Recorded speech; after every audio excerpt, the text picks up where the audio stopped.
Hey everyone, tonight we'll delve into the strangest Halloween vigil you can imagine. A world-famous escape artist whose body fails while whispers about him grow louder than church bells. You hear paper crackle, headlines murmur, and a promise that refuses to die. This is one of those stories where you'll never look at the world the same way after this, because when the lights go out, secrets don't vanish. They just learn to whisper. So, before the tension gets too high, take a moment to like the episode and subscribe, but only if you genuinely enjoy what I do here. Drop your location and the local time in the comments. I want to feel the map of us listening. Now, dim the lights, prepare yourself, and let's unravel this hidden truth together. You are seated at a desk in a dim archive, the microfilm reader's bulb humming like a subdued wasp. Your fingers guide a strip of October 1926 into focus, and the Detroit Free Press obituary crawls across the screen. Harry Houdini, dead at 1:26 p.m., October 31st, Grace Hospital. Official cause: peritonitis from a ruptured appendix. He is 52 years old. The words feel too tidy, like a trap sprung without a click. There's a second sheet thicker, carbon-smudged, documenting the last show at Detroit's Garrick Theatre. You can almost hear curtain pulleys groan and a house cough ripple. Houdini finishes the performance despite fever and pain, then collapses. It reads like theatre, but you can sense the grit under the ink. Hotel rooms, train timetables, stubborn pride. The mundane detail is real, public, unromantic. Facts that should settle your nerves somehow aggravate them. Imagine you are looking at these classified notes clipped together by a librarian who never spoke about her private collection. A stray line tucked into a margin mentions Montreal. Your attention tightens. The repartee of a college town, the clatter of a dressing room, a casual question that changes the shape of a life. But we're getting ahead of ourselves. You push the film back, listening to the soft static of an old recording in your head, voices looping through a Halloween decade. Here's what gnaws. Houdini made enemies. Not the theatrical kind, but quiet networks who do not argue in public, who convene behind laced curtains and call their operations circles. In the early 1920s, Houdini tours the country, exposing fraudulent mediums, not just for applause but in printer. Magician Among the Spirits, his 1924 book, lays out tricks like slit panels, toe-tapping codes, and spirit trumpets painted with luminous paint to float eerily in the dark. He wasn't just debunking tricks, he was humiliating livelihoods. You wouldn't believe what happened next. In seance halls, the air thickens with vows. A bizarre, almost quaint detail slips from a pamphlet of a spiritualist Camp Lee Dale's medium rooms once kept a cabinet fashioned with peepholes, while an alphabet board allowed raps to spell messages. 2 taps per consonant, a staccato grammar of the invisible. It reads like a child's code until you realize it amplified a trade. What happens to an economy when a celebrity calls it fraud? One more public detail grounds you. Houdini is also the president of the Society of American Magicians from 1917 until his death, campaigning to expand membership and unify regional clubs. On paper, it's a fraternal organization for performance art. In practice, it becomes a loose counterintelligence network against chicanery, a backstage phone tree. This is not a government agency, but it operates, in its way, like one dossiers in pockets, names and little black books. Listen closely to a deeper rhythm. Secret societies are everywhere in the 1920s, respectable and disreputable. Their rituals as ordinary as a handshake and as private as a confession. The Freemasons popularized the pigpen, cipher, an old grid of symbols that looks like barnyard fences, used in some lodges for playful encryptions. You picture triangular and L-shaped marks scratched into a calling card, meaningless unless you've seen the key. It's an odd, almost charming reliquant, yet it lingers in your mind like a watermark on the whole era. The unsolved mysteries begin in simple light. A missing hour here, a note with no author there, and always the calendar, mocking you. Halloween. You can hear a clock strike whether you want to or not. Houdini dies on October 31st, the very night spiritualists across America host to Thin the Veil. Is it coincidence or choreography? But the real question remained. If someone wanted to send a message, would they choose the day the world is already listening? You slide another sheet forward and, as if it were ordinary stationery, there's a line about his burial. Macpila Cemetery, Queens. A broken wand ceremony, a magician's farewell. That ritual is public, documented, tender. It also feels like a code spoken too softly for the uninitiated. Rites, gestures, vows. Humans do not simply say goodbye, they encrypt it. You wonder how many codes were sitting in Houdini's jacket pocket, never decrypted, because there was no breath left to whisper them. Here's a strange thought. If you wanted revenge, you would not simply act. You would select a stage. Secret lodges choose their rooms. Seance leaders dim lamps at precise minutes. Newspapers have morning editions. An ambush is not just a blow. It's a calendar entry. And the date of death is more than a calendar rite, is a headline, a liturgy for decades. Halloween 1926 becomes a broadcast network for whatever message survives him. You are skeptical, and that's good. Psychological skepticism keeps your footing when conspiracy theories slosh at your shoes. The mind loves patterns. It also projects them. Yet skepticism doesn't erase patterns. It measures them. So you ask yourself, what motive could coordinate several rooms, lodges, seances, theaters into a single vendetta? What leverage did Houdini threaten? Perhaps it is as mundane as lost income, or as sacred as a belief system under siege. Maybe both. There's a whisper of government secrets along the edge of the filler rumor that Houdini cooperated with law enforcement to expose swindlers and border cheats, gathering details during his European tours. That stays in the corner of your eye for now. You don't stamp it as fact, but you mark it as a thread worth tugging later. When the wall map of this story has more pins and string, you pause to note the uncanny, verifiable anchors that refuse to budge. The hospital, the death certificate, the October air over Detroit's Woodward Avenue, the performance schedule in the program. There is no melodrama there, just ink and time. And still, those hidden truths keep tugging, like a soft pull on your coat in a crowded station. If you listen, you can hear a soft, coded rapping. No, not a ghost, just a memory of techniques. 1 tap for attention, 2 for letter A, 3 for B. Ritualized nonsense that moves people to tears. Beneath your fingertips, another mundane line. Houdini's widow, Beatrice, prepares to test a private code. You swallow. Not yet. The note is dated, filed, and placed in a folder labeled for another day. For now, the soundscape is smaller. The scratch of your pencil, the turning of a page, shoes in a hallway. You tell yourself that the next page will reduce the story to an accident, a tragedy with no handwriting. The next page does not oblige, and here we are, on the lip of a doorframe. If Halloween is the curtain call, then the overture doesn't start in Detroit, and it doesn't start in a hospital. It begins in a cluttered dressing room 6 days prior, under a skylight that doesn't quite close, with students who ask a question the wrong way, and a man who refuses to flinch. The dressing room door is opening now.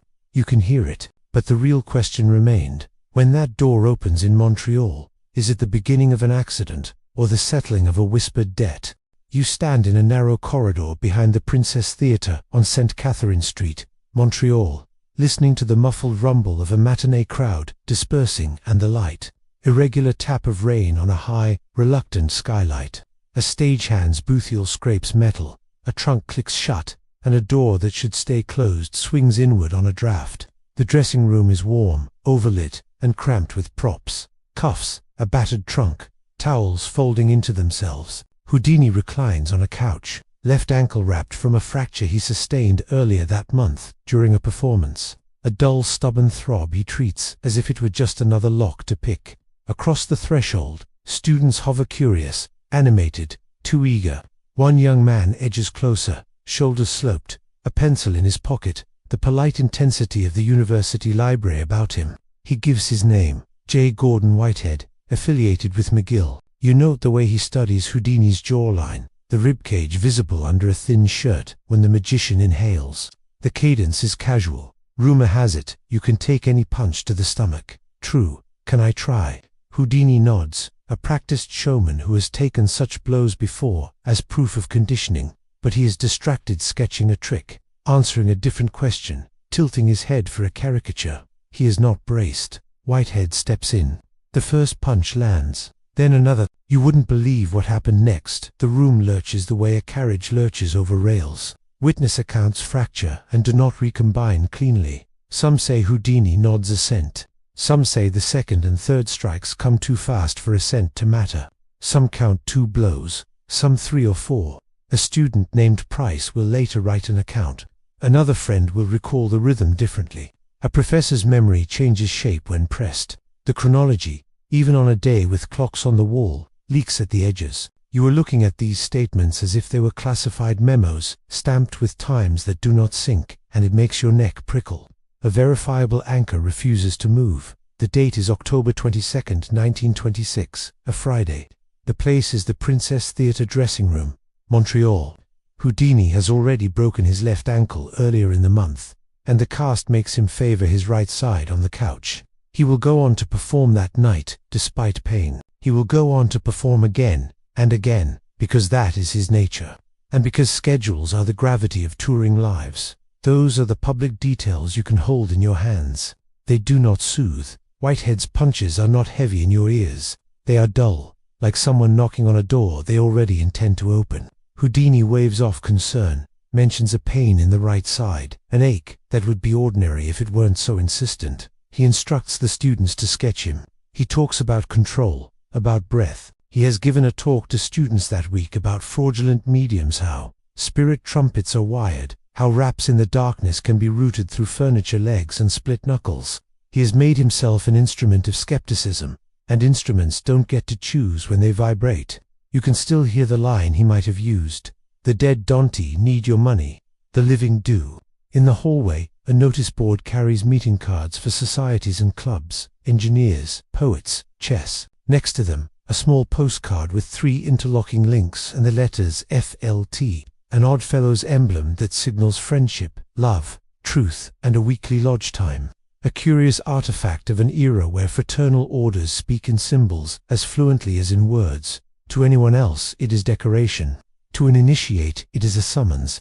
You file that away, a quirky, almost quaint reminder that codes often sit right in public and remain invisible. A habit that bleeds into séance rooms and campus clubs alike. Back in the dressing room, time becomes a sheet of glass with hairline cracks. You note a mundane, supposedly stabilizing detail. On the desk lies a program with the Princess Theatre's ornate type. A pencil, underline under Chinese water torture cell. A trick Houdini might skip because of the ankle. He is pale, sweating lightly. He insists he is fine. A runner asks if he needs a doctor. He shakes his head. He is Houdini. Pain is another padlock. Patience another pick. He sits up. The right side twinges sharply, and he stiffens without letting the students see it. The part of him trained to protect the myth is still at work, still stronger than whatever is building in the dark behind his eyes. You consider the psychology, compliance under pressure. Most people grant small permissions to manage social friction. A stranger in a doorway, a reputation at stake, a question framed as admirational biases that nudge assent. Houdini's life has been a negotiation with danger, and he has won so often that the negotiation itself feels routine. He does not calculate the outlier, not here, not now. The blows land when he cannot tighten his abdomen. Even if they were meant as a test, they function as an ambush. Whether intentional malice or reckless zeal sits behind them is a door you cannot yet open. There are edges in this corridor that feel wrong. Who waves the students through? A security man with his cap tilted back remembers nothing unusual. A stagehand recalls college boys and shrugs. A manager claims he wasn't there. In the margins of an affidavit, there's a faint pencil mark, 2 triangles touching at the base, meaningless perhaps, or someone's idle doodle. Your mind wants to assign it to a lodge, to a ritual, to a cipher, because conspiracy theories thrive in gaps. Skepticism makes you slow down. Idle doodles exist. So do rituals. The trick is not to give them the same weight until they earn it. Another public fact keeps the trail honest. That night, Houdini performs. The applause sounds thinner to you on the page, but the audience likely doesn't notice anything beyond the ankle, and a wince he turns into stage business. He is restless afterward, then stubborn. The troupe has a scheduled Detroit next stand. Tickets have been sold. The machine of the tour does not change direction easily, and he is the engine. He packs. He answers fan mail. He declines a second examination. He promises Bess, in that clipped serious tone married couples find in chaos, that he will rest on the train. You lean into the soft, steady sound of late-night platform activity. A whistle in the distance, a shout, trunks sliding, the hiss of brakes. A porter checks names. Your palm touches the railing cool enough to tighten your grip. Whitehead drifts into the Montreal night, like a word you misheard. He will recede from headlines, the way some catalysts do, and you will later dig for him and find gaps that feel rehearsed drifting addresses, minor legal troubles, a life that smudges easily. The unsolved mysteries do not announce themselves with trumpets, they merely refuse to clarify. Watch how bias plays in your head. You want a grand design, you also fear it. Between those impulses sits what investigators really hold on to. Small, stubborn details, the Oddfellows card with FLT in the hallway, the ankle cast, the date, the underlined program line, the rhythm of the blows, the way Houdini downplays pain that will not be downplayed, the next city printed on a routing slip, Detroit. On the train, the compartment creaks in a soothing, almost domestic way. A glass clinks, Bess adjusts a blanket. Houdini dozes, then wakes, his right side a throbbing metronome. He stares at the ceiling and counts to 100 in a slow, controlled breath. You are there, in the rhythm, measuring the distance between bravado and biology. The lights flicker and steady. Someone in the next car snores like a saw. The country slides by, black and full of weather. But the real question remained. In that cramped Montreal room, was it a careless test born of admiration? Or did a stranger carry the quiet intention of a circle that never inks its name? The answer clings to the edges of what happens next, because the curtain at Detroit's Garrick Theatre is already rising, and whatever was set in motion in Montreal is about to show itself under the brightest lights. You hear the Garrick Theatre breathe before you see it, seats sighing as coats settle. A low cough from the balcony, the muted tuning fork of a stage manager's nerves. The curtain is a red lung, full of light and tension. You know what's simmering beneath the makeup, under the careful tuxedo line. The right side ache from Montreal that will not let go. The orchestra's pre-show murmur peters out. A bell tings once, the crowd tightens. You steady yourself in the aisle as if you could brace him from here. A verifiable anchor pins the hour like a thumbtack. It's late October 1926, Detroit, the Garrick Theatre, and Houdini, nursing a fever that multiple witnesses place over 100 twosomes, say 104 steps, into the light anyway.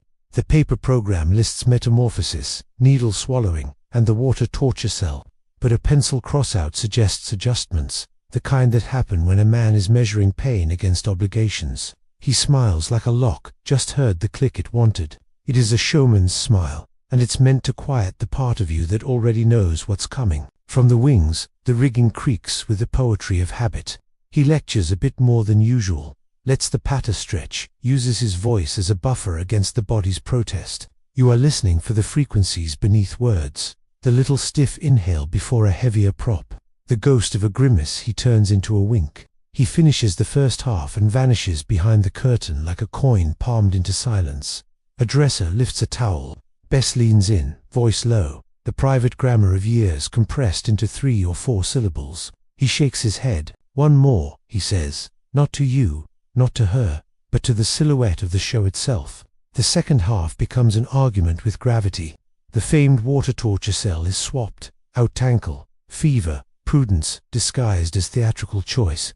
He performs the East Indian needle trick, threading danger into astonishment with steady hands that almost convince you nothing is wrong. Almost. The applause lands like soft rain. He bows, turns, and you hear it, a small internal flinch that doesn't translate into motion. He walks off. The curtain brushes his shoulder. The audience begins to rise for exits, no one quite aware they have just watched the last full performance of the greatest escape artist alive. What would you do if you discovered the intermission hallway was angrier than the stage? In the cramped dressing room, a chair skids. He is pale, a glaze now over the pupils.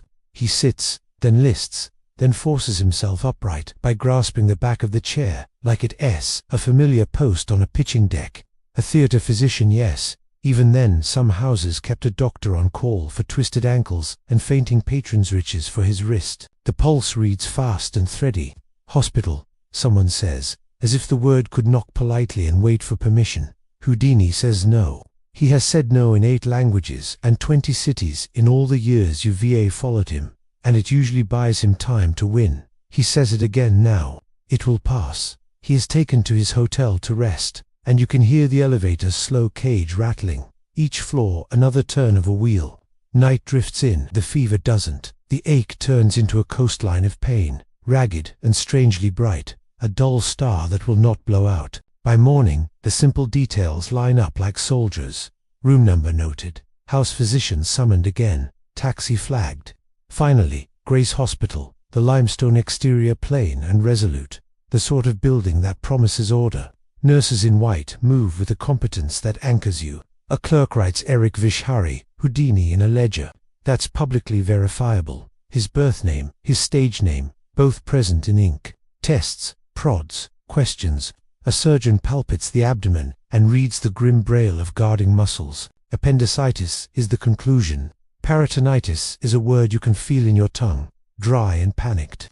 A quirky detail finds you in that clinical corridor like a moth, on a lapel of a visiting gentleman friend, manager, or merely a well-dressed city functionary. You catch a small crescent-tanzored pin, the emblem of the Shriners, that high-spirited offshoot of Freemasonry known for parades and philanthropy. Yes, but also for layered rituals and passwords that were loafer bread simple to initiates and utterly opaque to everyone else. It means nothing more than membership.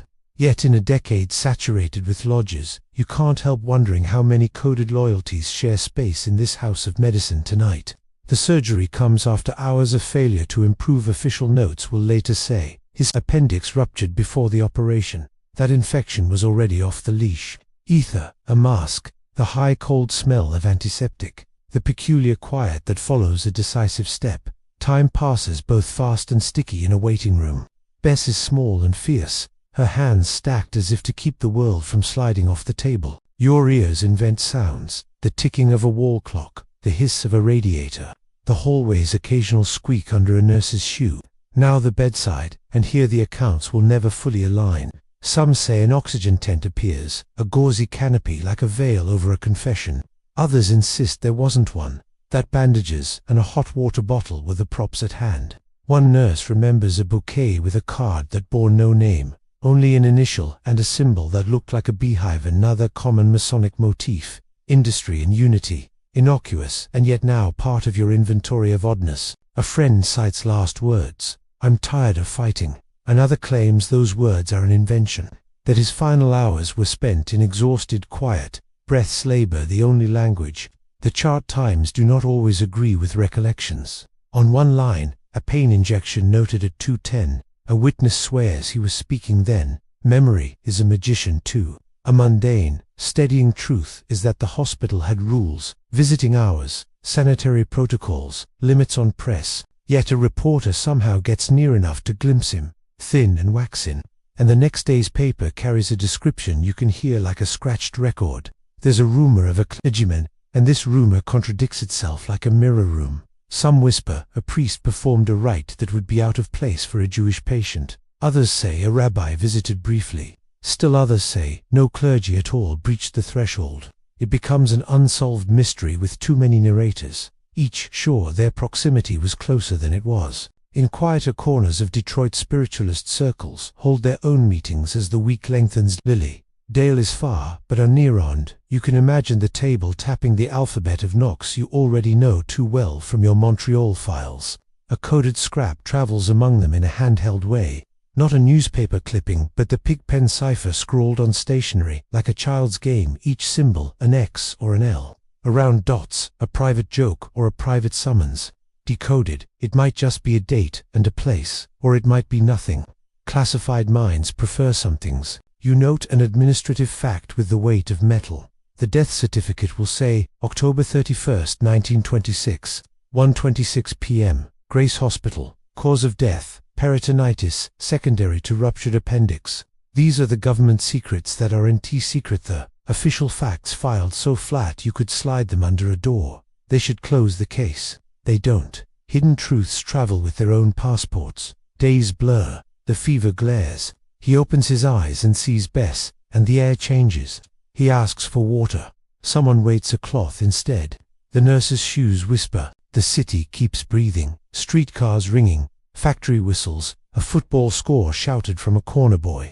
In this room, a legend shrinks to a sick man, and then to a tired one. You run your fingers along the edge of the sheet, tracing the hem as if it's a map that might yet show an exit route. And yet your mind, inclined toward conspiracy theories but trained to interrogate them, keeps worrying that symbol on the bouquet card, that Shriner pin, the changed program at the Garrick, the delay between dressing room distress and hospital bed. Were these merely the artifacts of a busy city week, or were they the fingerprints of a circle that saw Halloween coming and lit a candle anyway? You hear, faint as breath through curtains, a vow made in darker rooms. Remember that staccato alphabet of raps, the promise to answer humiliation with humiliation. These circles don't need signatures when they have dates, and Halloween is a date that signs itself. The week tightens like a knot, but the real question remained. At that Detroit bedside, were conflicting memories just the human fog of crisis, or did deliberate hands stir the air, ensuring the story of his final hours would always be a little out of reach for anyone searching the ledger for a clean line? You pull a grey folder toward you, the paper's tooth catching your fingertips as if it resists being opened. Inside, clippings typed memoranda, hand-scrawled notes in a sharp, impatient hand. The hum of a desk fan and the soft clatter of your own pen make a metronome while you reconstruct a different stage. No velvet drapes, no orchestra, just meeting halls, parlors, and the backstage of belief. You are reading the architecture of a crusade, and each sheet carries the faint smell of smoke from arguments that ran hot for years. Start with a bedrock fact, something that won't slip. In 1926, Houdini testifies before a U.S. Congressional Committee on the District of Columbia, advocating a law against fortune-telling and exposing spirit tricks in the hearing room. You imagine the hard benches, the cough of a stenographer, the tight coil of attention around the word fraud. He opens his satchel and shows how spirit slates can be switched, how a hidden pencil and a stiffened sleeve can conjure an ancestor's name in chalk. The congressmen lean in like schoolboys around a forbidden deck of cards. In that same cool voice you've heard from the stage, he states the terms: produce genuine supernormal phenomena under test conditions, no darkness, no assistance slipping in, and win money and acclaim. Fail, and face a ledger full of tricks made plain. You remember that earlier whisper of a magician among the spirits, his 1924 book. You flip through your copy now, pages underlined with grudging admiration for his method. He catalogues the paraphernalia: luminous paint on spirit trumpets, gauze, ectoplasm smuggled in the mouth, and palmed into visibility, carpentered cabinets with slit curtains that let hands roam in the dark. He lists names, dates, mechanisms. It reads less like a memoir than a customs inspection for invisible commerce. He is drawing a border around reality and stamping dishonest passports. And yet another verifiable pin goes in your map. He is not just an outsider heckling piety. In 1923 he becomes a Freemason St. Cecile Lodge, No. 568, New York, and by 1924 he is a Shriner, parading with the crescent tanzord on his lapel. That's not a contradiction. It is an heiress normal. Lodges are social scaffolding, but it complicates the portrait. He belongs to secret rooms even as he dismantles other rooms' secrets. The line between fraternal ritual and professional deception is thinner under gaslight than it looks under fluorescent lamps. You listen for the counter-rooms organizing against him. The National Spiritualist Association of Churches holds conventions in which committees draft resolutions, and in town after town there are church basements where bulletin boards sprout notices for message services and development circles. At Lilydale Assembly in upstate New York, there is a forest temple where mediums deliver public messages in the open air, and there are small parlors where private sittings unfold with a rhythm of breath and hush and carefully angled lamplight. When a star skeptic tours America spitting nails and code words, you can feel the immune system of a movement flaring. Not just indignation, coordination. A strange, memorable detail from those rooms perches on your mind, like a bird on a rail. In some, sitters hold onto a strip of crepe paper looped around the medium's wrists and the backs of the chairs. The paper is sealed with red wax. The seal bears an intaglio from a lodge ring, the kind of little crest-crossed keys, a beehive. A level that carries meaning to a brother and looks like decoration to the uninitiated. The paper is proof, the seal is sanctity, and together they're supposed to say, no hands left the circle. But you have already read how easily such seals can be spoofed with softened wax and quick substitutions. The very presence of a seal, a solemn token of trust, becomes the prettiest part of a trick. You hear the Sotto Voce traffic between circles. Editors at spiritualist papers run affronted columns. A minister in one city warns from the pulpit that to attack mediums is to attack grief itself.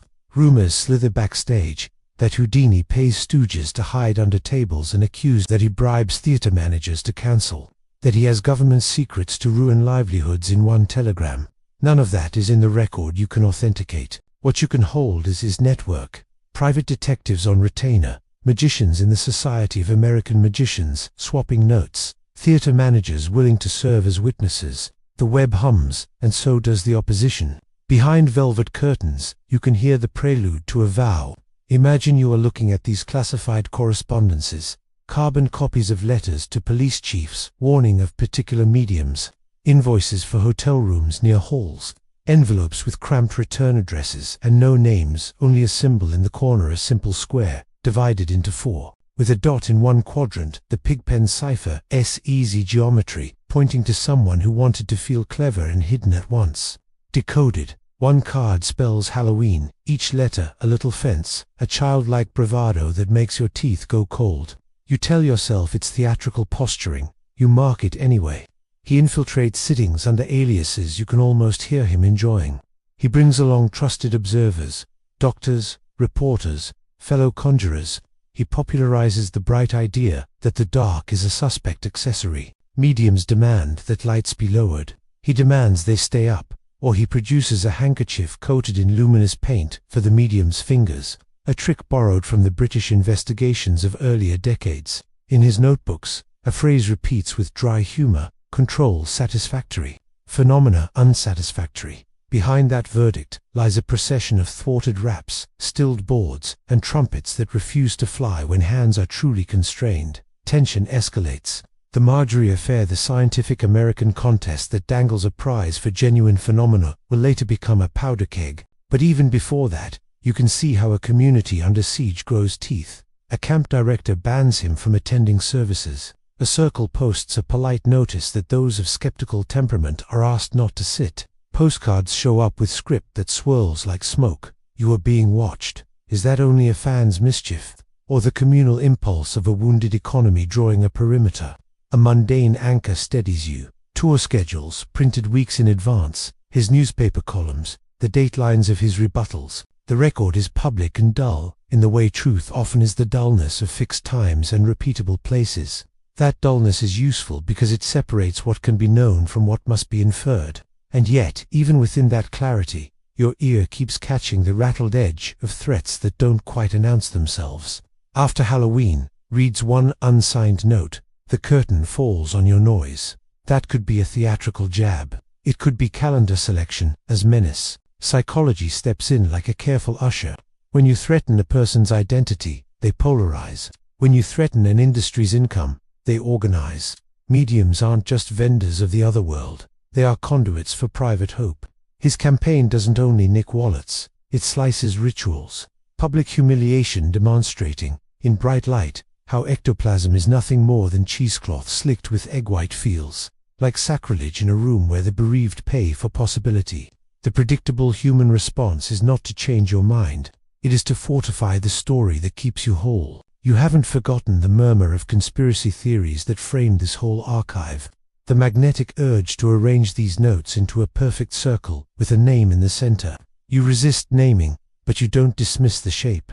A network does not need a letterhead. It needs shared grievance, the same calendar, and a dozen little channels, clubrooms, pulpits, newsletters, and parlors. The phrase, society without a name, starts to feel less like romance and more like taxonomy. Meanwhile, he keeps moving. Newspapers print his challenge. Theaters book his lectures on fraud alongside his feats. The Society of American Magicians grows, his presidency stamping it with a zeal for documentation. He receives another postcard. This one with a key drawn in the pigpen cipher's right-angled bones.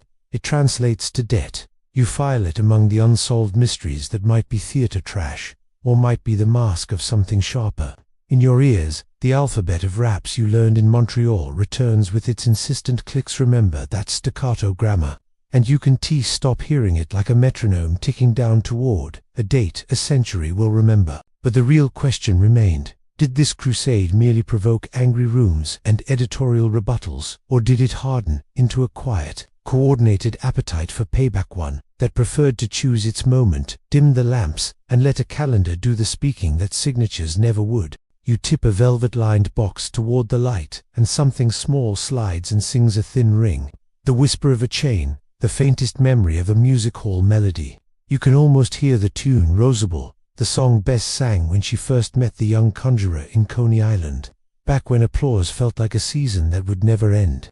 The air smells faintly of metal and perfume, as if the past is still trying to hold a shape. You are not searching for romance. You are searching for a code that two people folded into their marriage like a message stitched into a hem. Here is a public, verifiable shore to stand on.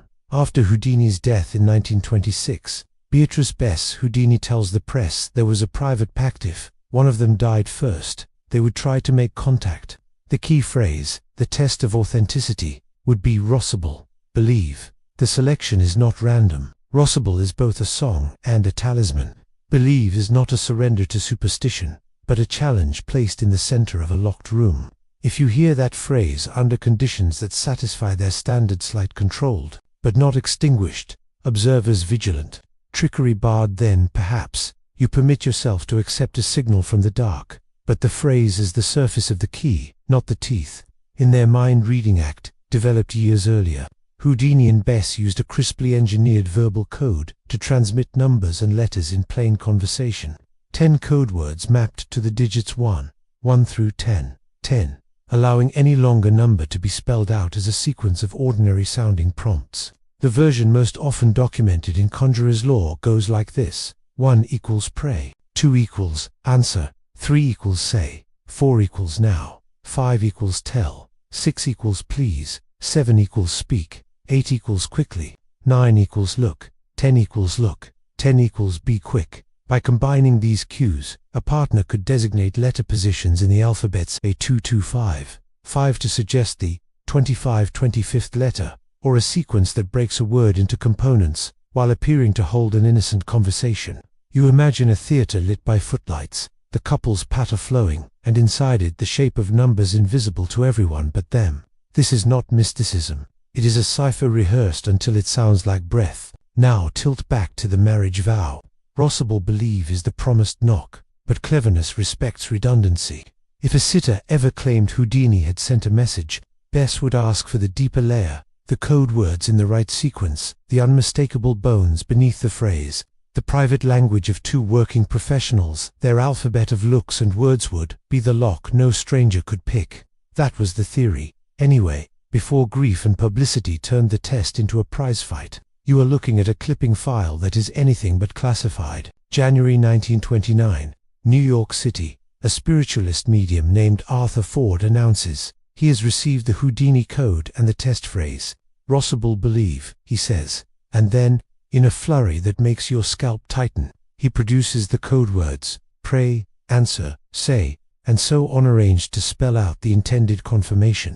Bess issues a statement that reads to the modern ear like a tremor. She acknowledges the phrase, appears to validate the code, and suddenly the room feels smaller. Then a backlash. Magicians and skeptics counter that the code had already leaked into print, that elements of the system were detailed in books and newspapers after 1926, that Harold Kellock's 1928 biography carried enough of the method to arm an ambitious medium. Within days, Bess retreats, clarifying that the code was not secret by 1929, that no true proof had crossed the table. A public test had become a hall of mirrors. Here is a mundane, grounding fact to keep you steady. Bess did hold private, and later public attempts to reach her husband in the years following his death, and she became, against her nature, a manager of headlines. Photographers arranged lamps in her parlor. Reporters learned the angle of their questions from editors who smelled circulation.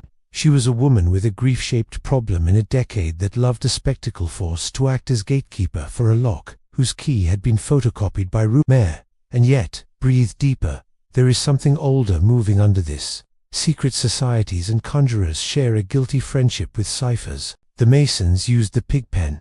The Golden Dawn employed Hebrew letter attributions and Enochian tables in initiations that felt like chess played in candlelight. Even secular parlor games in 1920s magazines featured the Sator Square, S-R-T-O-R-A-R,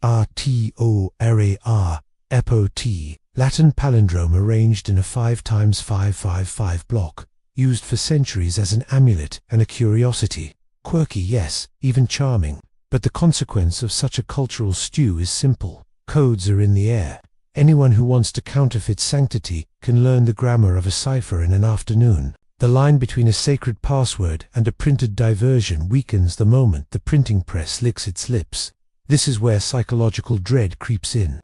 A private word between spouses is supposed to exist outside the market. Yet the very logic that made Rossable believe a good test there shows code, and their public fame also made it commodifiable. Because they were professionals, their methods were reproducible. Because they were famous, their grief was news. You are left staring at a paradox that's uglier. The longer you hold it, the better the code worked on stage. The easier it was to counterfeit off stage, once a few lines leaked into the ink. Still, your investigative ear keeps catching those soft, telling taps. Remember that staccato alphabet of raps you heard echoing through Montreal and Detroit. In rooms a promise like Rossable believe is not just petites a ladder. A medium who could snare that phrase under plausible control would ascend the hidden hierarchy of their profession, like a promoted officer. You can picture how a whisper network might pass around the scaffold of the code. The way Lodge brothers pass a handshake and a word. The way editors share a headline frame. When we talk about conspiracy theories, we usually imagine cloaked figures in a back room. But sometimes a conspiracy is simply an economy following a strong incentive. A verifiable footnote drops in like a pin. The Society of American Magicians, of which Houdini had been president, held broken wand ceremonies for deceased members, often inscribed with personal mottos. In more than one of those remembrances, the words Rossable believe appear sometimes on wreath cards, sometimes in a memorial line public enough to be cut out and pasted into a scrapbook. If you were a medium with scissors and ambition, you wouldn't need a spy, you'd need a library card. Times. So you sit with the ledger of claims and retractions. The Ford affair becomes a case study in noise, an initial acceptance, a skeptical uproar, a retreat to ambiguity. Hidden truths blur when microphones are thrust too close. The question is not whether Rossable believe meant something sacred to Bess. It did. The question is whether any later utterance of that phrase under test conditions would satisfy anyone beyond the person who most needed it to be true. You don't forget the wider map stitched to this story, the vows in seance halls, the friction with organized spiritualism, the way calendars become symbols. Rossable believe is not a mere sentimental token. It is a flag planted on Halloween ground. Whether or not a secret society plotted revenge, this phrase became a battleground where belief, performance, and grief all bled into each other. And in the very act of trying to make a private cipher, the arbiter of public truth, Bess inherited the worst job in the world, deciding which whisper was a memory and which was a counterfeit. You listen, quietly now, for the huskier, more dangerous breath under the room's surface.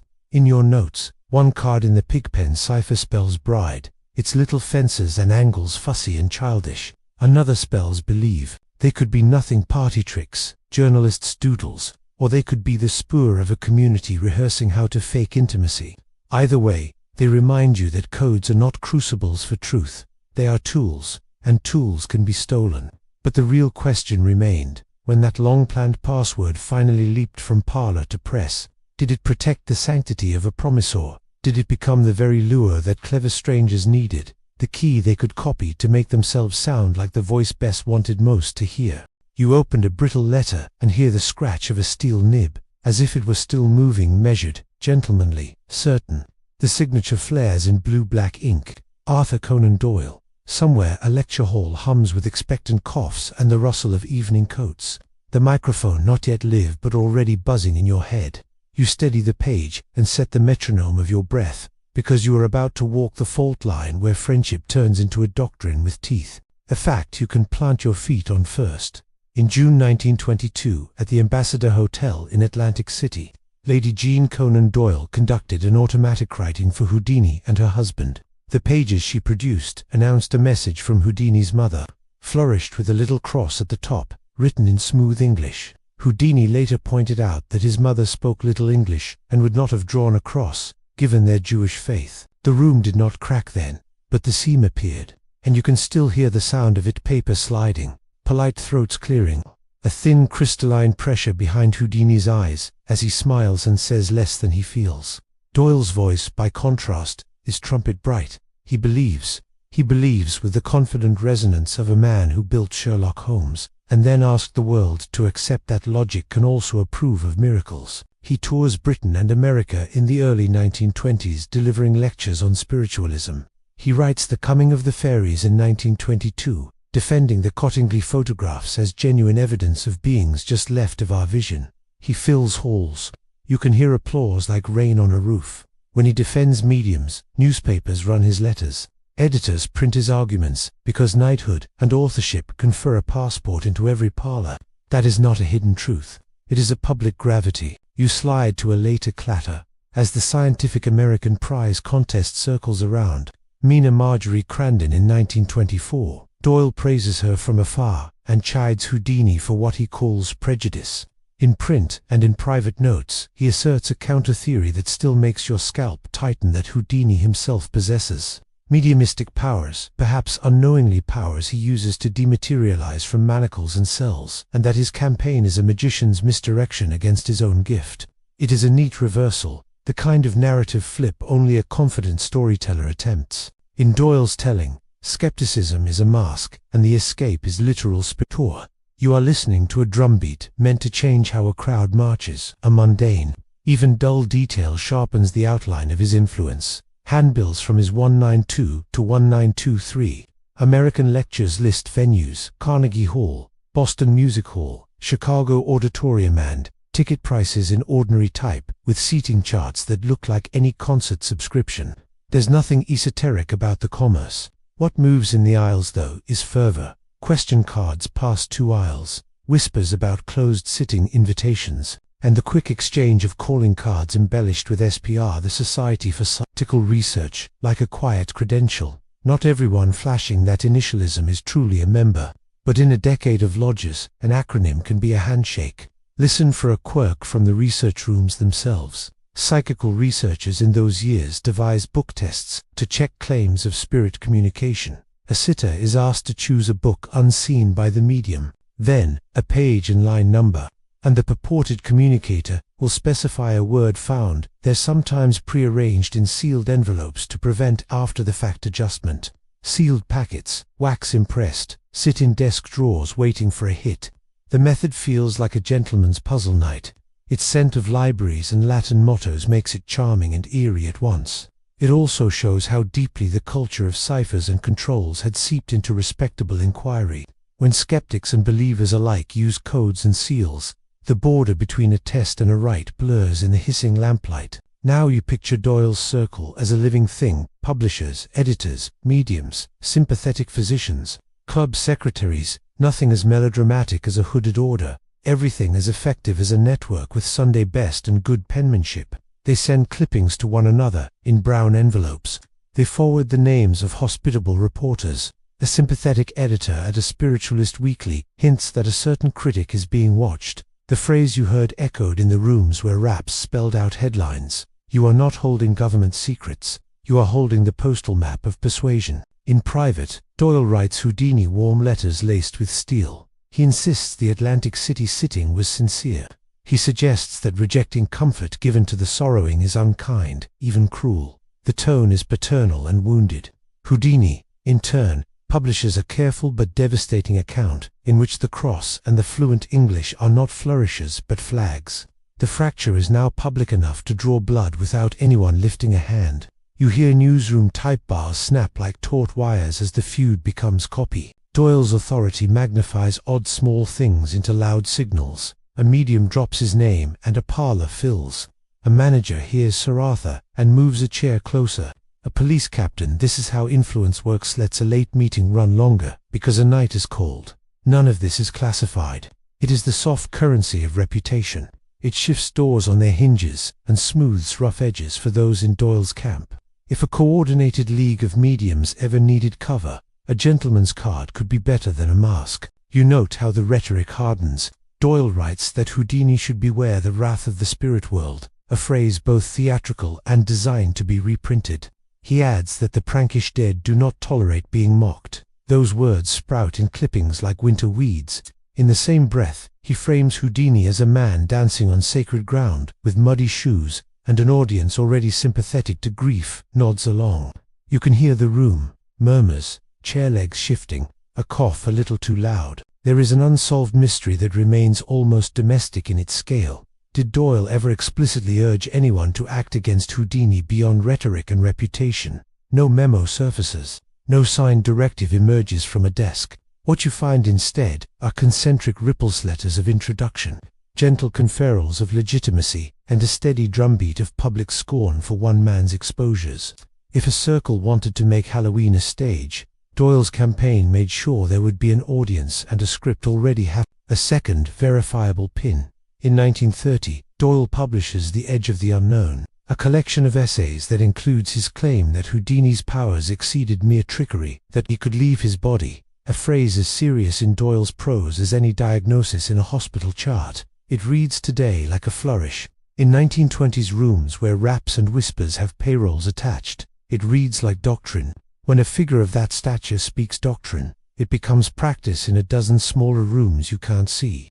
You listen again for that tapping alphabet, the 2/4, 3/4 rhythm that turns darkened laughs into language. It overlays now with a new cadence, the cadence of editorials, of sermons about consolation, of club minutes read aloud with a toast.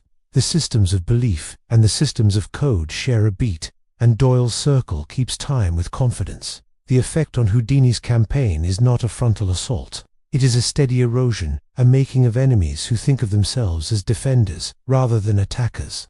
That psychology matters. Defenders absolve themselves of blame when the calendar delivers a blow. A quirky glint returns to your desk. An old card stamped with the Society for Psychical Research crest. The Latin motto nullius in verba, scrawled below in a shaky hand that isn't actually their motto at all. That belongs to the Royal Society. The confusion is almost funny, and yet the card was accepted at a door as if it were a key. In an era thick with initials and seals, a semblance can act like a passport long enough to get you inside. You rehearse the cold facts again so that conspiracy theories flood the banks. Houdini and Doyle were friendly, then at odds. Doyle championed spiritualism in books and lectures.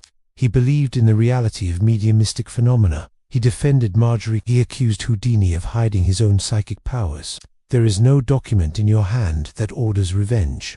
There are, however, the conditions that make revenge think of itself as justice: wounded belief, public humiliation, and a network skilled at passing messages without leaving fingerprints. Now the sounds thin to a bare hush. The hiss of a gas lamp, the chink of a glass on a lectern, the tiny squeal of chalk on a blackboard where a lecturer draws a diagram of psychic vibrations. You picture a handful of acolytes lingering after one of Doyle's talks, a little breathless, jotting names in the margins of notebooks, promising to write. You see how easy it would be for those names to become a whisper chain. Not a society, not a club, just a league of agreement. But the real question remained: did Doyle's fervor merely make rooms louder, or did it lend cover and confidence to a quiet league that decided the loudest answer to humiliation would be delivered on a night when the veil was supposed to thin?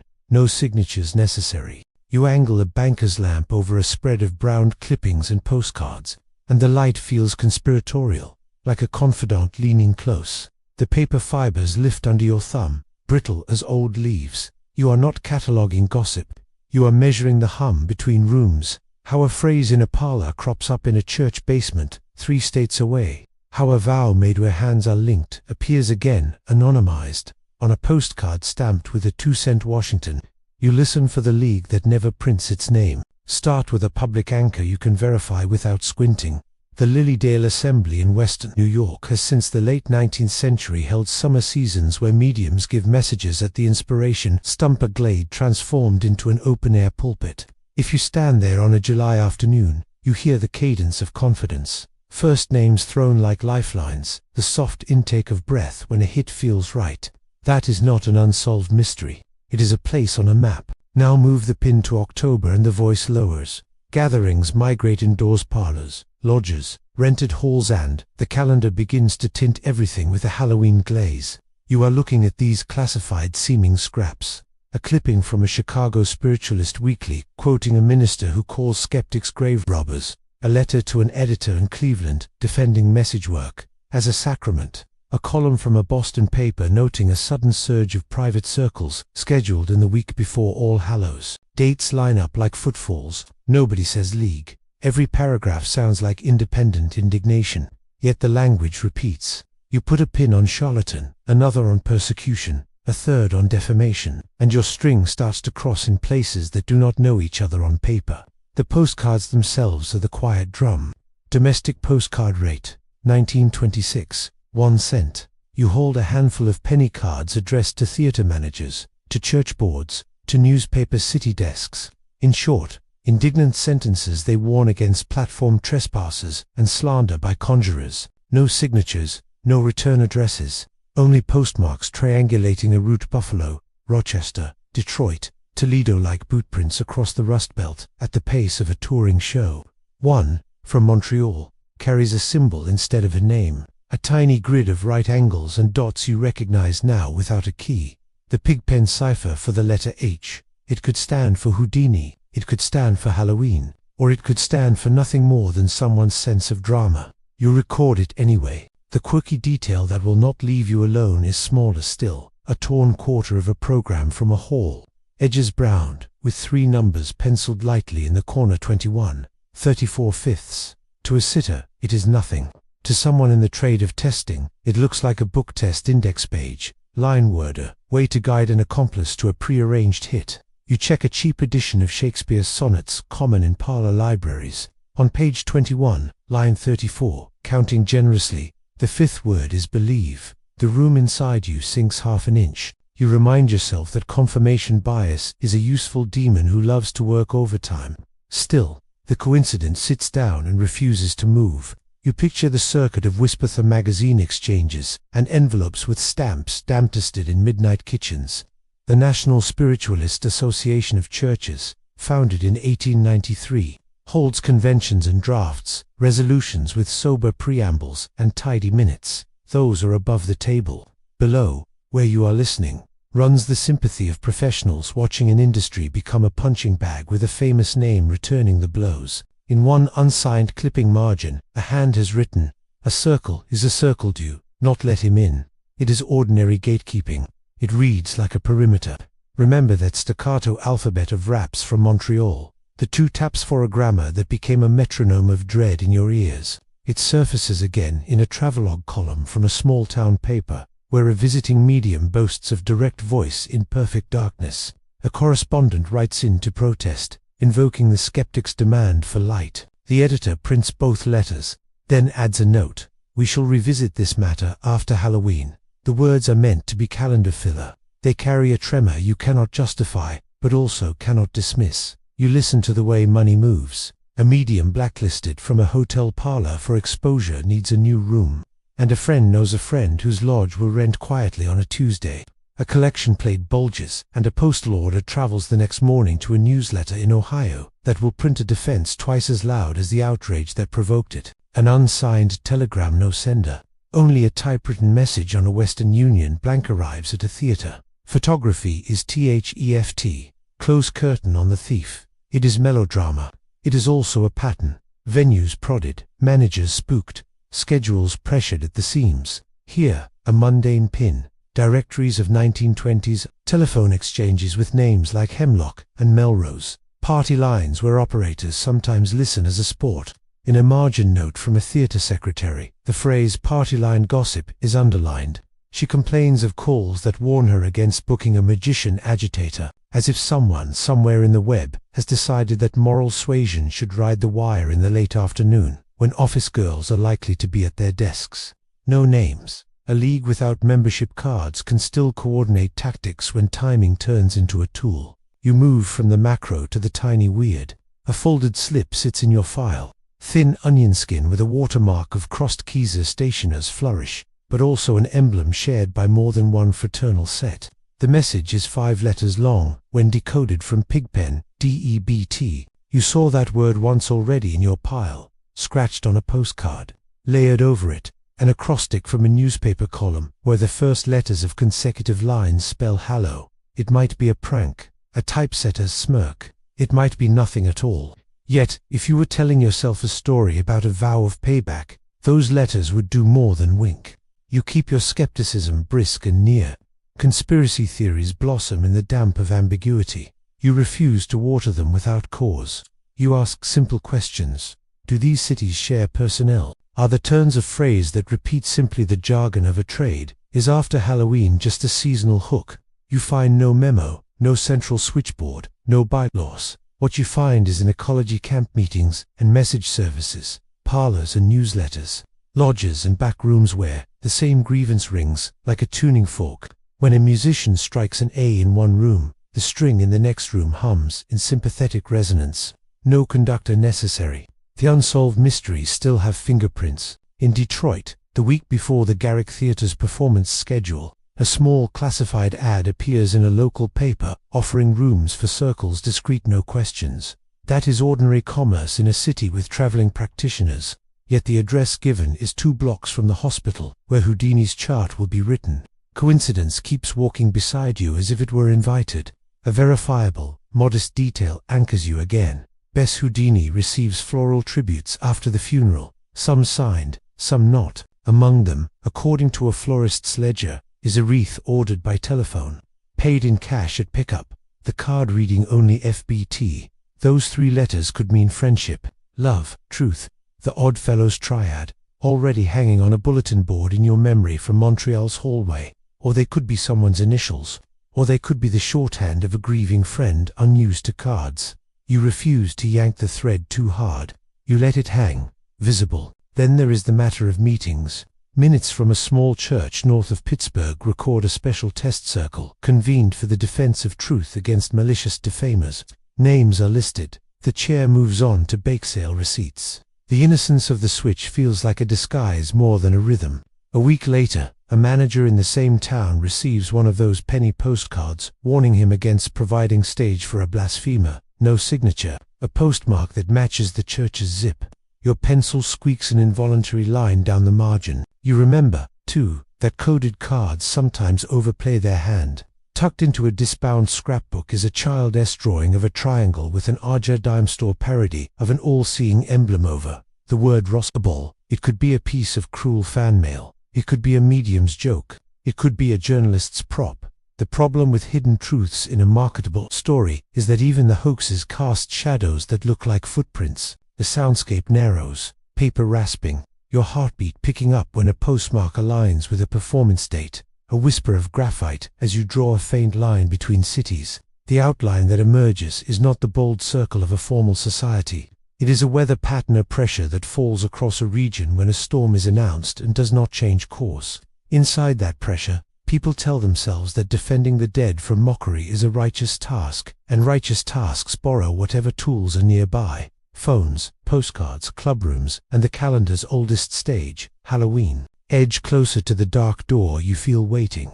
You have accumulated pins and strings, but you know the next room smells different polished wood. Beeswax, a mallet on a pedestal, officers' chairs. If the league you're tracing found comfort or cover in rooms with passwords, then your path will pass through them. Masks are worn in many ways. Some are metaphor, some are leather aprons and grips, some are the practiced smiles of men who occupy 2 worlds with a single handshake. But the real question remained, were these whispers, clippings and unsigned notes merely the static of a movement defending itself, or were they the choreographed prelude of a circle that preferred to keep its oath off the record and its timing on the calendar, waiting for lodge doors to close and the stage to open? You step into a room that hums with varnish and oaths, polished wood underfoot, beeswax in the air, an organ pipe faintly breathing somewhere behind a screen. 3 deliberate knocks sound at the inner door, measured, ritual, old, and a gavel answers with a crisp rap that seems to set your pulse. The ceiling fan whirs like a waiting thought. You are in a Masonic lodge, not as an intruder, but as an observer, and the first thing you notice is how the choreography of secrecy can feel both solemn and comfortably domestic, like Sunday supper rehearsed into law. You let your eyes travel the furnishings, west-south chairs, staged like sentences, a Bible on a pedestal with square and compasses resting atop it, the letter G glinting overhead. A tiler sits without the door, sword across his knees, guarding against Cowan and eavesdropper. The old phrase that makes you picture a rural fence climber scaled up into a mythic trespasser. The ritual tonight is not the point. The rhythm is 3 knocks to enter, exchanges of words and grips, a ballot box passed in silence. New names are accepted by white balls and vetoed by black cubes. A mundane object with real power. One small negative can bar a man from the room. You file that away. How secrecy sometimes hinges on something as simple and everyday as a cube in a pocket. A public, verifiable detail anchors you in a city that already matters to this story. 1926 is the year. Detroit opens its colossal Masonic temple on Temple Avenue, a Gothic pile with theater, ballrooms, and lodge rooms, stacked like drawers, often called the largest Masonic temple in the world. It sits less than 2 miles from Grace Hospital, where Houdini's chart will be written. That is not a clue in a mystery. It is a civic fact in stone and steel. Still, the geography makes your neck tighten.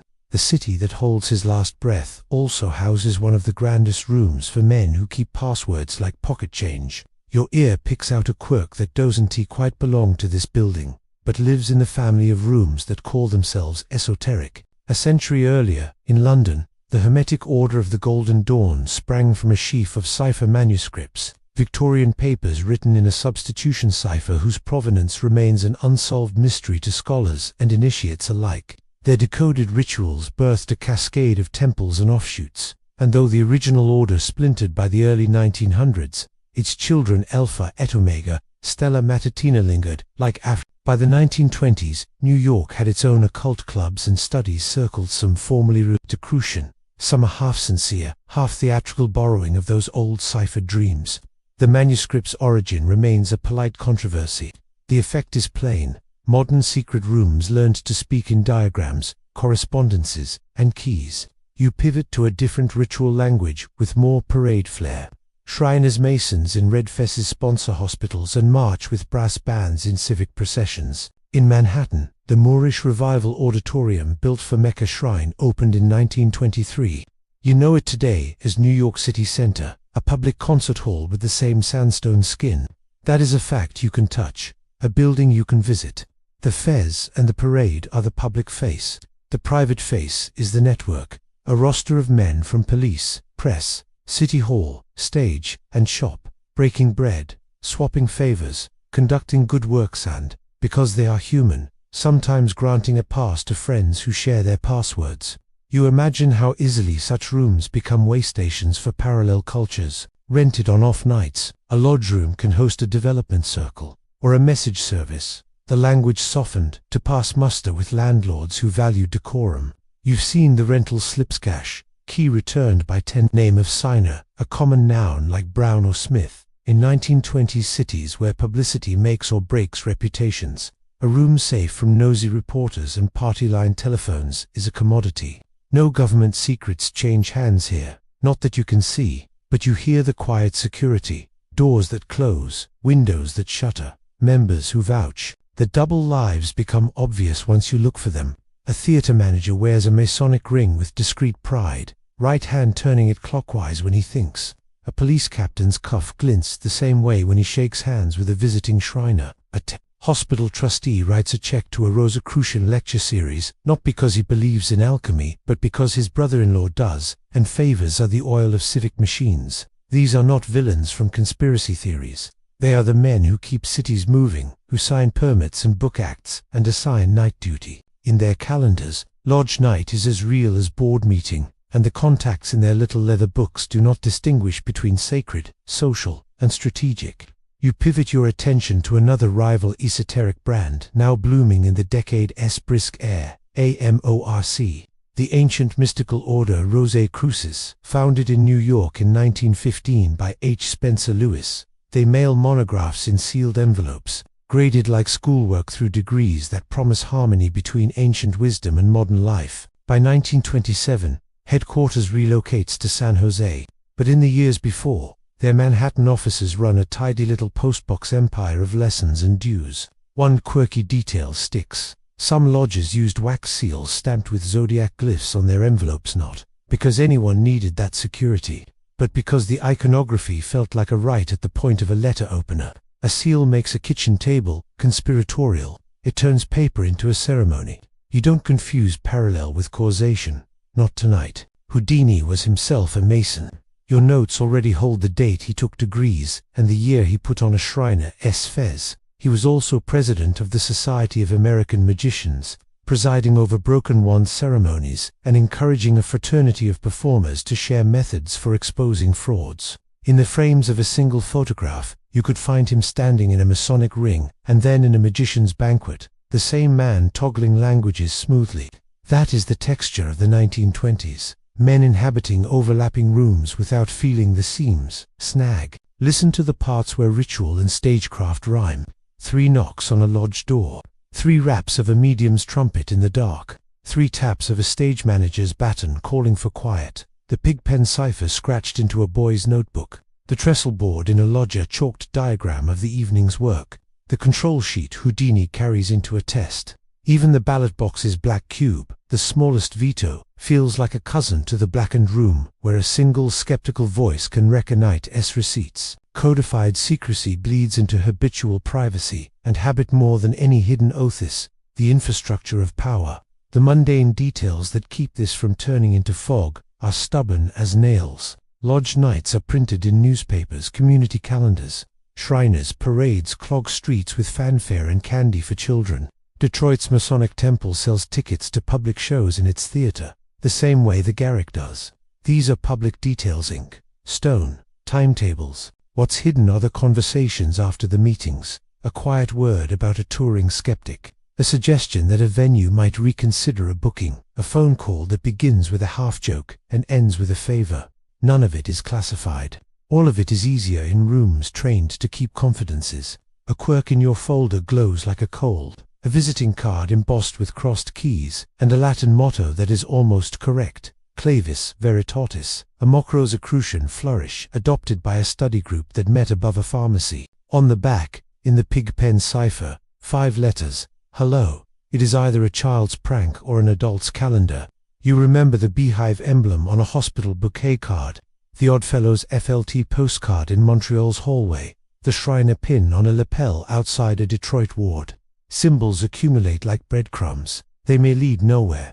They may lead to a door we won't see open. Your skepticism reminds you to breathe in 4s. It is easy to imagine that lodge rooms breed plots. What they actually breed is trust, a commodity that can be spent on meals for the poor or on calling in favors to shut down a man who bothers your friends. The same mechanisms that raise charity funds can raise a curtain of silence. When a circle in need of a private room asks a brother for a key, he lends it. When a newspaper editor who shares a grip needs a column rephrased, a proofreader looks the other way. None of it needs a leader-designated worthy mastermind. It needs only the low friction of pre-existing loyalty. The sound rises again in your ears. Gavel, whisper, organ. The hush of men standing when an officer enters. You watch the exit. Members file into night, hats on, collars up, ordinary as bank clerks. They will tuck their rings under gloves and go home to porches and radios. Some will read Houdini's latest salvo against mediums and tut. Some will smile. 1 or 2 will place a call to a friend at a theater, offering advice dressed as concern. A network has no scent in the rain. It leaves footprints only when it forgets to walk on stone. You have not forgotten the next room in your own itinerary. A committee soon constructs a wooden control box to restrain a medium in bright light, a contraption with bells and rulers and seals meant to reduce whispers to measurable behavior. That box will sit in a parlor where the word test feels like a declaration of war. The feud will engrave new scratches onto old friendships, and a grudge will outlive applause. But the real question remained. In cities where lodge knocks and raps share the same cadence, did the men behind gavels and aprons merely rent out safe spaces, or did some quietly help shape a test beyond their tiled floors? A test that would be answered not in a temple but in a cramped dressing room and a hospital chart. You are seated in a parlor that smells faintly of carbolic and beeswax, a surgeon's house refitted as a theater of the invisible. The wallpaper is pale, the lampshades are low. A bell sits inside a wooden box like an obedient pet waiting for a cue. The address 10 Lime Street, Boston is a detail you can fix like a thumbtack on your map. It is 1924, and the Scientific American Prize Committee has come to test a woman known only by a first name in print. Marjorie, you can hear the hush take its place, a kind of professional silence with an edge. When the lights drop one notch, your own breath sounds too loud. A verifiable anchor secures the premise. Scientific American has offered a cash prize publicly announced to anyone who can produce genuine, supernormal phenomena under controlled conditions. The committee includes men with credentials. Dr. Daniel F. Comstock, a physicist later known for Technicolor, Hereward Carrington, a seasoned investigator, and J. Malcolm Bird, the magazine's managing editor who keeps the files and tends the committee's temper. By mid-1924, they have turned their attention to Mina Marjorie Crandon, whose control is her dead brother, Walter.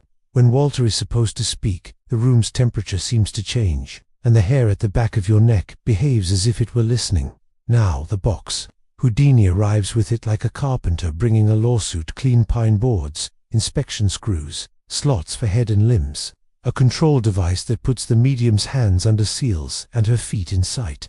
It is quickly nicknamed the Marjorie box, and it makes a sound like a coffin being closed when the lid settles. He powders the room with luminous paint on certain edges to detect movement in dimness. He marks skin with blue pencil, so any slip will write on the air.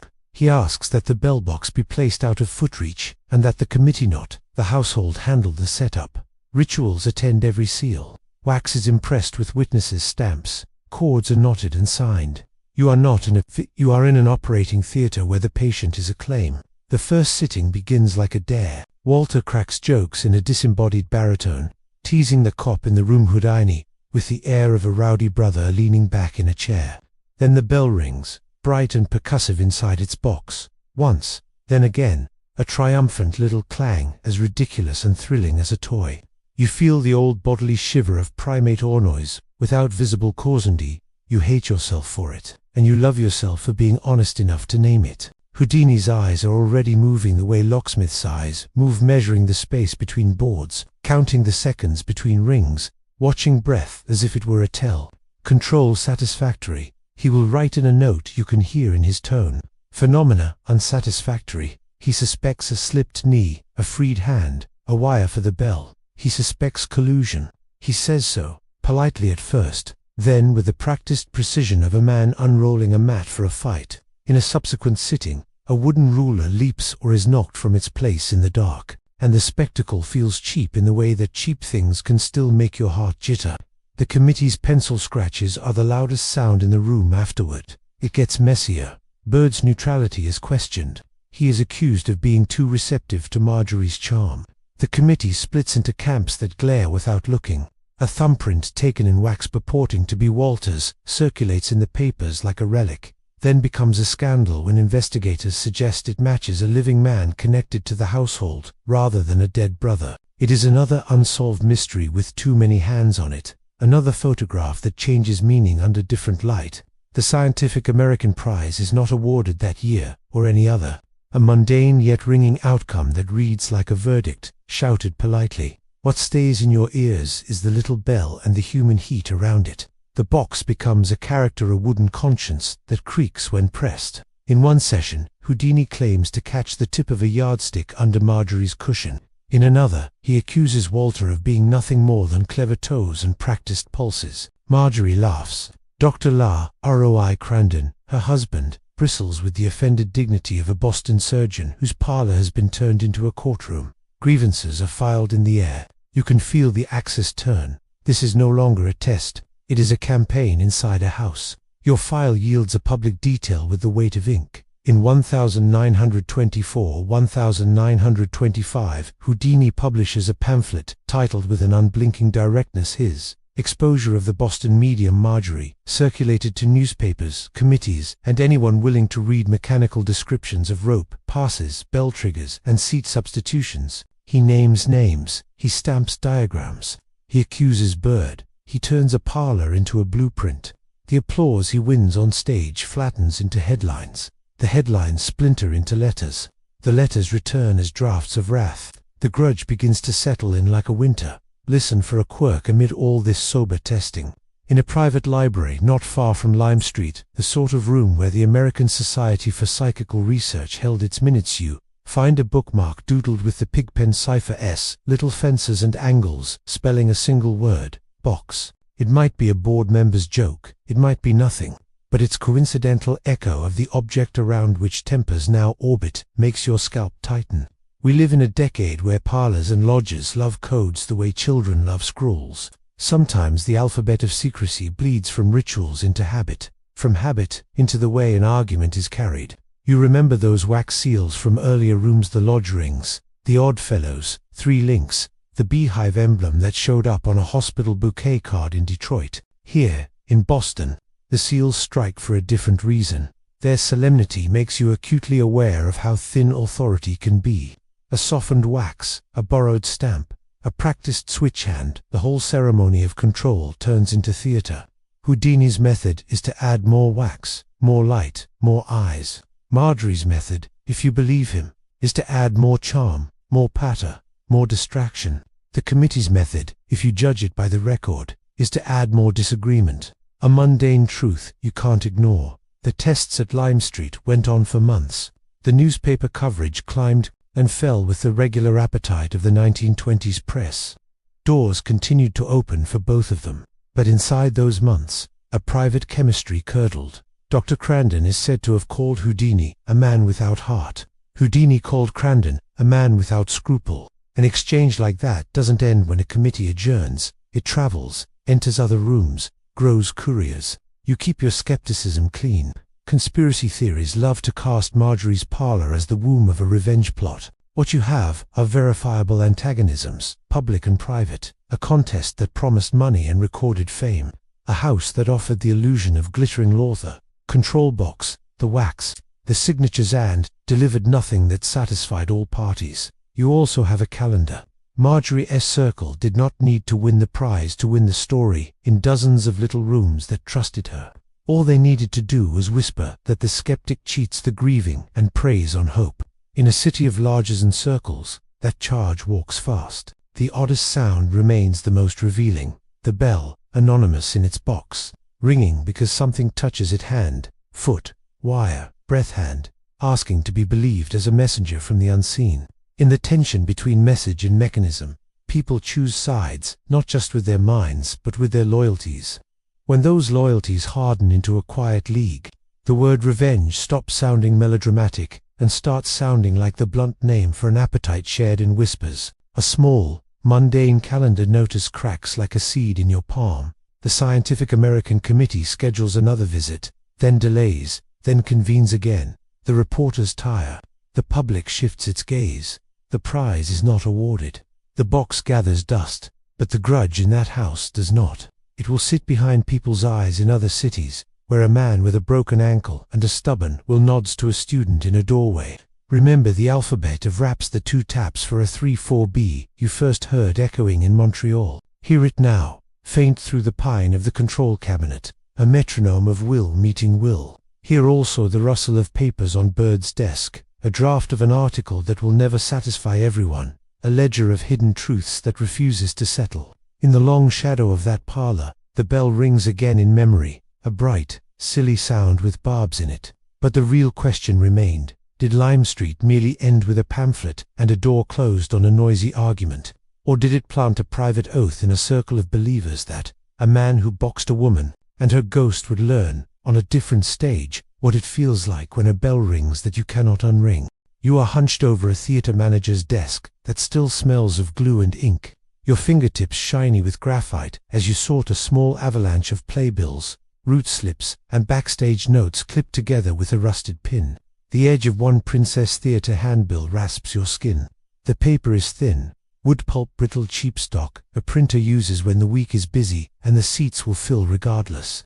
Your pencil makes a dry whisper as you circle a mark that is not part of the design, a pencil scrawl left by a hand that understood where attention pools and where it slides away. Anchor yourself in what can be checked without romance. Houdini's Montreal engagement at the Princess Theatre fell in the week of October 18th to 23rd, 1926, and notices ran in the Montreal papers with the usual copy. World's handcuff king, nothing on earth can hold Houdini. The address is on St. Catherine Street. The backstage corridor is narrow and functional. The dressing rooms sit under a temperamental skylight. Those facts are not classified. They're routine, printed, civic. You note them the way a surveyor notes stone corners. They make a map. Then you return to the scrawl. It looks careless at first. A quick glyph in the margin beside the word special matinee. The lines are 3 T's crossing at their stems to form a small trident-like emblem bounded by a faint circle drawn as if the pencil were running out. What Royal Archmasons call the triple tau, sometimes sketched by habit on scratch pads and trestle boards. It is a quirky ritual, microsign harmless in the wild most of the time, and yet your scalp tightens to see it here, in a margin that will travel from a box office to a doorman's stand, to a stagehand's pocket. In a decade where symbols hitch rides on envelopes and programs, a doodle is either nothing or the most comfortable mask a message can wear. You flip to a second bill and see the same circle. This time with a tiny dot at the center, the old point within a circle, another lodgeroom diagram with innocent meanings and convenient deniability.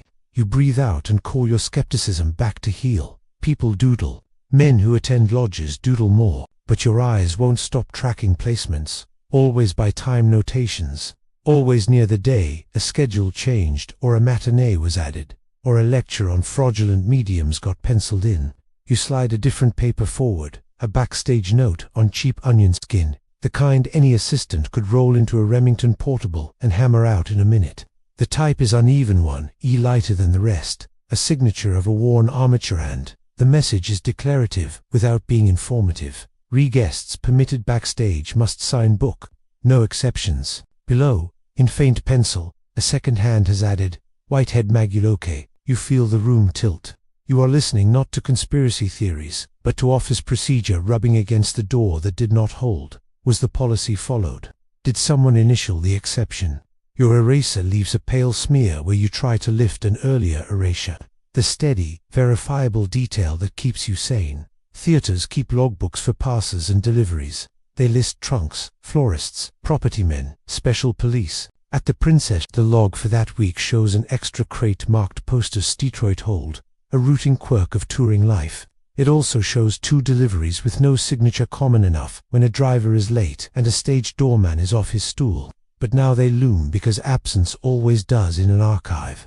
Absences feel like hidden truths, even when they are nothing more than fatigue and rain. A thin envelope falls from between 2 playbills and frisks across the desk like a dry leaf. Inside is a clipped letter with the top torn off, no date, just a place line.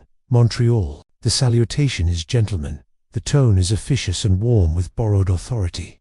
As you will be aware, certain organizations take a dim view of charlatans insulting the bereaved on respectable stages. The letter urges managers to decline to provide platforms to agitators who incite disorder. No signature, just 3 letters. FCB, you swallow. The motto of the Knights of Pythias: friendship, charity, benevolence, softened compressed to those letters. Finds its way onto watch fobs and lodge paper. Does it belong here?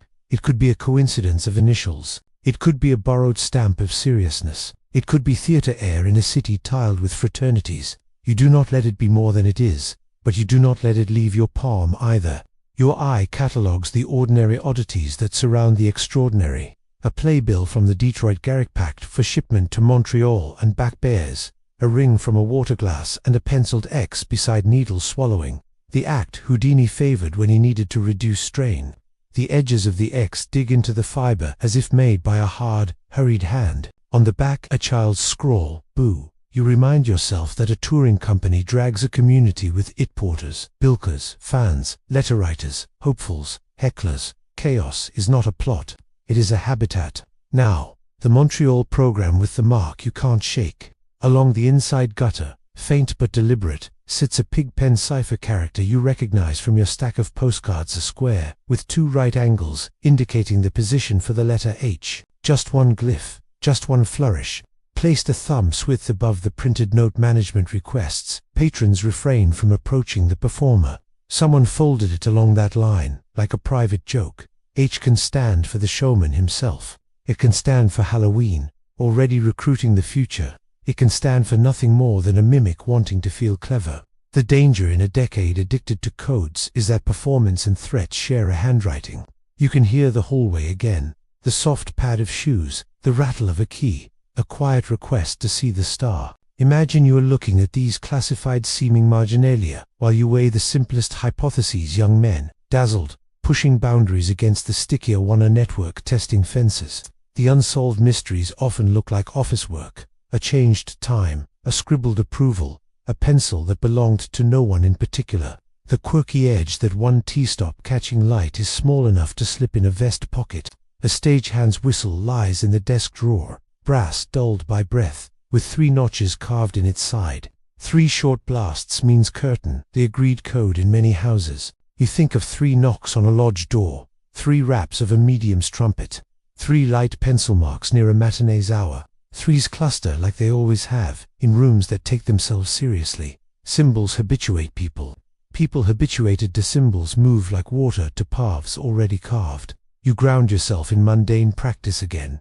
Theatre stationery carries the printer S name in tiny type along the edge. Jas & Sons lithographers, the same firm that printed lodge notices pinned to church basements across the city in September. Printers are neutral. They print for whoever pays. The border between stages and lodges is sometimes only the thickness of stock and the serif of a typeface. You stack the papers and turn to a small fan of telegram forms uniform as soldiers. One is a carbon with a blotched line. Detroit House, prepare for press news of illness, expected no statements. It sounds like management preempting clamor.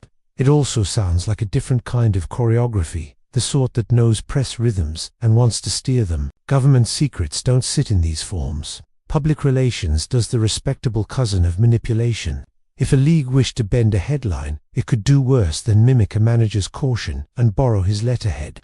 Listen to the softest thing in the room, the whisper of a pencil. S last millimeter of lead as it draws that triple tau a second time in the margin of a Thursday matinee bill. Perhaps the man who drew it was thinking of nothing more than the meeting he would attend after work, the soup to be served, the password to be spoken. Perhaps he was thinking of the debt you have seen encoded on cards and muttered in postcards. Perhaps he was simply bored. The handwriting of cities is messy. We are terrible at leaving clean trails. Hidden truths love our sloppiness because it provides cover.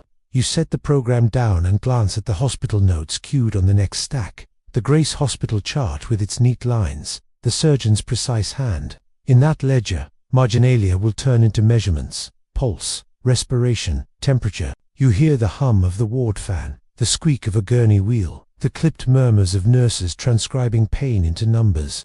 The Garrick S applause and the Princess S scrolls are about to become the Hospital S arithmetic.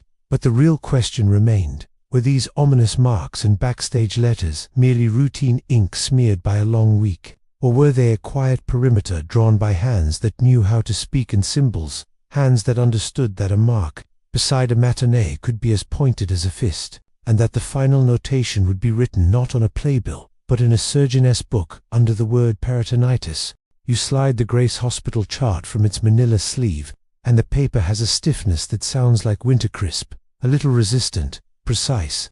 The ward clock ticks a metronome you can trust, and the inked lines of pulse and temperature feel like a music score composed by pain. You are reading the arithmetic of a body failing, and the arithmetic refuses romance. Yet inside these numbers, the room's quiet carries a riddle for appendix paradox that won't stop tapping the glass. Anchor yourself in what medicine in 1926 knows and does, not what rumor wants. Appendectomy is standard practice by this decade. The McBurney sit in oblique, muscle splitting over the right lower quadrantes, common in operating rooms with polished enamel basins and ether masks hung like sleeping birds. Antibiotics do not exist for a surgeon to reach for. Penicillin's clinical era is a decade away. A perforated appendix, once it spills its sour news into the abdominal cavity, becomes a race between surgical drainage and a body's limited defenses. Mortality after rupture is sobering even in good hospitals. Ether, a gauze mask, a confident hand, and then time is the therapy.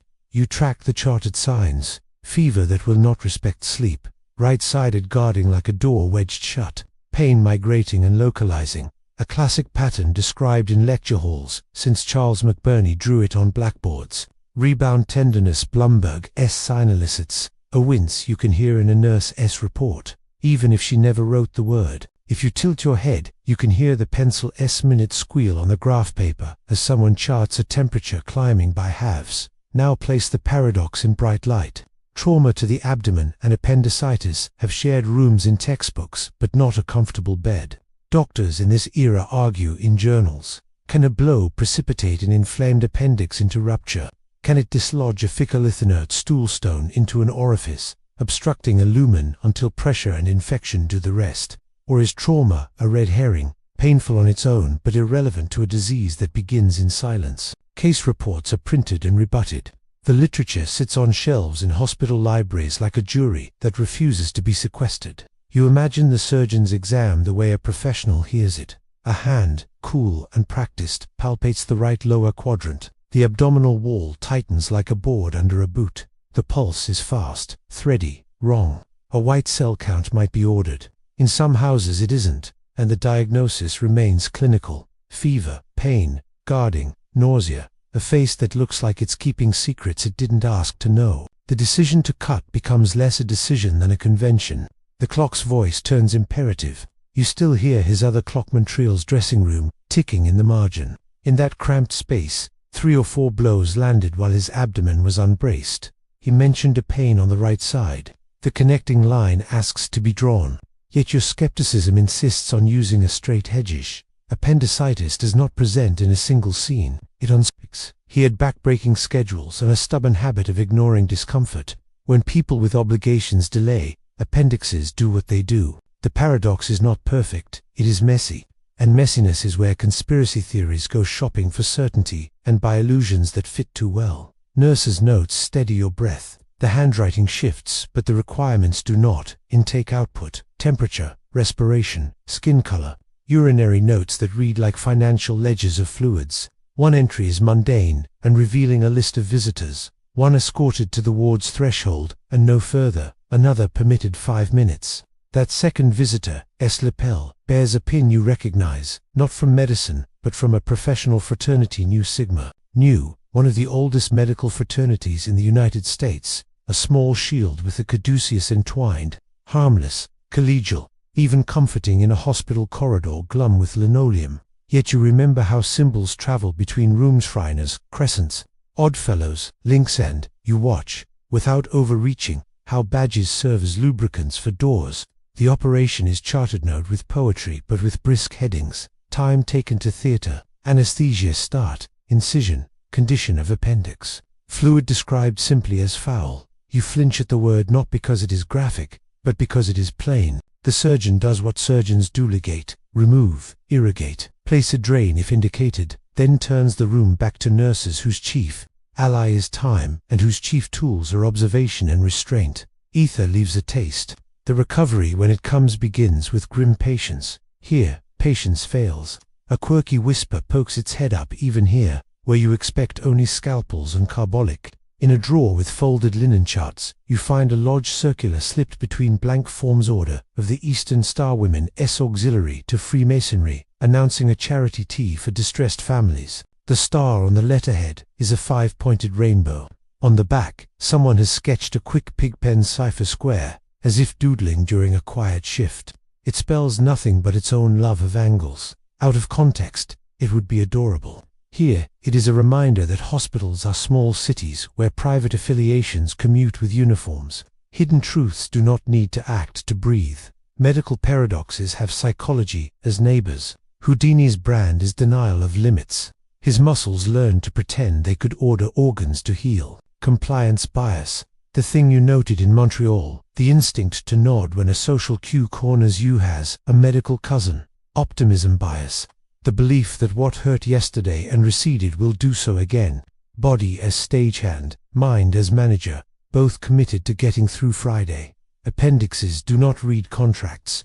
In Detroit, the ledger takes the pen from myth. You lay out the plausible paths like instruments on a cloth. Path A, natural course. An inflamed appendix days in the making bursts on its own schedule, independent of any fist. And the man on the couch happens to be a public figure whose earlier encounter in Montreal will be recruited later as dramatic causation, because the human mind loves before and after. Path B, trauma-assisted. A blow during an unbraced moment spikes intra-abdominal pressure, or bruises an organ, or dislodges a ficklith into critical lodging. Inflammation accelerates. Bacterium and pressure collaborate. By the time he consents to the obvious has become a catastrophe. Path C, darker fantasies. You know them by heart now. Poisoned needle, delayed toxin, conspiratorial hands in a ward after midnight. These last have 2 elbow-past facts. No evidence of exotic agents. No autopsy notes of foreign mischief. Nothing in the chart beyond a classic's ugly case of a common killer in a decade before antibiotics. And yet the paradox lingers, because the calendar lingers. Halloween is the synapse that keeps firing. He dies on October 31st. Spiritualist circles favor that date for their most publicized. If you were a league with a grudge, you could not script a better headline. Skeptics silenced on All Hallows. The paper would not write, but would imply. Because readers carry a set of ciphers in their heads, more powerful than pigpan smiths, that arrange facts into stories with a click like a lock. A clinical, verifiable footnote slices through the fog. Peritonitis presents with a board-like abdomen, high fever, and shallow breathing. Post-operative mortalities in ruptured cases in the 1920s can sit uncomfortably high. Some departments report numbers that would be unthinkable after antibiotics arrive. Surgeons battle with drainage and positioning, with copious irrigation, with morphine measured so pain does not become apnea. The war is manual and relentless, not magical. The government secrets here are no secrets, just institutional limitations, written in ink so flat they look like neutrality. Still, in the nurse's hum you hear your old metronome. Remember that staccato alphabet of raps from Montreal. The pigpen letters that spelled debt, the triple tau penciled by a matinee. The hospital tries to be impermeable to stories. Stories still seep under doors, carried by flowers, lapel pins, and the stubborn elasticity of a city's rumor. You catch a whisper in a waiting room. Halloween is close. The veil is thin, uttered by a visitor to no one and everyone. A phrase that converts bad luck into cosmic settling, injury into intent. You keep your ledger honest. The science does not support poison needles or lethal curses. The trauma debate punches versus pathology remains a matter of probability and patience. What tips the scale in your ear is not evidence, but choreography, missed examinations, a delayed admission, a showman's will, a calendar with a witch's hat printed around the date. The paradox, then, is less about biology and more about symbolism. A prosaic death by infection is made to look inevitable and orchestrated because it fell into a prepared shape carved by foes who wanted a verdict without leaving fingerprints. The room is quiet, except for the radiator's hiss and the turning of a page. You list the verifiable anchors one more time so you don't drift. Appendectomy performed. Appendix found ruptured. Peritonitis noted. Date and time written as 1:26 p.m. October 31st, 1926. No mention of poison. No notation of violence beyond history told by patient and friends. These are the dull pillars. Around them the city arranges candles and whispers, then backs away, satisfied with the silhouette they cast. But the real question remained. Was this the indifferent victory of infection over a stubborn man? Or did a blow delivered in a cramped room become the match that lit a fuse timed to explode on Halloween? Perfect for headlines, perfect for belief, perfect for those who preferred a calendar to confess what no accomplice ever would. You are standing in a records room that smells like cold ink and wool, the kind of municipal basement where the air tastes of dust and the past. A clerk's typewriter chatters behind a glass pane. A telegraph sounder ticks somewhere like a mechanical cricket. You ease open a grey drawer and the folders whisper a soft fanfare for the unspectacular machinery of a city. You are not hunting for a smoking gun. You are listening for a quiet arrangement, the ways a famous escape artist and the police learned to nod to each other across desks, borders, and headlines until favors felt like gravity. Start with the anchor you can plant without wobble. In February 1902, in Cologne, Germany, Houdini sues a police officer Werner Graf for slander after being accused of cheating. In a courtroom timed like theater, he has himself searched, cuffed, and still slips free. Then dramatizes the East Indian needle trick under oath. The judge rules in his favor. Newspapers take photographs. The case becomes a traveling credential he will flash in other cities. That is not a rumor. It's a docketed fact. It also reads like a handshake extended to lawmen. Test me, and I'll show you how a cheat looks and how a clean test works. You unclip a police circular, and the paper breathes. It's a notice to precinct captains about confidence men who use spirit raps and slate writing to relieve the bereaved of cash. Typed near the bottom is a line that feels like a raised eyebrow. Information courtesy of HH, performer, currently on tour. The initials are coy, the attribution plausible deniability for a bureaucrat who likes help but not blowback. You imagine the exchange, a back office, a pot of overboiled coffee, a detective taking notes while a visiting celebrity breaks down the rigging of a spirit trumpet with the calmness of a machinist. A verifiable, almost dull detail ties you to the border. Passport applications sit in the National Archives under his legal name. Eric Weisschlater spelled Eric Weissend, his stage name, written on the line, for also known as occupation, actor, height, eyes, the boilerplate inventory of the body as the state sees it. The dates map cleanly onto his tours. The stamps on his passports, when viewed in the right sequence, make a route of custody inspections and favors. A customs note in one file approves expedited entry for theatrical properties, a phrase that covers trunks full of handcuffs and a collapsible contraption or two.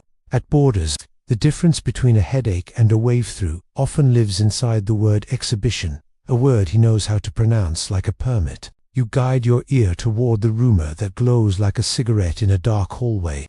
Police chiefs like demonstrations, superintendents like to be impressed in private. In London around 1900, Houdini is reported to have demonstrated for Scotland Yard, men's special branch, in a room that smells of leather and damp files, showing how modern ratchets and antique locks answer to the same patient fingers. The record here is foggier than you like. Names like William Melville hover, then recede. But the pattern is visible, even if the faces blur. You make yourself useful to men who hold keys, and they make you comfortable when your showmanship wants a lamppost or a rooftop or a parade permit. The indulgences accumulate in public like souvenirs, suspended from newspaper buildings in city after city, Detroit, Kansas City, New York. He wriggles out of a straitjacket in daylight, while police block traffic and hold back crowds. These aren't rogue stunts. They're permitted performances, often helped along by a friendly captain who likes the attention such harmless excitement brings to his precinct. The police lend their legitimacy to the show, and the show, in turn, lends the police a little glamour. The ledger balances in smiles and headlines. You find a precinct memo from a Midwestern city with the tone of a parent S-note to a favorite child. Mr. Houdini will be allowed to examine standard and special handcuffs in the property room under supervision. No photographs. The prohibition makes you grin. It's also a tell. He was not just escaping, he was auditing. Property rooms, with their iron smell and ledgered shelves, become laboratories where his fingers learn a dialect of steel that crosses borders better than any passport. When he tells a chief that a newer lock sticks in cold weather, or that a cuff S-pawl can be teased with a sliver of spring steel, a favor is earned that can be spent later. You pause at a card clipped to a constable's report, a piece of stationer S stock, stamped with crossed nightsticks, and a tiny 5-point star, the emblem of a police fraternity chapter. On the back, board ink has wandered into a miniature cipher, a pigpen square spelling bro. You have seen pigpen doodles everywhere in this decade. Lodge rooms, parlor, notebooks, scrapbook, margins, but it still pricks you to find the same nursery of angles and dots in a police file. The fraternals overlap the Fraternal Order of Police in its early local forms, Masonic lodges with sergeants as wardens. The quirk here is not sinister, it's ecological. Men belong to more than one room, and habits travel on shoes. You turn a page and hear a telegrapher's clack in your head. To all ports, permit performance on wharf with police cordon, reads a harbor message routing through a district office. It's a small indulgence, the kind that keeps a show's publicity calendar intact. Another wire from a northern border station notes, performer known to chief, trunks cleared pending inspection. That last phrase reads, bland until you picture the alternative. Unpacking handcuffs and saws in front of a bewildered customs man with a pencil behind his ear. A quiet word saves an hour. An hour, on tour, is money. You keep a skeptical thumb on the scale. Conspiracy theories love to inflate courtesies into covert contracts, demonstrations into dossiers, so you anchor to what shouts less. He cultivated police, not only because he was a born networker, but because the relationship made his act safer and his message sharper. In his crusade against fraudulent mediums, having lieutenants who wore badges made raids legal and arrests neat. In return, he shared techniques for escaping bonds that every policeman who'd ever mislaid a cuff key wanted to see. Reciprocity is not espionage, but to onlookers it can smell like a classified understanding. A public, resonant fact keeps the air clean. He lectured for officials, including talks to civic groups and lawmen on the mechanics of fraud. Newspapers advertised demonstrations for police where he explained, with clinical clarity, how pickpockets work a crowd and how billets are switched under your nose in the half-light. He did not hide this, he printed it, and yet the backstage version is always one notch closer, one sentence lower, one pasted label on a file that reads H-notes instead of Houdini. You listen for the quiet resentment that would grow in the rooms on the other side of this equation. Mediums and their managers regarded a police-friendly skeptic as a snitch, who could close halls with a call. Lodge brothers who rented rooms to development circles did not appreciate visits from inspectors trained to look for luminous paint. Border agents alerted to mystery boxes were more likely to pry when a supplier rolled through. In that ecology, it wouldn't take a mastermind to seed a vow. It would take a handful of shared enemies in cities connected by railroad timetables, and by men who wore the same rings to different meetings. A quirky artifact drops out of a folder and skitters like a coin. A Bertillon card anthropometric measurements in neat columns once used to index criminals before fingerprints took over. Houdini scribbled along the margin reads, "They still miss more than they catch." He had studied those measurement regimes in Europe. He understood the fetish of exactitude and the pride it bred in bureaucracies. He also understood how pride can be turned how to appear as an ally of order while performing disorder's most exquisite parlor trick, getting out when you were supposed to stay in. You have not forgotten the earlier whispers, the pigpen debt, the triple tau near a matinee time, the beehive on a bouquet card, the cadence of 3 knocks that runs through lodges and stages alike. In this records room, the symbols get quieter but not absent. A lieutenant's ring flashes a familiar square and compasses when he signs a permit. A captain's calling card lists a club with a discreet Roman name on the reverse. These are not government secrets. They are social roads, paved and used. The unsolved mystery that refuses to be filed is motive sharpened by access. If someone wanted to inconvenience him, they'd call a manager. If someone wanted to embarrass him, they'd leak to a newsroom.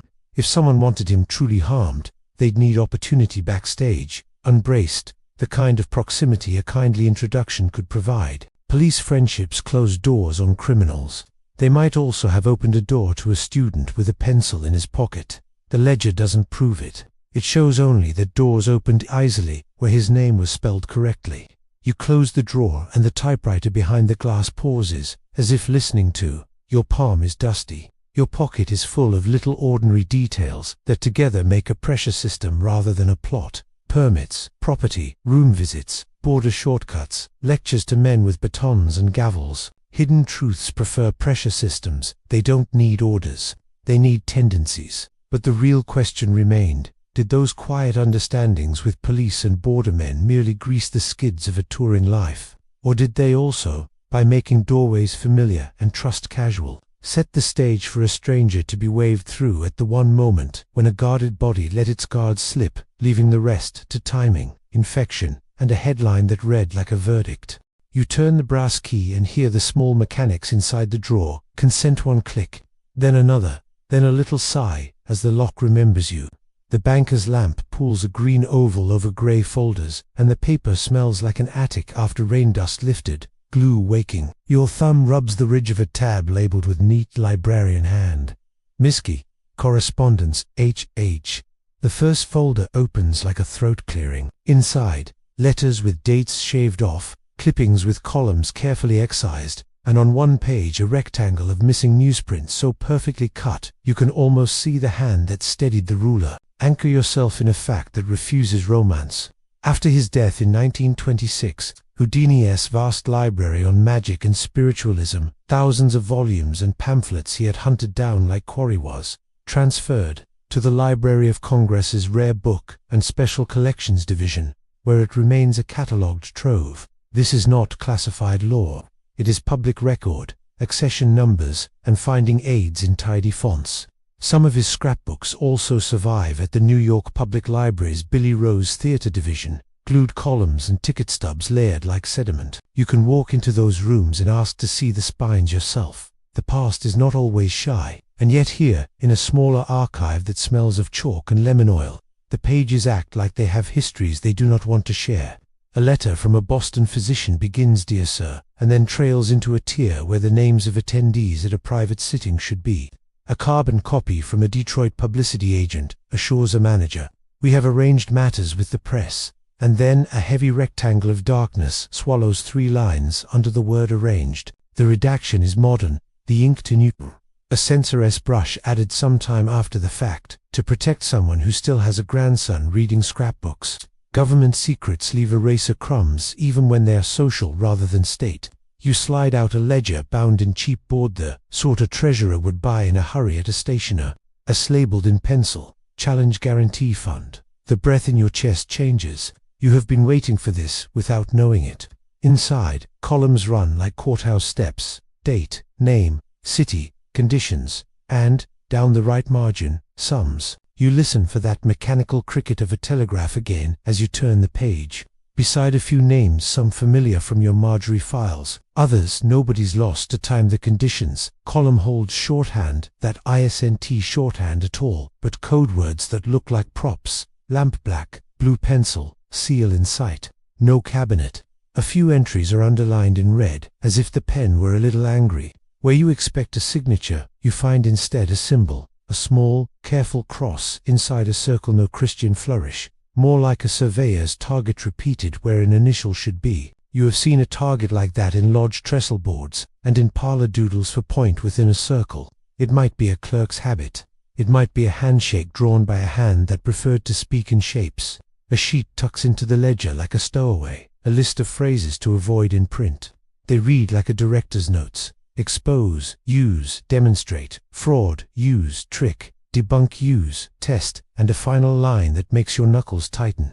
Make sure to say after Halloween when asked about scheduling. You wait for your better angel to laugh this off, as a melodrama written by a publicist who loved the calendar more than the clock. The line does not laugh back. You pull another folder and something brittle skitters a torn page that once had a staple. The heading at the top, half gone, minutes committee of 5. The names of 2 members are intact, their reputations clean and stiff. The other 3 names have been excised with the care of someone who knows that ink can outlive sentiment. The surviving lines argue about fine print, and your ears pick up the title of the next room you are about to enter, whether you want to or not. One member writes, "No darkness whatsoever, no contact." Another writes, "Public is bored by pure control. We must allow some romance." Romance is the word that snaps the lid on your patience. Committees love romance until romance eats their lunch and their minutes. You remind yourself of a mundane anchor that keeps this drawer from turning occult. Houdini's last will and testament filed in New York surrogate.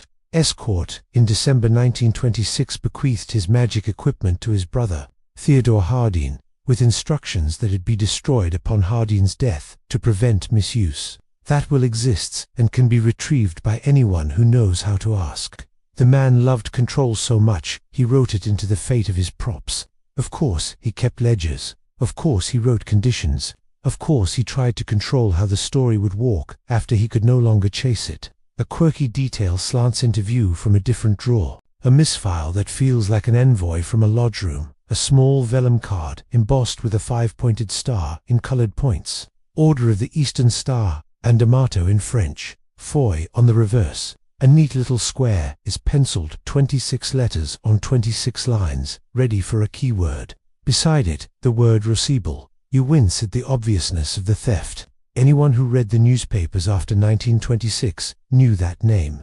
Anyone who wanted to feel clever in secret could use that key to turn believe into a cipher that would impress a parlor. The presence of the square in a file about challenges tells you less about plots than about a decade drunk on ciphers. In another sleeve, a photograph sleeve with no photograph, the caption remains pinned like a label for a butterfly flown. Press demonstration hospital corridor denied. The word "denied" is underlined twice. You feel the hallway return the radiator hiss, the wheeled clatter, the low voice of a nurse explaining limits. Listen to the pages when they speak in negatives. Here, a list of clippings with the headlines sliced off, and dates visible. Witching hour wonders, October. Cirrus snares, skeptic, November. Conjurer calls counsel, September. The cut headlines make a new text in the margin: an accidental poem, a gossip's song.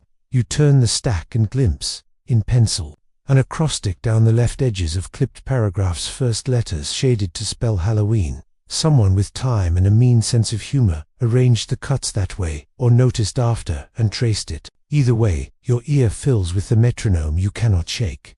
Remember that staccato alphabet 2 taps for a 3-4 that has followed you from Montreal to Detroit to Boston. The desk seems to echo it now, wood responding to your finger. You pull the last folder and find a letter that dips and rises like a man out of breath. It's from a club secretary whose name you recognize from lodge minutes, and it warns a manager, in kindly tones, that our hall is not to be used by persons who insult our beliefs. The phrase you've seen in postcards and pastorals repeats.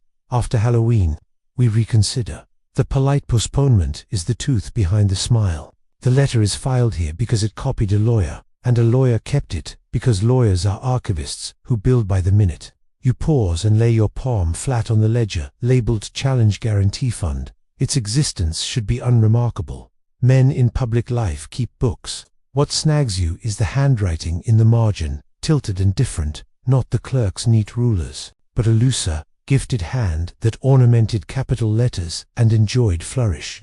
Next to 2 entries both struck through as no-show, the hand has written debt in blocked letters and drawn a small beehive beside it. You have seen that beehive before, on a bouquet card in a Detroit ward. You remember the Oddfellows triad, FLT, on a Montreal postcard, the triple tau scratched into a playbill. You tell yourself that symbols travel because people travel and people love belonging, and their habits are stickers that ride everything they touch. You tell yourself that, and you cannot help hearing the click of a tallying machine that someone brought into a room where spirit raps pronounced verdicts, and where ledgers turned vows into line items. A hum stiffens the hairs at your wrist. The desk fan, newly switched on by a clerk down the hall, turns the top page in your eyes. Snag on a column header you had missed because you were greedy for names. It reads, simply, fine print. Under it, in small script, are those words you've already seen elsewhere. No darkness, no assistance, no touching. The words behave like borders men try to push. The committee of 5, the ledger, the cut headlines, everything in this drawer points at a tension that will snap when a prize stands on a platform with money on the table and patience running out. But the real question remained, were these torn leaves redactions, and that quietly venomous ledger merely the random debris of a decade that loved paperwork? Were they the spine of an effort to script the test itself, to shape the rules and the clock and the headlines so carefully that when the $10,000 dare came due, the outcome would feel less like a verdict and more like a story that had already decided how it wanted to be told? You flatten a single sheet that rustles like a quiet reprimand, and the clauses march down it with the clipped calm of a courtroom. The heading is prosaic challenge canons, but the sentences carry a low, electrical hum. You are tracing the spine of the $10,000 dare, the fine print that turns belief into litigation, and you can feel how much of this story, ice and tea about ghosts or punches, so much as about who gets to write the rules. Anchor yourself first in a fact that wears public ink. In the mid-1920s, Houdini loudly maintains a standing offer of $10,000 to any medium who can produce genuine supernormal phenomena under conditions he and appointed referees deem fair. Newspapers reprint the figure because it glints. Reporters love a prize with a fat round number, separate but adjacent. Scientific American runs its own prize committee, with members like physicist Daniel F. Comstock and investigator Hereward Carrington, managed by editor J. Malcolm Bird, that scrutinizes claimants and never awards the purse. These are not whispers. They are columns and handbills, schedules and minutes. They establish the stage on which everyone negotiates. Now listen to the clauses as they click into place. No darkness, no contact, no assistance. Apparatus provided or inspected by the committee. Seals visible at all times. If phenomena depend on voice, an independent observer will duplicate verbal prompts. If a cabinet is required, the cabinet is transparent. If a trumpet must fly, the trumpet's rim is edged with luminous paint. The language is dry by design, the tone of a locksmith reading you your lease. There is a line about no touching of the control sheet, a page listing every restraint and seal, signed by witnesses. There's a line barring prearranged sitters, another that sets penalties for late substitutions of implements, Every sentence is a little fence. Together they make a corral where romance can't run. You move your finger to the margins, where the sheet picks up field, note shorthand, that ISNT shorthand but code words, UVA already seen in ledgers, lamp black, for fingerprint dusting, blue pencil for marking skin, sight seal for wax kept under constant view, and a pair of initials that look like anyone and no unseer. Committee favor stamp used when conditions tilt toward the test's authors instead of the claimant. The codes were not secret in the sense of cloak and dagger. They were the housekeeping of control, a quiet vocabulary that let a room full of professionals speak without giving oxygen to rhetoric. Still, the effect is incantatory. Repeat "no darkness" enough times, and you begin to hear a spell cast against mischief. Across the table, a second sheet answers like a heckler. Acceptable modifications. It is the chip. Mediumistic circles keep trying to slide into the game. Dimmed lights. Acceptable if luminous markers applied to all hands. One line allows. Cabinet permitted if committee constructs, another concedes. Sitters may include one trusted person of the medium's choosing, but must be positioned by the committee. You can hear the muscle behind these compromises, the argument that pure control bores the public, that the test must look like the phenomena it tests, or else the result won't travel. Committees, like veins, have patience until they clot. You pin a verifiable grounding detail to the top of this negotiation. In 1924 to 1925, as Marjorie's sittings unfolded 10 Lime Street under Scientific American's Parallel Prize, Houdini arrives with a control box and a pamphlet's worth of conditions, and a committee of 5 convenes, fracturing over protocol. Publicly, the prize remains unawarded. Privately, letters smolder. The fine print isn't fine enough. Everyone is reading it through different lamps. The impatience becomes audible. One committee letter in your pile underlines the phrase "no darkness" 3 times, so hard the pen bites the fiber. Another margins attention. Bird next to avoid prearranged sitters, a caution that reads like a sideways accusation. A third contains a phrase you've already met in the ledger room. Make sure to say after Halloween when asked about scheduling. The words could be a publicist's calendar trick. They could be nothing, but you can feel how the date has turned from a season to a scythe. Quirky, almost comical secrecy peeks through even here. Tucked into the folder is a calling card from a lodge study group embossed with a square of the Pigpen cipher as a decorative border, angles and dots, arranged with the enthusiasm of a clever teenager. Along the bottom, a motto in Mark Latin, Veritas subis sigillu, truth, under seal. It is not any recognized orders phrase, it's a wink. On the reverse, an acrostic poem whose first letters spell Tentec, someone's shorthand for 10,000, or merely 10K, a joke scrawled after coffee. In an era drunk on coded charm, even committee paperwork attracts doodles as if secrecy itself were contagious. You map the flow of patience in pencil gray wash. At first, committees entertain endless what-ifs, engineering controls that spiral toward perfection, bells in locked boxes, rulers held by strings, luminous dots on fingernails, chairs wired to buzz at the faintest lift. Then time compresses. Hotels must be booked, hall rentals paid, reporters scheduled or repelled.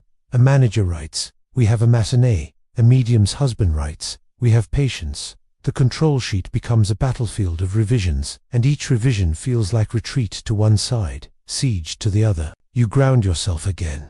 The Scientific American purse is never paid. Houdini's $10,000, loudly offered, never leaves the vault. The money functions as provocation, not currency. And yet, in letters to managers and editors, the prize is billed like a moral bond. If there is truth, the prize will find it. One sympathetic minister writes in a column, "If there is trickery, the test will correct it." He is not wrong. He is also writing a fairy tale about tests behaving like gods. Humans run the tests, and humans lose their tempers.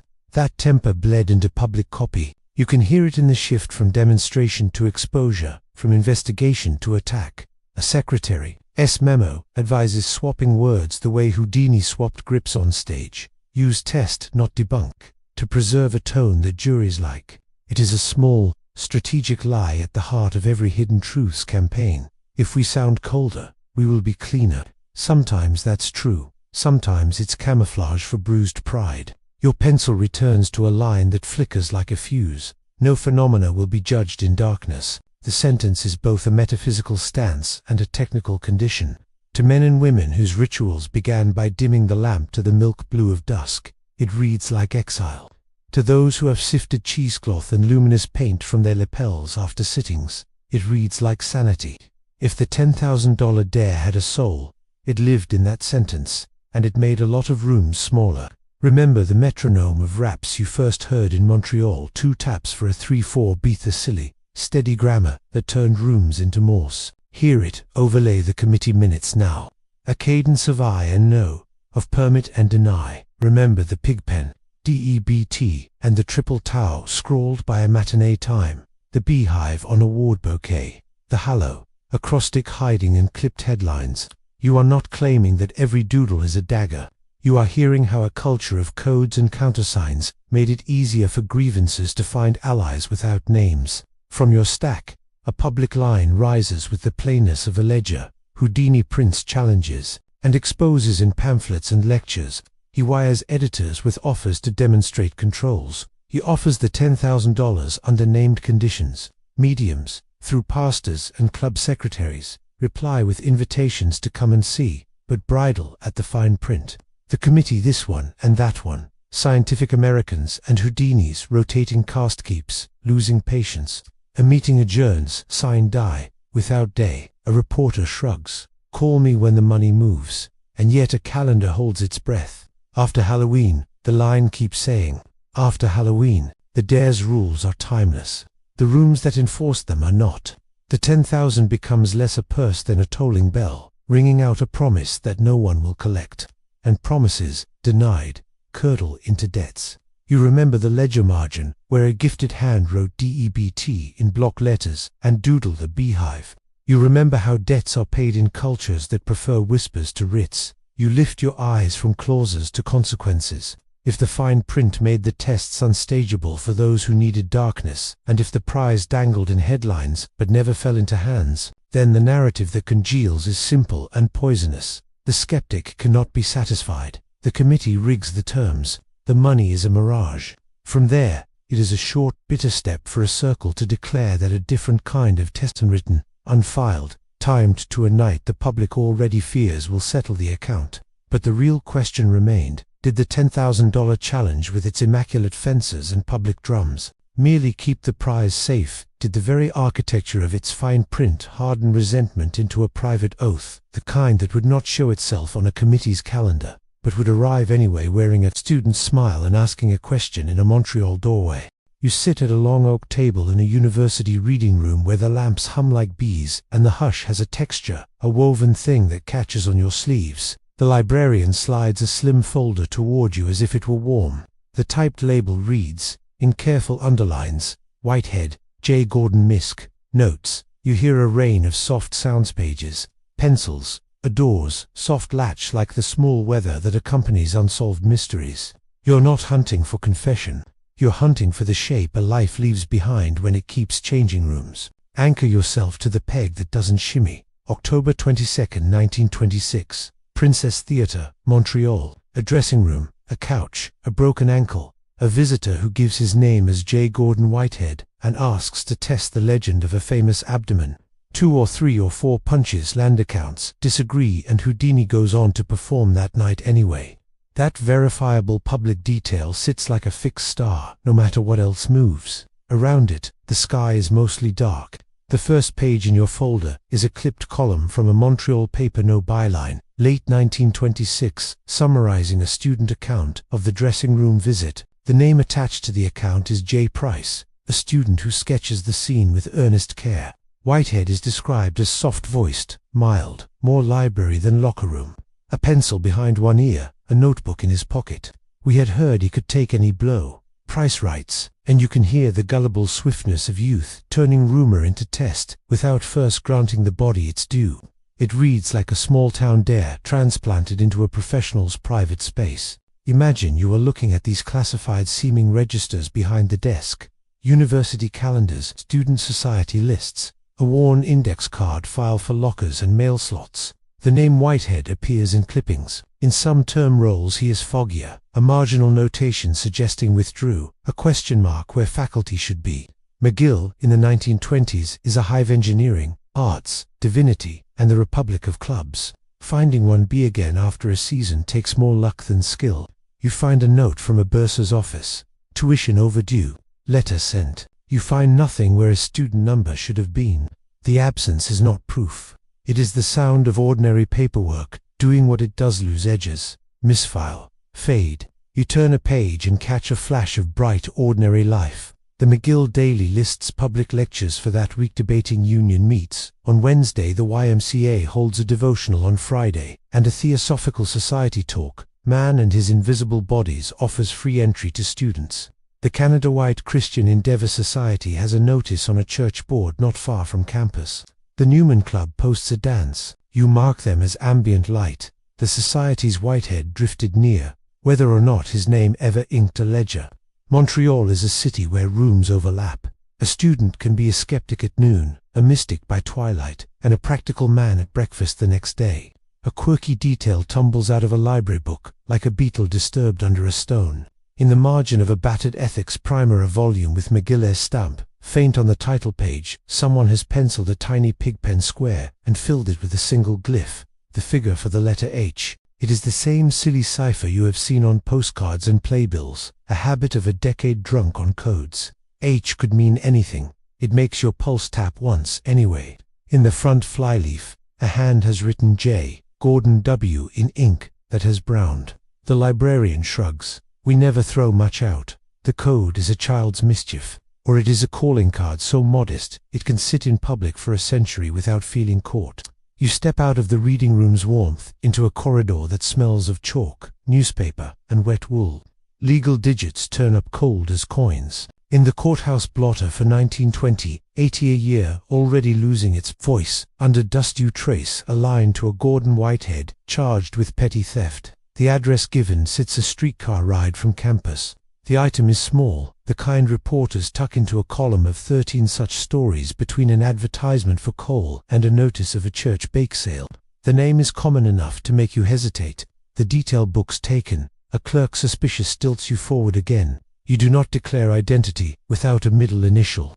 You note the echo and the city that keeps saying the same few names. Neighbors' recollections, collected in a thin typescript from a 1950s oral history project. Paint a portrait so indistinct it reads like fog. He was devout, says one, a caretaker for a church, eyes always looking at the floor. He was argumentative, says another, who thought he caught Whitehead quoting a theology tract by rote to win a point. He was shy, says a third, a man who would pay for a bun and then stand in the doorway until the room emptied, as if the outdoors required more courage than bread. Your pen scratches a line under the only stable conclusion. The more people remember, the less you can prove. Here is a public anchor, not about him but around him. Montreal in the mid-1920s is thick with fraternal and esoteric groups, Masonic lodges, listing meetings on community calendars, Oddfellows halls renting circles on Tuesdays, a Theosophical lodge running a reading room with copies of Isis unveiled, and a small case of crystals that look like paperweights in polite company. A student can drift near these without pledging anything, warmed by the feeling of rooms that know their own passwords. If you wanted to fashion a conspiracy from background noise, the city would comply. If you wanted to defend a man's privacy with plausible paths, the city would give you those too. You listen for the quieter, more clinical music, the psychology of compliance you measured in that dressing room, when a young man asked and a tired man nodded. Confirmation bias walks right beside it. If that same young man later reads clippings that transform the Montreal afternoon into a world-sized myth, his own account will warp toward the story the world prefers. Memory under pressure is not a tape recorder. It is a stagehand, rearranging props to keep the scene coherent. If you wonder why Whitehead vanishes, consider that to persist as a shape inside a myth is to become an accessory to it. Vanishing is a kind of refusal. Another scrap lands in your hand with that soft slap paper makes when it knows you re-listening too closely. A church bulletin from Notre Dame, 1929, announcing a public talk by a Christian spiritualist. Circle in a church basement, the subject modern miracles and ancient skeptics. The speakers are named. None is Whitehead. On the back, in the margin, a hand has drawn 3 short vertical strokes. 3 then crossed them with a single bar. a little improvised Tao you've seen before in Masonic doodling, was Whitehead in that room. The bulletin alone cannot speak, but you feel again the way rooms in this city hum in sympathetic resonance, the lodge near the church, near the hall, near the dormitory, where a young man hears people speak in thunder about exactly the thing he wishes everyone would forget. City directory is those thick, alphabetical maps of where Bodie's sleepless to J.G. Whitehead at 2 addresses in the late 1920s, then nothing. A notation in a landlord's ledger mentions rent paid by mother. A later hand adds moved, no notice. The trail does not end, it smudges. The rumor mill neighbors, a shopkeeper, a sacristan insinuates, hospital stays, a nervous collapse. The magistrate's line about petty theft is a splinter you cannot pull or ignore. The wider public, which prefers its conspiracies with names and dates, grows impatient with your carefulness. Remember that staccato alphabet of raps you heard in our first rooms, 2 taps for a 3-4B used to organize meaning in the dark. Hear it now as the tapping of shoe leather in vestibules where Whitehead might have stood. The YMCA reading room, a theology society debate, a spiritualist lecture after hours in a rented lodge. The rhythm tells you nothing you can stamp as fact. It does, however, sketch the lanes along which someone like him could have moved. A man can be an ordinary shadow in many rooms and still end up the most consequential stranger of a century. A quirky, almost tender artifact closes the folder. A library card for the public reading room bears a signature that could be his: rounded J, hurried G, cautious downstroke for the W on the back, in pencil faded to oyster, is the word believe, then erased so faintly you can still make it out, like a palimpsest. You want to attribute meaning. You want to say it as a mocking echo of the Houdini's private pact, or a prayer men write to themselves on bad weeks. You leave it undecided. Some mysteries deserve the courtesy of not being made to perform for us. You list the sober pins one more time. The Montreal dressing room, October 22nd. A student visitor named J. Gordon Whitehead. Accounts by J. Price and others. A life that, in the late 1920s, brushes, court blotters, and church bulletins. A city thick with societies that could shelter a man content to be no more than a first initial in a ledger. You aren't assigning him to lodges he did not join.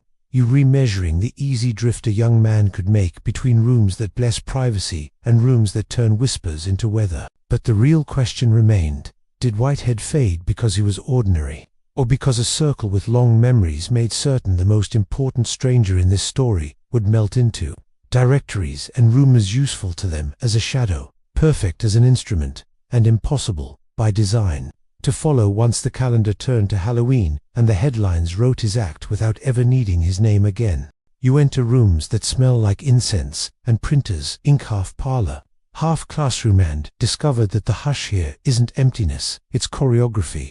A bell is tapped once to begin, a single candle is cupped to life, and a diagram drawn in chalk becomes the evening's whole grammar. You can hear the turn of pages as quietly as a priest's breath.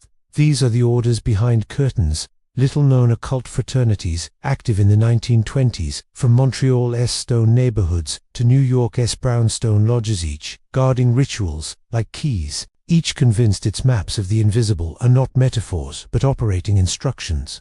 Anchor yourself in public anchors that don't wobble.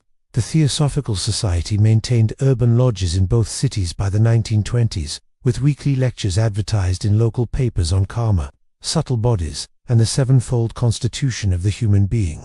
New York hosted a Golden Dawn offshoot, the Alpha et Omega, whose Thoth Hermes temple included Paul Foster Case among its leaders until 1922, when he departed to found his own esoteric schoolwork that would evolve into builders of the Addis. In the same decade, AMORC, the Rosicrucian Order founded by H. Spencer Lewis, ran a New York office mailing graded monographs before relocating headquarters to San Jose in 1927, and on the stranger edge, Aleister Crowley spent the war years 1914 to 1919 in New York City publishing and recruiting for Ordo Templi Orientis, leaving behind a wake of pamphlets and a handful of disciples who treated his rituals like ciphers to be solved. None of this is classified lore. It's traceable in circulars, advertisements, and city directories. Montreal, more discreet, hosts a lattice of smaller rooms, Commasonic lodges, Le Droit Humain, letting women and men meet as equals under a square and compasses.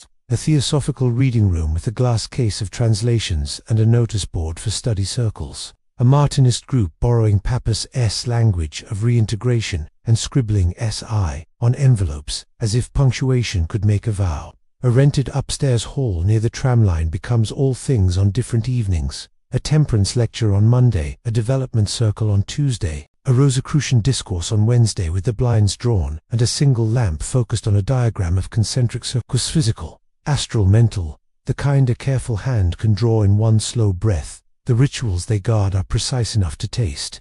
In New York's Alpha, Eta Omega rooms, an officer places painted wooden tablets, Enochian squares that look like crossword puzzles, sunk in syrup on the altar.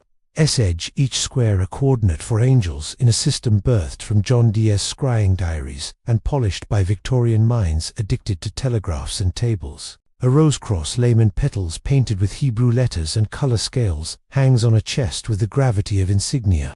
In Montreal, a Comasonic initiate is led blindfolded, hoodwinked, they say, around the room in a symbolic tour of the elements. Knocks sounded in patterns that never quite leave your bones. In both cities, passwords live not just in mouths but in fingers, grips learned with the same muscle memory a locksmith uses. You tilt a folder and a quirky square tumbles out that could be a child's homework and ISNT, a satyr square. Satyr arepo tenet, opera rotas, 5 lines of Latin that read the same in all directions, drawn on cardstock and wrapped in a ribbon like a postcard talisman. In the corner, pigpen cipher fences spell a single word, amor. It's corny and earnest and, in this decade, common, a small emblem of how these societies teach by pattern, how language arranged into grids becomes something you can feel with your hands, as much as understand with your mind. You have seen pigpen doodles on police memos and programs. Here it is again, domesticated, a pet cipher purring in the lap of a lodge. The public details are almost embarrassingly mundane.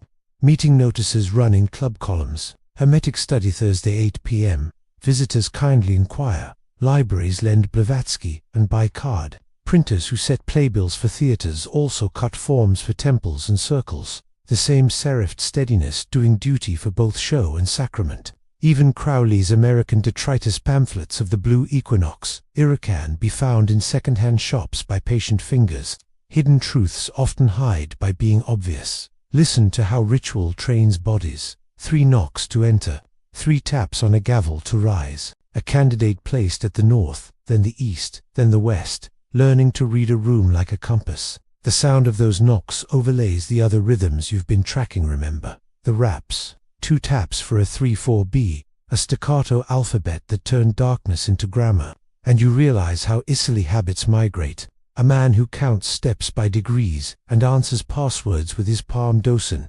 Need orders to keep a secret. He needs only practice. These fraternities keep their own unsolved mysteries, cipher manuscripts with uncertain provenance, parables whose keys are promised in higher degrees. The Golden Dawn cipher manuscripts, Victorian papers written in substitution cipher, whose origin remains debated, become a myth of beginnings no one can quite fact-check.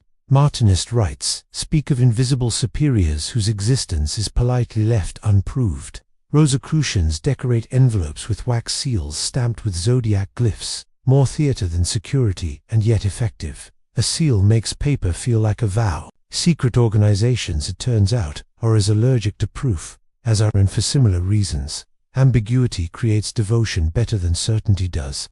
A verifiable, homely fact keeps you honest. Rooms cost money. Lodge treasurers collect dues, print minutes, and rent halls. Theosophical lodges host public nights to attract subscribers. AMORC posts schedules for monographs mailed on Tuesdays. These receipts are not sinister, they're domestic, but finance has gravitational effects. If a celebrated skeptic threatens a circle's revenue by making demonstrations unfashionable, the motives to defend ritual become practical. Conspiracy theories feed on metaphysics. Often, the appetite is economic. You leave a typed lecture from Montreal's Theosophical Lodge on karma and the 7 principles, and someone has penciled notes in the margin that turn doctrine into tactics. Keep lights dim atmosphere, no hecklers. Halloween public invitation. A church basement bulletin nearby lists a Christian spiritualist service with messages. Between these calendars runs a current of competition ideas for the same market. The bereaved and the curious, each room convinced its ritual is the safer map.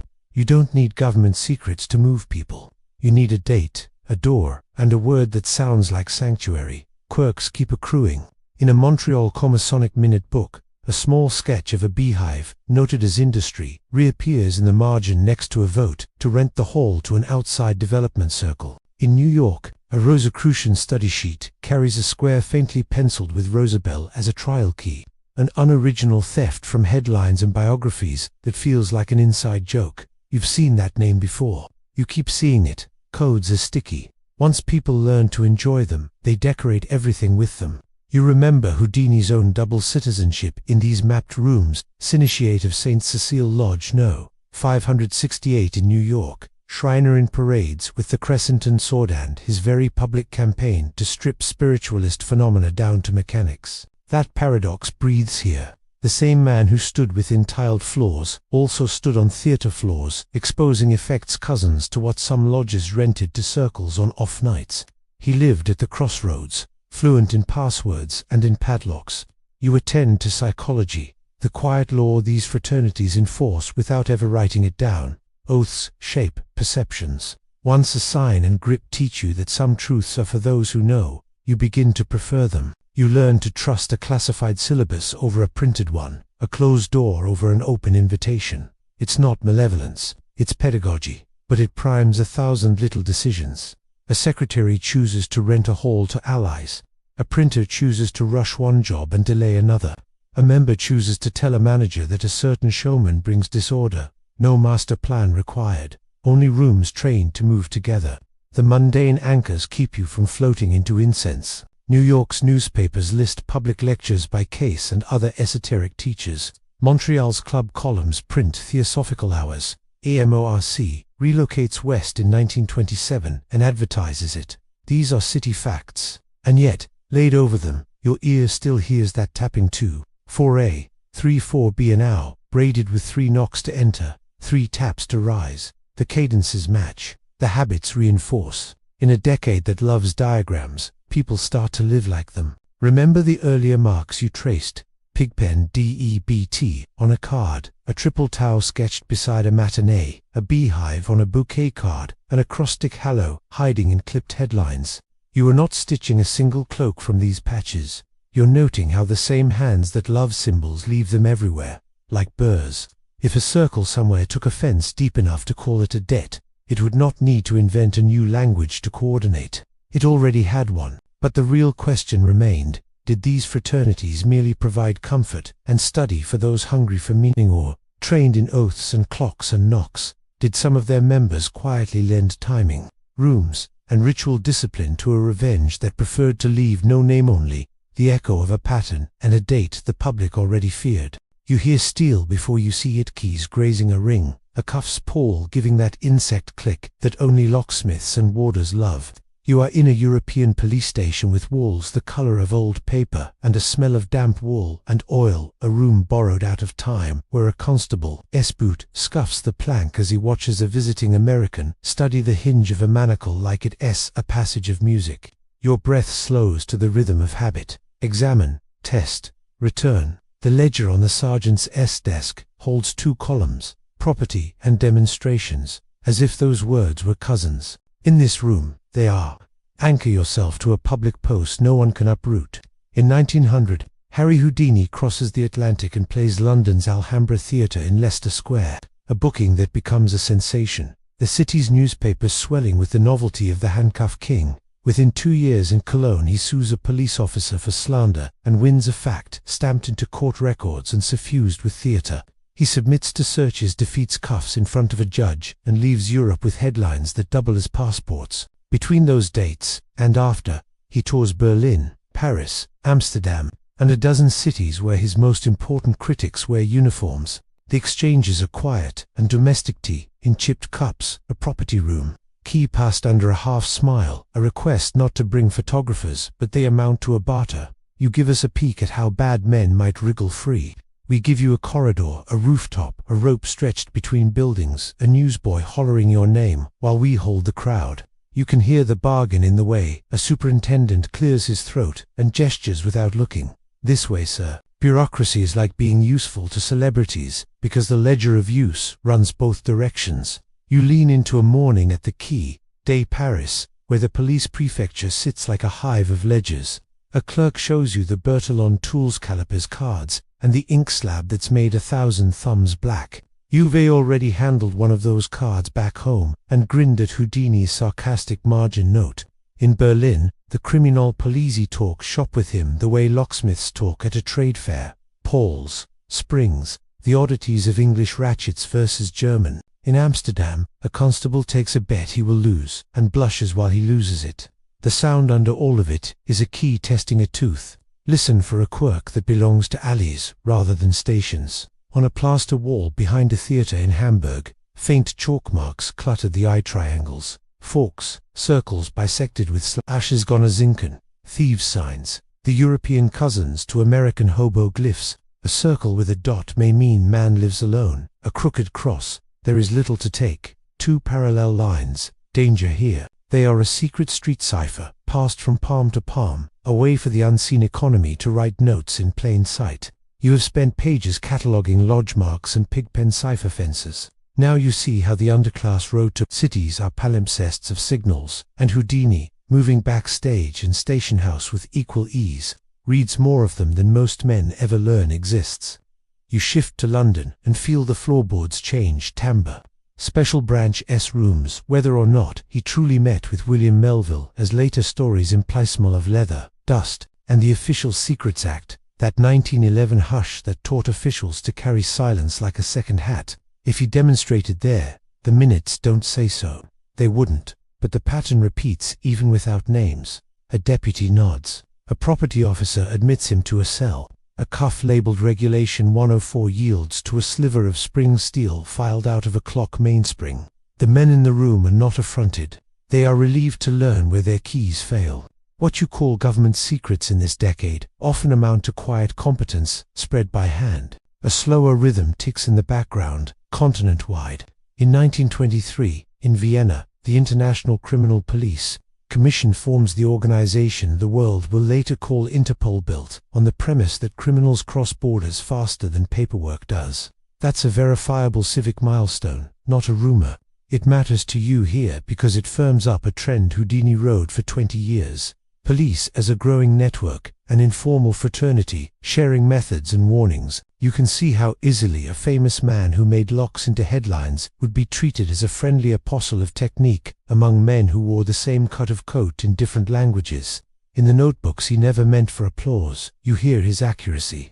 He distinguishes between lock types, the way a botanist distinguishes leaf edges. British derby cuffs, German figure eight south, French peels. Each has a temperament and a trick. He notes that cold stiffens certain springs, that rust is as good as a padlock if you know where to warm it, that oil smells different in the dark if a cuff has been manipulated sloppily. He is not a romantic in those lines. He is a machinist. That S, how you get invited back into property rooms. You talk like a tradesman and tell men how to avoid embarrassment.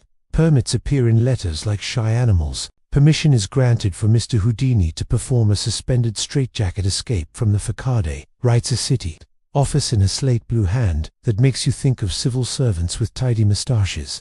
A police captain adds, 2 constables will attend for safety. Another city writes, must not obstruct tram lines. These sentences look like nothing more than administration in your ear. They sound like doors clicking open because a phone call was made from a desk where someone had already seen the man spring a lock and wanted to see it again. You keep your skepticism seated upright. Conspiracy theories love to upgrade courtesy to collusion, so you tie yourself to dull iron. There is no directive in a file that says use him. There is paper that says allow. And yet when you spread those permissions over a map of Europe, a pattern emerges. Doors opened for him at stations, towers, wharves and roofs, because men in those rooms had shaken his hand, admired his nerve, and enjoyed the small elevation of an afternoon when their drab work became the stage for a safe piece of chaos. Favors are chains like any other. You can climb them or be bound by them. He did both.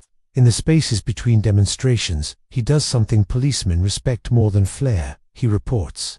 A Berlin inspector notes in a margin, Mr. H. advises that a vendor near the theatre sells spirit slates with double glass, requests inspection. A Paris officer files a report after a talk on confidence men, where Houdini acts out a billet switch with such clarity that a detective applauds under his breath. These are not government secrets. They are the ecology of a man who makes himself useful to decision-makers who can decide to be useful to him. Quirks cling like burrs to the wool of this network. In a constable's pocket notebook in Rotterdam, among addresses and case numbers, a little pigpen square lurks in a corner spelling bee. It's nothing and everything pigpen again, infesting the margins like ivy, proof that even the men who enforce the daylight sometimes doodle the darkness. In Vienna, a policeman's lapel shows 3 interlocked lynx-odd fellows, the same FLT you have seen in Montreal's hallway and on a florist's card in Detroit. In Paris, a sergeant's signet bears a B of industry, solidarities to dismiss, until you've watched that emblem ride across rooms that claim no relation.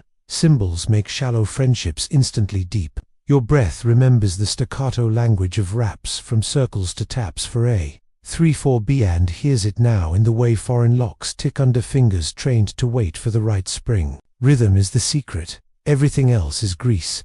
He carries that rhythm across borders like a passport stamped invisible. The irony is clinical. The more fluent he becomes in state-sanctioned rooms, the less extraordinary his presence seems in rooms that require introductions. A stranger smiling at a dressing-room door in Montreal in 1926 may have found less friction because, for 20 years, the face in that doorway had been familiar to men in caps and coats. A verifiable civic shoulder rub punches the air out of your lungs for a second. In London, 1904, a newspaper will stage a handcuff challenge at the Hippodrome with a particular pair of mirror cuffs put. That aside for now, you will handle that riddle soon, but note the scaffolding it rests on, a city where police are already part of the show. A population used to a crowd controlled by men in blue, letting the famous man wriggle in noon sun until he wins. The line between street theater and security management gets thinner than paper in such a place. The same synergy he uses can be used around him. You reconciled the ledger bent toward goodwill with the whisper bent toward debt. On the one hand, property rooms, permits, phone calls, a man and a civic class trading favors and enjoying it. On the other, a European backdrop, where goners incan tell the unseen to avoid or attack, where fraternals knit men with grips and mottos, where the International Criminal Police Commission quietly births a pan-European habit of cooperation. In that intersection, someone with a grievance and a little training doesn't need an order to act. He needs only a path that looks like courtesy. You catalogue the mundane again so you don't float. Alhambra, 1900. Cologne libel victory, 1902. European tours through mid-decade. Police demonstrations and sanctioned stunts. Interpol's founding, 1923. All sober. And yet behind them, your ear keeps hearing that metronome 2 taps. 3 braiding with the ring of keys on a hook and the tiny cough a warder gives when a lock surrenders. But the real question remained. Did those European years of swapping handcuff law for open doors simply make a touring life smoother? Or did they also teach 100 watchful men how to move without paperworks, so that when a stranger needed to be waved through a dressing-room door far from Leicester Square and long after the Alhambra, ovations, a nod, and a small smile were all the authorization required? You were under canvas on a rooftop where the rain taps like curious fingers, and a vacuum tube hums in a radio cabinet the way an animal hums in its sleep. The chairs are simple, the table thin, the trumpet mute beside a photograph in an oval frame. A single candle burns in a glass, and you can hear the breath of people trying not to breathe. You're here for the broadcast the way millions are air to speaker. Static combing your nerves, as Beatrice Houdini keeps a yearly appointment with the calendar that 1T stopped looking back at her. Anchor yourself with a fact that won't blur beneath the rain. On October 31st, 1936, the final Houdini is held on the roof of the Knickerbocker Hotel in Hollywood, conducted by Bess's partner and advocate, Edward Saint, carried coast to coast by radio, a storm washing the canvas and the candle shivering as if the night had a pulse. 10 years have passed since the Garrick Theatre and Grace Hospital. She has kept the ritual with ordinary courage, city to city, Halloween to Halloween. Tonight she keeps the 10-year vow and, if the signal fails, promises to let the silence be the answer. You lean closer to the speaker, and the room around you rearranges itself into sound. The MC's measured voice, a bell so soft it is more idea than strike. The list of controls like a prayer. No darkness, no assistance, no touching the trumpet. She will ask for a simple thing and a complicated thing. The phrase, irresistible believe, which belongs to two people and no one else. And beneath it, the teeth of the test, the code words from their act that make the phrase genuine and not a counterfeit. She does not say all this into the microphone. She doesn't have to. Those who know, know. Each year before this one, the rooms were smaller parlors, studios rented holes, and you can hear the intimacy in their small sounds. A chair creak, a cough quickly repented a medium's throat, clearing into a pitch to train to be casual. The ritual is almost domestic. A framed photo, a set of cuffs, a ring. In one apartment you picture she keeps a small shrine, a tabletop arrangement with his portrait and a glass of water below it. A quiet geometry that looks like grief solved for its simplest shape. You're not searching for sentiment. You're researching for a protocol that two people wrote together, and one person refuses to let strangers answer. The circle's grammar repeats like a metronome. Hands are held. The trumpet's rim is dusted with luminous powder, so any fraud will glow. A slate is washed and shown, its blankness a promise. A code is spoken only in the mind and waits to be struck like a tuning fork. In the darkened years of the early mediums cued the room with the alphabet of raps, you know, to welter taps for a 3-4-B, and you could hear grief's patience translated into a staccato that drove nails into the hours. She asked, she waited, she wrote down everything that felt like anything, then crossed most of it out. A quirky piece of paper rides the decade like a sparrow, an invitation to one private circle, cheap stock, 2-cent stamp carries, a decorative border in an alphabet Udan. TC at funerals, squiggled characters from the old Theban alphabet, beloved by occultists who enjoy writing invisibility into ink. The words likely say nothing more dramatic than Halloween circle, rendered in curvy letters that pretend to be older than the people holding them. It is a toy, a flourish, a way to make an ordinary evening feel like a rite. And yet, in a decade that can't resist ciphers, even a feeling wears a mask. The verifiable shines through the fog of myth with the clarity of a ledger line. On that wet Hollywood roof in 1936, a microphone carried Bess's voice when she said that after 10 years of listening for a door to open, it hadn't. Houdini did not come through, she declared at the end. I do not think Houdini will come back to me, or to anyone. And then, the sentence that knits itself to your ribs. 10 years is long enough to wait for any man. She extinguished the candle, and the radio hissed like the night taking a breath it had earned. In the smaller rooms of years 4 and 6, mediums had tried to argue with that kind of finality. Arthur Ford's claim in 1929, which you already filed under contest and retraction, had provided a phrase and a parade of code words so close to the genuine article that newspapers bowed before verification could stand up. By the 7th year, Bess had learned to make the room and the tests smaller, less parlor, more private arithmetic. The smaller the room, the less oxygen there is for headlines. The larger the broadcast, the more the ritual turns into public record. Listen to the sonic palette the nights shared. The scratch of a wax seal on an envelope. No one would open unless the code landed. The sizzle pop of a vacuum tube, fatiguing as midnight dragged it across its own glass. The sheet music hiss of rain, which always seems to arrive when a roof becomes a stage. The whisper of someone's pencil, lamp black, blue pencil. Sight seal notes from a skeptic's liturgy you heard earlier, now smuggled into a widow's vigil, for the simple reason that clarity has its own tenderness. She kept the photograph on the table the way lodgers keep a charter on the wall, not because paper makes a presence, but because humans make oaths to paper and then keep them.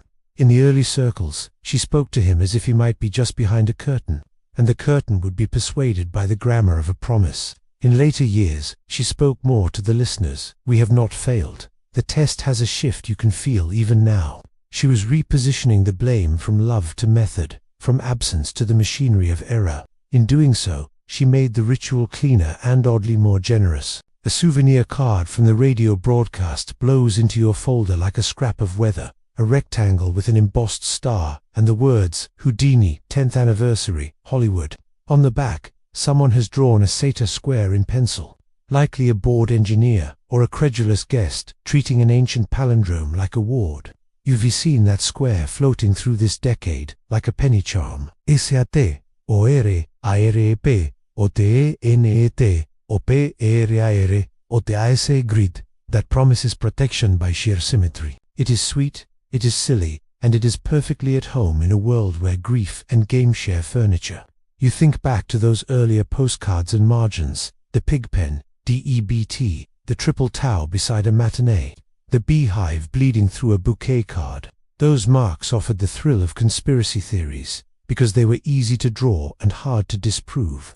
Here, the opposite discipline rules. The controls are bright, the code is known, the result is silence. Hidden truths, if any, do not perform on command, and classified grief refuses to be declassified simply because the microphone is open. The crowd leans into the radio. Edward Saint's voice holds steady as he tries to make the end sound like a kind of mercy. He had been Bess's guard against exploitation and her bridge to publicity. Tonight, he's the one who reminds everyone that a test is a promise kept, whether or not a bell rings. A gust hits the canvas, the candle trembles, and you experience the animal urge to pretend that weather is an answer. Psychology is the true medium in every room like this one. Where there is pattern hunger, there will be patterns. And where there are unsolved mysteries, there will be volunteers eager to stitch them into meaning. A mundane scrap keeps the romance honest. A hotel ledger entry shows the rental charge for the roof, the cost of tarps, the electrician's fee, the press passes issued. The ritual was also an event with receipts. That doesn't empty it of power. It places it back in a world where rooms are booked, chairs are numbered, and microphones are tested. The radio statics at soft snow hissing across the nation becomes the country S-breath as an absence is agreed upon. You catch yourself thinking of courtrooms, of the words nothing further, as both defeat and dignity. When she pinches the candle's light, it feels like the curtain on a theater in your chest, descending without fanfare. You can still hear the metronome you met in Montreal to, taps for a 3/4 beat, trying to tap behind the radio noise. It has no purchase. The code remains unspoken by the only voice that could make it genuine. The vow does not break, it concludes. The result is not a plot twist. It is a verdict read, softly enough to be carried on rain. But the real question remained. Did the silence mean the world is simpler than its symbols, or did it mean that by the time the test was perfect, the line had already been jammed by grief, publicity, and a decade's whisper networks, so that even if a true signal had knocked, who among the living would have been allowed to hear it? You stand in a newsroom thick with heat, metal, and hurry the linotype, machines clacking like regimented beetles.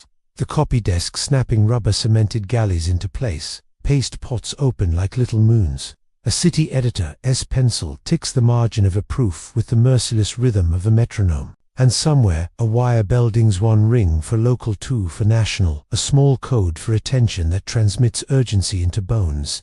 You inhale hot lead and damp newsprint, and understand how stories are not born. They are manufactured.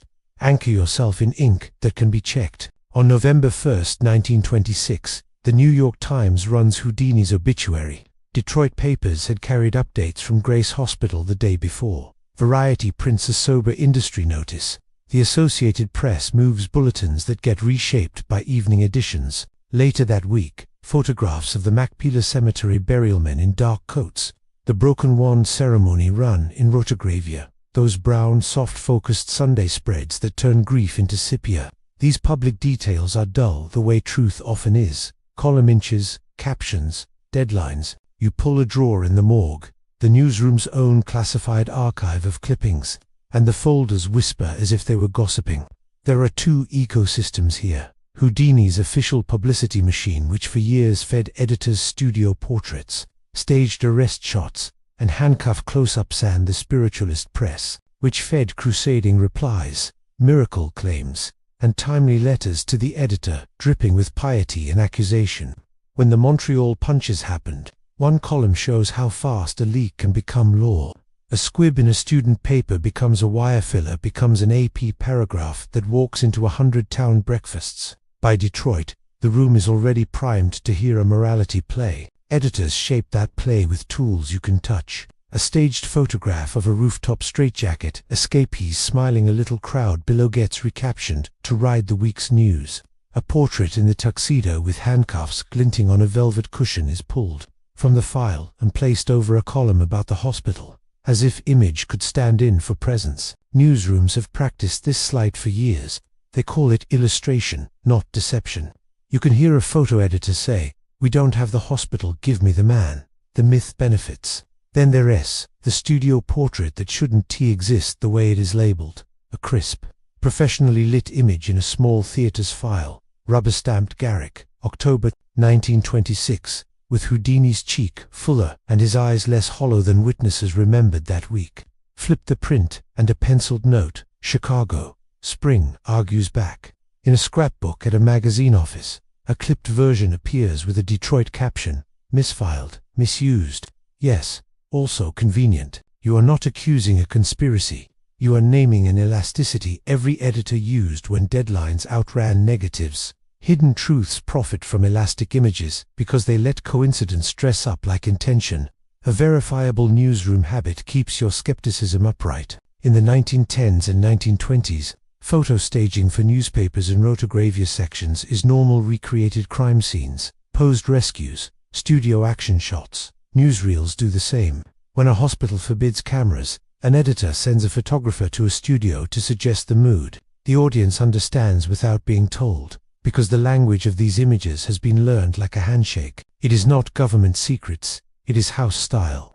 Listen for the planted leak, that softest sound in a building that roars. A letter arrives on newsroom letterhead, not from a reporter but from a concerned circle, unsigned, urging the paper to expose the exploiter of the grieving. Language you've watched repeat across cities. A medium's manager tips a rewrite man that a message is coming on Halloween. Press pass is offered if the paper plays fair.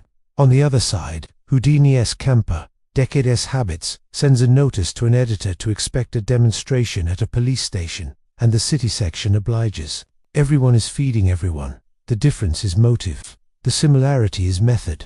You spot a quirky relic in the composing room, a drawer of dingbats, ornamental typeware. A journeyman compositor has tucked a tiny triple tau, 3 T's joined at the stem, cut into brass as a flourish for Masonic Lodge notices. It will appear this month around an Oddfellows charity ad. It might also get dropped, absent-mindedly or mischievously, at the foot of a funeral photo caption. In another tray, a Maltese cross, printer, S-flower, sits beside a beehive cut, once used to decorate a fraternal column. You have seen that beehive ride, from lodge paper to hospital bouquet card to ledger margin. Now it sits in a newsroom's toolkit, innocent and portable, a symbol waiting for a home. Compositors and copyreaders play with language in ways you can hear once you've tuned yourself to it. A subhead whose line starts with H and ends with O, and the next starts with A and ends with L, and so on, spells hallow down the ragged right edge if you trace the letters. It is child's play, an inside joke, and too tempting in the week of Halloween for men who live by type. You do not elevate it into evidence. You log it as a reminder that acrostics and ciphers are not the exclusive game of lodges and parlors. Newsrooms make patterns because pattern making is their work.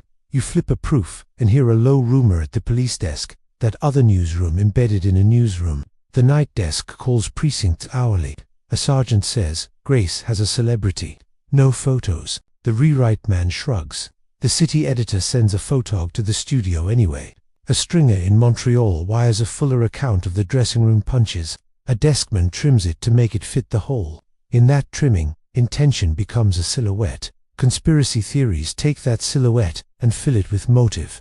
You still insist on method. Tight deadlines, tight spaces, tidy arcs. A mundane badge flashes as a reporter hangs his hat, the antlered head of the Benevolent and Protective Order of Elks. The press club's social gravity in dozens of cities. 11 o'clock toasts are their ritual clocks in lodge rooms, set to 11, a moment of remembrance. Editors go. Cops go. Theaters send managers. A calendar trained to pause at 11 breeds habits about when pages close, about when calls are made, about when a rumor will keep till after. If you want to teach a city to think in time, you put a ritual in its late shift. You open a flat file labeled Publicity Bess H, and the edges of clippings bite your fingers. Edward Saint's name appears in neat type above a release quoting Bess on the schedule. A small photo of the final Houdini press pass sits in a tri-letter press black on creamand on the back. Someone has sketched a satyr square, the old Latin palindrome, because printers are not immune to charms. The newsroom is not a church, and yet it borrows the church's grammar programs, vows, anniversaries, When it sells a long story, that becomes a feature, the calendar its headline writer. You remember the metronome you brought out of Montreal, the 2 taps for a 3-4 alphabet that turned darkness into language. Hear it in the way the copy desk knocks the brass spike, when a headline fits in the way a wire bell dings, when Detroit sends a new line in the way a photo editor's pen ticks against enamel while he decides what to crop. Rhythm seduces. Rhythm persuades. When a narrative fits an existing beat, skeptic, humiliated on Halloween, no one has to push very hard to keep it in time. Verifiable, humbling detail returns to cool your head. The Times obituary lists his birth name, Eric Weiss, the funeral date, the Macpila burial, the broken wand, right. Variety mentions tour bookings, yet unfulfilled. The AP wire uses the hospital's spelling, Grace. These are the bolts that hold the scaffolding up. What hangs from the scaffolding is choice. An editor decides to run an old triumphant portrait over a column about a failed body. A headline writer chooses a verb, struck, sinks, collapses, that tilts the mind. A city absorbs narrative through the medium it trusts. Paper. In the corner, a young rewrite man copies a letter to the editor onto clean stock, fixing the grammar and preserving the heat. You attack our dead sir, and the dead will answer. The letter says, unsigned. A copy chief smirks and moves it to the Saturday column, Voices of the City, where it will read like a mosaic tile in a pattern the paper professes not to design. No one in this room is orchestrating a vendetta. Everyone in this room is trained to prefer arcs over fragments, beats over static, pattern over the flat facts that never quite sing until you make them. The phone rings. A studio offers a photograph. A pastor offers a quote. A police lieutenant offers a denial. The choice to publish one and bury the others is not an occult right. It is newsroom triage. And yet you're ear-tuned by weeks of pigpen, DEBTs, triple tows, and beehives. Here's how easily timing and image can line up with the calendar. Whisper and leave the impression of a pattern bigger than any one desk meant to draw. But the real question remained. Did editors merely do what editors do, compose a readable arc from crowded days, or did a handful of quiet partisans, moving through press clubs and police desks, seed just enough leaks and just the right pictures to make the myth inevitable, so that by the time the presses rolled, the headline itself sounded like the verdict, a hidden league most wanted the world to repeat? You push through the swinging door that sighs on its hinges, and the ward greets you with its clean, unkind music radiator hiss, the careful squeak of rubber soles, a clock that dares your heartbeat to keep time with it. Grace Hospital breathes like a machine tuned to mercy and limits, and tonight you are not an interloper, you are a listener. The corridor smells of carbolic starch, and a sweetness you can't place that makes the back of your throat ache. A chartboard hangs at an angle thick with clipboards, and a nurse in a crisp cap glides past with a basin and an expression you recognize from people who have learned to keep their faces steady when the chart can. Anchor yourself in the ink that will not budge. The death certificate will state October 31st, 1926, 1:26 p.m., Grace Hospital, cause of death peritonitis, following a ruptured appendix. Visiting hours are posted in neat block letters 2 to 4, 7 to 8:30 rules that feel as solid as the terrazzo under your shoes. The nurse's station ledger is divided by hour and by bed, each line a fence that keeps panic from grazing the wrong meadow. These are not secrets, they are hospital grammar. You drag a stool under the desk lamp and open the ward log. The paper rasp is a sound that always makes your chest smaller. Entries run in an even hand. Temp 103.4, pulse 120, morphine 1/4 gr, at 9:15, rest poor, the rhythm is bracing. Then you reach a gap 2 lines left blank between 10:40 and 11:05 the previous night, a white silence where someone's pen should have walked. Across the emptiness, a faint grey smear arcs, as if a page laid atop these lines once got wet and bled into this one. You smell saline in your memory and hear a basin clink. You are not ready to call it anything but fatigue and spilled water. Your fingers still remember the feel of erasures that weren't innocent. You glance at the visitor's ledger, names in brittle loops and careful block letters, kin foremost, Mises, Bay, Houdini, Beatrice, smaller in the doorway than in all the photographs, her name written as if her hand had a catch in it, a manager's name, a theatre friend, an editor whose card you saw at the Garrick. Then a line that isn't a line. 8:12 to 8:20. No name, just a tick in the time in column and a slash in the time out, as if someone meant to come back and finish the entry and didn't. In the remarks field, a single word in a different pencil. Trustee. You can picture the type city, haberdashery, neatness, a tie like a rule, a coat creased at the arm. He leaves no signature in the ledger, but a scent lingers in the room's story. An orderly remembers the man's lapel pinsmall, crescent and sword, the Shriner emblem and the fact that he seemed to belong anywhere he stood. Another recollection contradicts the pin. A different orderly insists it was 3 interlocking links. FLT, the Oddfellows triad: friendship, love, truth rubbed, shiny at the edges. You have learned how symbols breed like rumors, and how both stick to memory. You do not decide which lapel he wore. You mark the habit that opens doors. The bedside itself yields contradictions like a nest of wires. One nurse remembers an oxygen tentagauze canopy, shimmering like a veil lowered over the bed in the morning hours. Another insists no tent was used, only a hot water bottle and careful repositioning to ease the breaths that had turned shallow, guarding the belly as if it were a wound that had declared sovereignty. The chart offers no tent line item to settle the quarrel, only the arithmetic of breath and heat. Ether lingers and a note about dressings changed. The incision McBurney's approach. You guess lies quiet and sullen under gauze. The room is the same size whether or not a veil hangs in it. The debate about the veil is a microcosm of the city's larger argument. How much darkness will you allow in a test? You lean into the log's handwriting change. A different hand takes over after midnight loop year. More flourished than the dose entries grow a shade theatrical. Relief afforded, complains less. The phrases older nurses erase with 2 letters. OBS. It is ordinary, and it is human, and it sits beside a practical note. No press. Hospitals had rules even then, forbidding photographers, and yet, a rumor in the newsroom file boasted of a corridor shot. The manager's carbon you saw earlier, press denied, belongs to this night. In your head, you hear the copy desk sigh. A card pale blue, edges deckled, slides out from under the ledger, like a fish leaving a rock. On it, a prayer typed in italics lead, kindly light, and on the reverse a pencil doodle that does not belong to devotion. A pigpen cipher, fence spelling for letters RST, angular and childish. It might be a bored volunteer's flourish. It might be a nurse's son's mischief.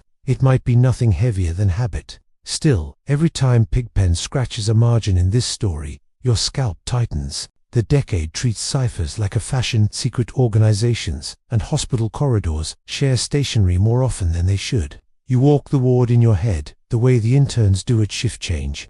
Ice chips requested, refused the surgeon's order. Lips moistened with a cloth, thirst noted and underlined. Visitors limited to minutes that break hearts into segments smaller than the clock. A rabbi, maybe. A rumor of a priest. That rumor keeps fighting rooms that would have asked differently. A nurse's pin flashes a 5-pointed star of the hospital training school. Or perhaps the Eastern Star's colored points, if the auxiliary sent visitors with a cake and a hymn. The boundary between charity and lodge is thinner than paper in a city where committees share surnames. You hear again your Montreal metronome, 2 taps for a 3/4 beat transposed, now into radiator ticks and slipper squeaks. It isn't the dead talking, it's plumbing, it's heat, it's habit. But once the alphabet of raps has colonized your ear, every pattern knocks like a messenger you should answer. The hospital's job is to translate knocks into numbers. The city's job is to translate numbers into headlines. The circle's job is to translate headlines into parables. You are somewhere between the 3, and the only tool you trust is the ledger line in front of you. A verifiable banal note steadies you. The ward posted a quiet hour from 1 to 2, a custom in teaching hospitals. Phones held, voices lowered. The nurse in the corner turns the pages of a manual that, you swear as you pass, has a pressed flower between pages and a small satyr square scribbled at the bottom margin. Esse ate, ore, iae, potin, ete, pere, ote, esse, drawn as if to practice symmetry during a slow moment. The square has walked from large and parlor into hospital hands, because people like to press order into dread. You don't condemn the impulse, you track it. Back at the desk, the gap between 10:40 and 11:05 glows like a small bruise. The visitor with no signature sits over it like a cloud that casts a shadow even if it never rains. In the narrative that hardened after Halloween, this gap becomes a pane onto which anyone can project a film. A meddler, a benefactor, a man with a kind word, who also asked a pointed question about photography, about access, about the definition of family. The truth could be as harmless as a trustee checking on a ward and respecting a rule. It could be as theatrical as a messenger carrying a wreath with a beehive on its card, the emblem you have already seen ride. This story, like a band, forgetting, or choosing not, to sign a mundane, sturdy, fact-checks your drift. Hospital accounting notes, a cash payment at the front desk for flowers. Receipt torn and pinned with a straight pin, no purchaser's name filled. You do not alchemize anonymity into guilt. You set it on the table next to the pigpen rest, the ledger gap, the oxygen tent rumor, and the lapel pin that may have been a crescent, or may have been 3 links. The pile looks like a personality test for anyone who likes hidden truths. What you choose to see tells on you. Before you close the ledger, you thumb the last page and catch a correction that only ink can make. 1:30 p.m. written, then struck, and above it, neat as a law, 1:26. You know the number already. You taste its iron, the ward's clock, the nurse's hand. The doctor's nod. Small congruences converge into a time that will become a headline and then a talisman. The hospital does not bless it, it records it. The rest of the city sanctifies the minute for reasons the chart has no shelf for. You push your stool back, and the leg squeals the way chairs squeal, at when someone pretends a force moved them. You have learned to mistrust squeals, and love squeaks unromantic, unhelpful, too small to carry anyone's meaning but the chair's. On your way out, you pass the chapel plane, would a hymnal open to abide with me, and the announcement board, where the Knights of Columbus have penciled a meeting time for Friday, while the hospital auxiliary has posted a bake sale for Thursday. The board is a city. The city is a board. People who share pins share rooms. People who share rooms share habits. But the real question remained, was that unsigned visitor a harmless trustee, obeying a quiet hour, or a courteous hinge in a door a league had already learned to open, leaving in his wake a small gap in a logbook, a whisper about a pin, and just enough blur for a Halloween myth to settle over a hospital that had only tried, in good faith, to count breath and time. You pull your chair closer to the oak table until its leg grates the floor with a tired scrape, and the air takes on the sound of paper. Onion skin crackle, carbon smudge, the flat slap of a typescript being squared to the edge. A desk fan vibrates at a pitch that makes your molars hum. You are in a borrowed room at a magazine office that used to feel like a laboratory and now feels like a divorce court. The folder reads, flatly, Scientific American Psychic Correspondence. Your fingertip finds a ridge where a staple once was and is no more. You know without being told that staples go missing when friendships do. Hold tight to the public spine so you don't get thrown. In 1922, Scientific American announces a cash prizes committee will examine claimants who promised genuine supernormal phenomena under test conditions. By 1924, Houdini sits on that committee. They test Mina Marjorie Crandon at 10 Lime Street in Boston, in a sequence of sittings thick with diagrams and temper. The prize is never awarded. That is verifiable, printed, reported. You can point to it in bound volumes and clippings. Whatever else happens in this room, those sentences do not move. Now you let the fallout talk in its own handwriting.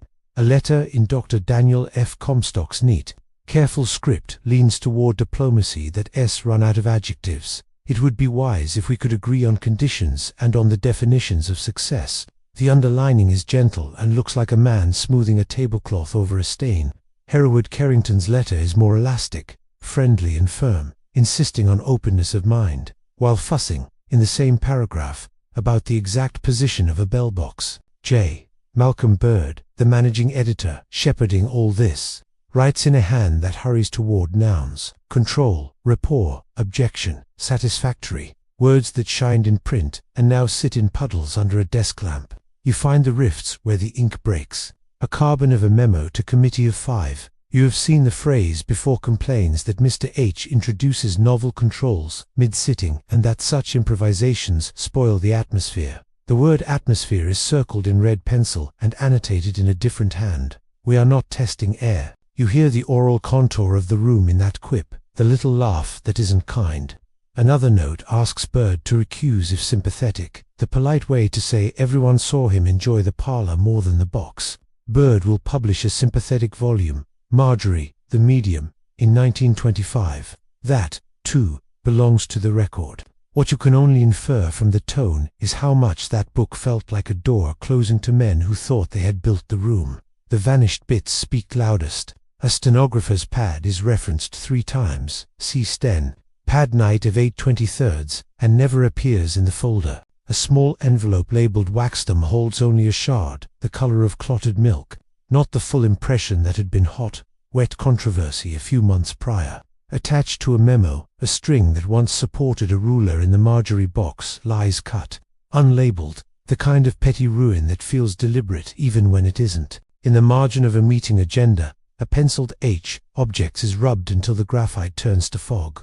You are hearing mechanics turn into theology. No darkness was a sentence on a control sheet. Here it mutates into a creed about what knowing should feel like. We must allow some romance. Someone scrawls in a dry fury you already encountered in another drawer, and the pen dents stay angry a century later. Romance is the enemy of measurement. Romance is the friend of crowds. Committees get crushed between those truths, the way a moth gets trapped between window and storm.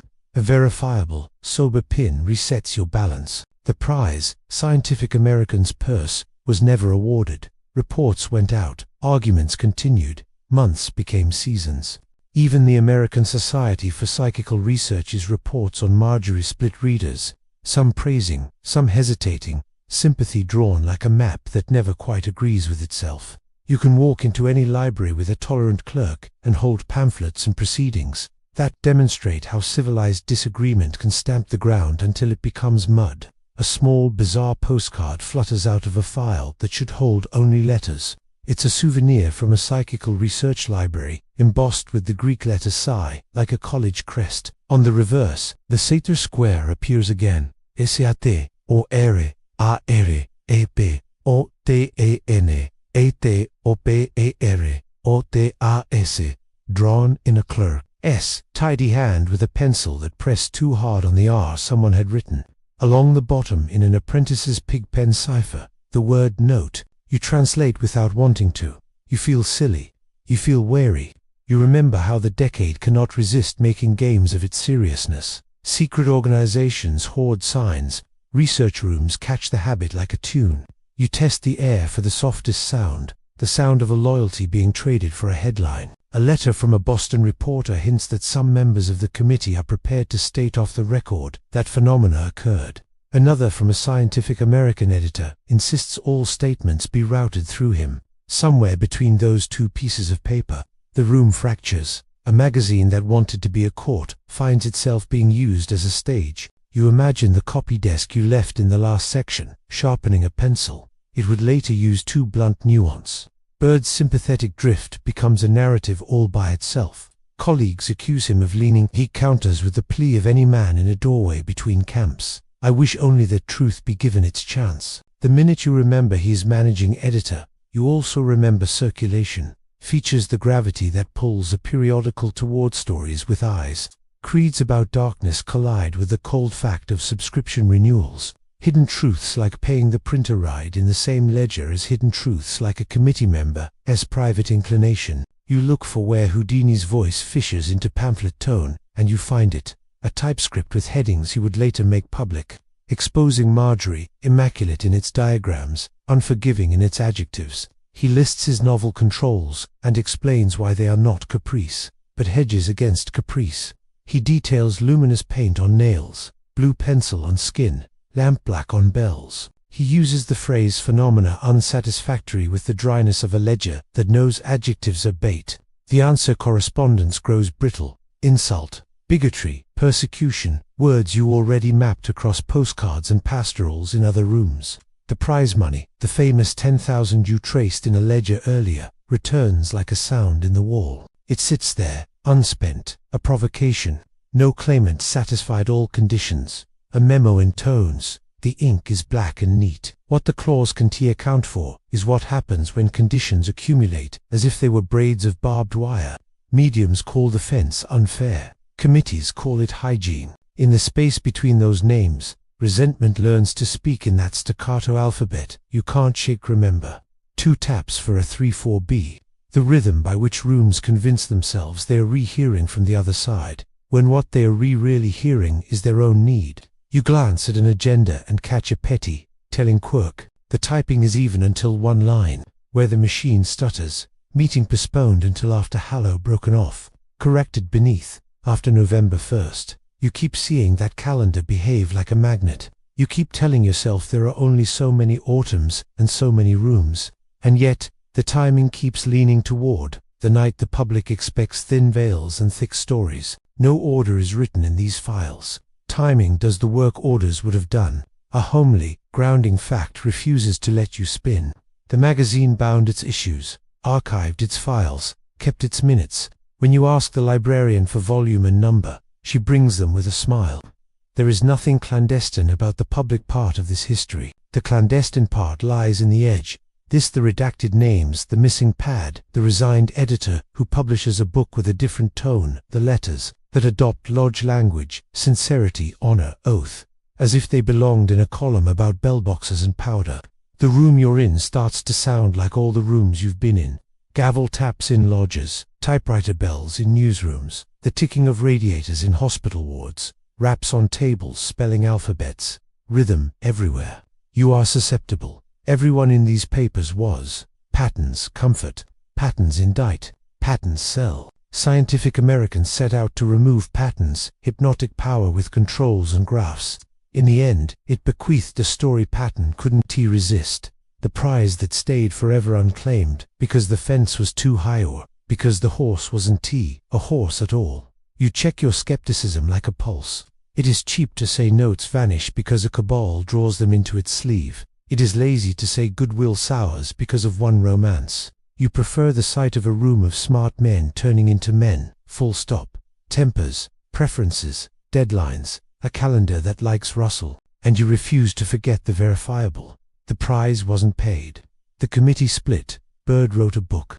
No phenomenon emerged that could live in bright light without explanations too mechanical to be worshipped. Still, you don't ignore how carefully certain papers avoid entire months. We will reconvene, one note says, in a week suitable to all parties, and a penciled addition tacks on, after Halloween. There is the whisper you keep chasing, not a command but a preference, not an order but a ritual. The culture that loved acrostics and pigpen squares, seals and passwords, loved dates with equal appetite. A date can feel like a verdict if enough people lean on it. But the real question remained. Did the Scientific American Committee simply fail at herding strong minds and stronger egos, or did its rifts, its missing pads, and its immaculate fine print help convince a sympathetic network that courts would never crown their miracles, and that the only verdict the world would heed would have to arrive by appointment, on a night everyone already feared, without a prize, without a signature, and without a page left in the file to contradict it? You are standing in the wings of the London Hippodrome, the boards warm under your shoes from stage lamps, the audience a living sea of breath and whispers. Metal speaks in a language all its own. Paws, nibbling ratchets, a bow-shaped shackle clinking against its maintenance. When a stagehand lifts the velvet in the wings, you hear the crowd's pressure rise, as if a bellows had exhaled. A reporter from the Daily Mirror taps his pencil, waiting to decide whether tonight will be an exposure, a coronation, or a column that writes itself. You steady your breathing to the tick of a pocket watch and the soft, relentless scrape of steel on steel. Anchor yourself to a fact that stands like a stone post in fog. On March 17, 1904, at the London Hippodrome, the Daily Mirror presents Harry Houdini with a special pair of handcuffs as a public challenge. He accepts after an ordeal that stretches toward an hour and beyond. With pauses, with curtains briefly drawn and opened again, he emerges free. The Mirror awards him a silver trophy cup, a Hollywood bright artifact photographed in papers the next day. Those are the public details, printed, reprinted, placed in scrapbooks with paste that still smells faintly of vinegar when you lift the corner. The cuffs themselves have grown teeth in memory. Newspapers call them regulation-made devilish. Later law calls them bespoke-born malicious. Engineered by Birmingham cleverness, in a city where locksmiths turned steel into income the way bakers turned flour into bread. In your hands, a photocopy of a mirror diagram lays out a lock barrel that looks too intricate to have come from a policeman's drawer. Opposed springs, a tiny notch meant to insult the best picks, a keyway that curls like a cat's tail to mock straight tools. You hear the cuff's insolence, even when they are flat on the page. At stage right, a photographer's shutter stutters like a telegraph. The reporter adjusts his collar and writes what all reporters write when the world enjoys its illusions. Test, ordeal, endurance, triumph. What he doesn't write is what the audience hears. Houdini sits, stands, resits. He asks for his coat to be removed. He vanishes behind a curtain for a minute, then returns to show he has nothing but wrists growing raw. He leans his head on a wooden chair, as if listening to the lock through the grain. If you have ever tried to hear a tumbler's secret in a noisy room, you recognize the posture, stillness like a stethoscope. You run your finger along a line in a program margin where someone has penciled 3 short strokes crossed by 1 baran, improvised. Triple tau, the little ritual sign you've watched migrate between lodge playbill and postcard, like an obliging moth. On the same page, tucked near the mirror advertisement, a pig pen glyph lives a right angle with a dot. That would mean H to anyone who has learned the fence alphabet, a childish cipher that keeps stepping out of respectable rooms to wink. You don't declare plots where doodles could be nerves. You note the persistence of symbols like burrs in wool. Rumors, noisier than locks, sprint around the decades afterward and return out of breath. One says a locksmith from the Midlands, name given in later recollections with more confidence than provenance built. The cuffs took pride in their cruelty and later muttered that a key had gone missing. Another tells you Bess smuggled a key in a glass of water, a kiss, a stage whisper. I have nothing but love to give you. Code for where the teeth of the key should ride. A romance too pretty not to repeat and too suspicious not to bruise. Houdini denied it. Others deny his denial. Memory is a vanishing cabinet with a squeak you can never quite fix. A letter slithers from a manila folder like a thin fish, and its watermark alone makes your scalp tighten. Crossed keys, delicate, medieval in posture. The heading says The Locksmith's Friendly Society, Birmingham, a title plausible. Perhaps later than 1904, perhaps apocryphal, perhaps a craft club with tea and dues that liked the importance of society on a letterhead.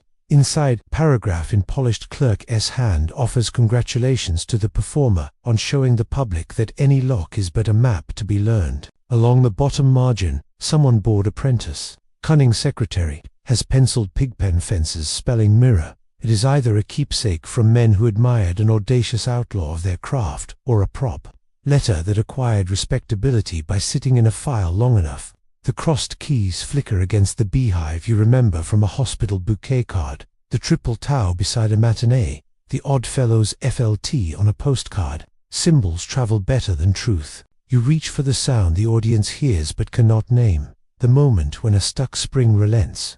A metallic breath. Anyone who keeps keys at their belt feels like a confession. He returns behind the curtain a minute that becomes a rumor barn for a century, and, when he steps back out and shows raw wrists and clenched jaw and a smile that looks like a man who has heard the last slave pin unseat, the audience grows taller before it claps.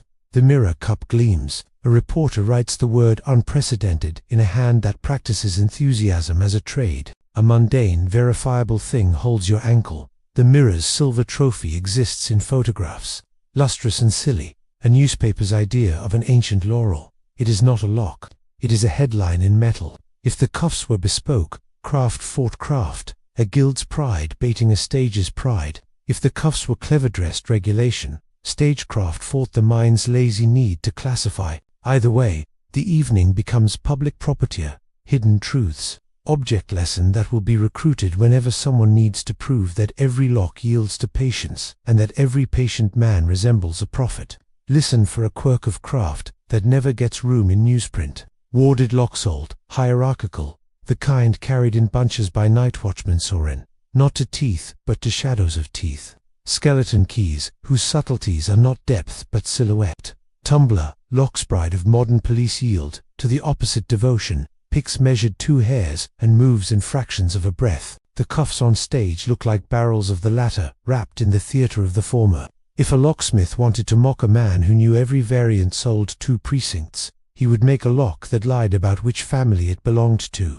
You hear the metronome you brought with you from Montreal to taps for a 3/4 by overlay the beat of this room in a way that should embarrass you and docility. In circles the alphabet of raps turns emptiness into language. Here, the alphabet of clicks turns a public test into a private education for anyone who can hear tumblers as letters. One click says falls set, another says binding, another says springs tired. He listens, he learns, he moves. You want to believe in hidden hands. You also know the sound of a man who has practiced steel until it speaks to him like a teacher he will someday surpass.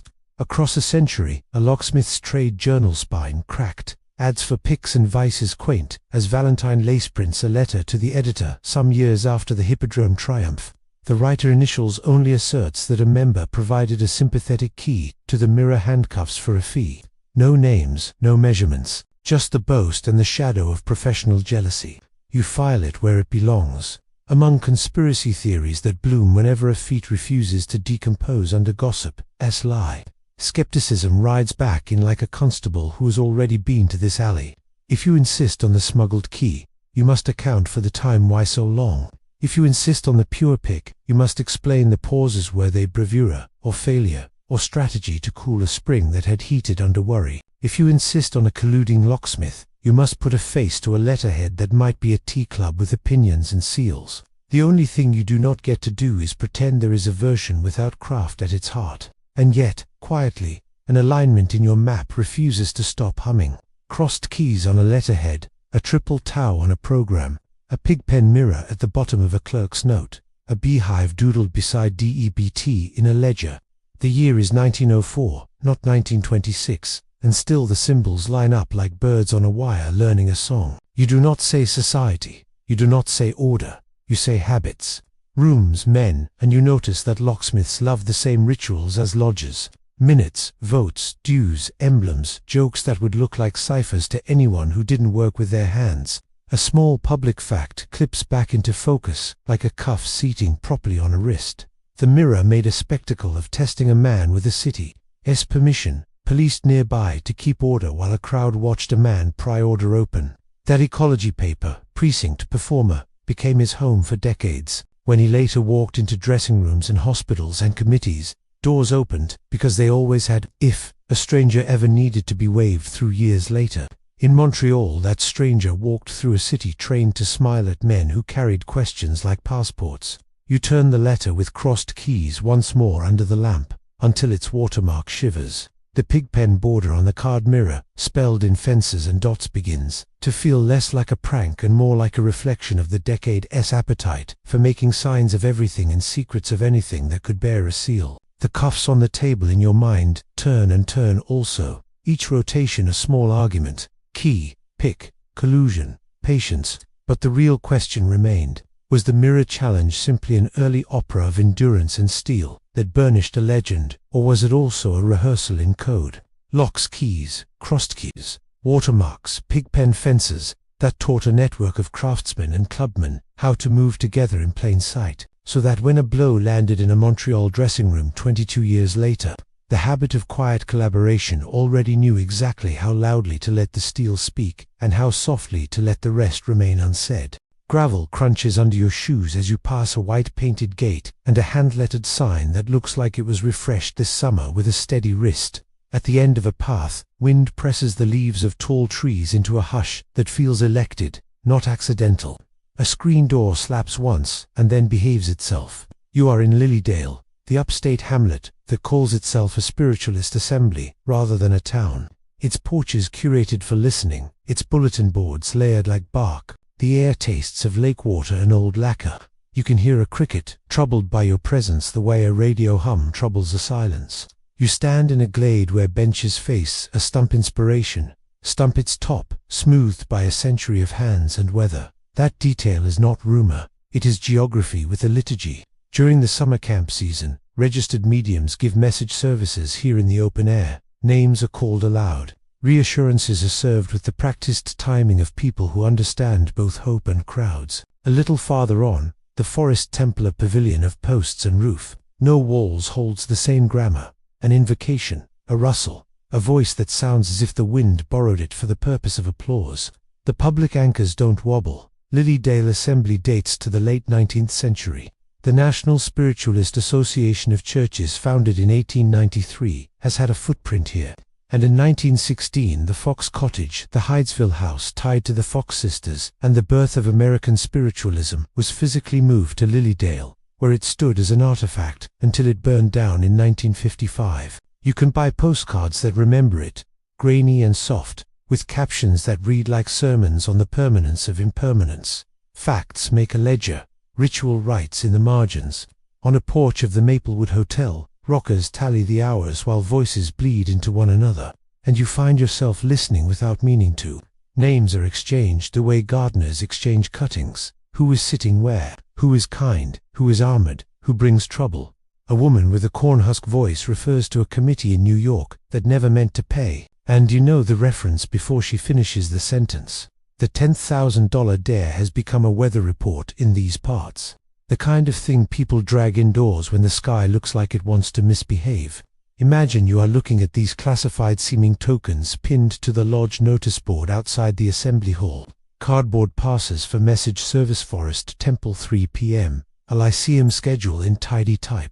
A mimeographed quiet hour posted by the guest house.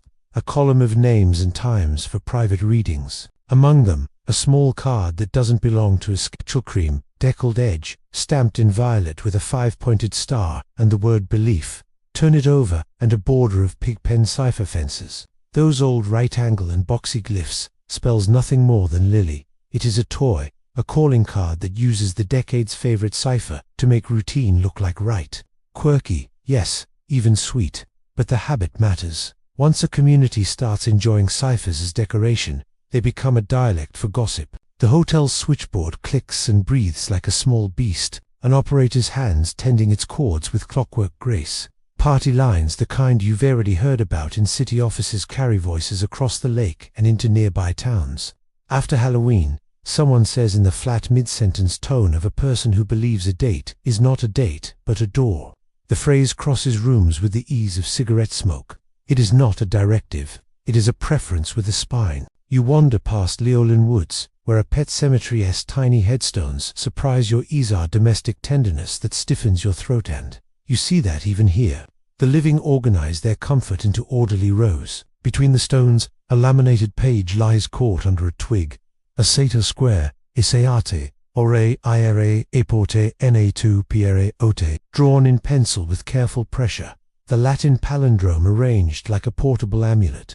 You've tracked that square through lodges and newsrooms. Here it has the feel of a worry stone worn by fingers untrained to admit they worry. Ciphers become rosaries when grief needs something to count. The porch talk gets quieter and more precise after supper time. Names aren't shouted now, they're initialed. FLT will let us rent the hall again, someone says, tapping 3 knuckles on the arm of a rock of friendship.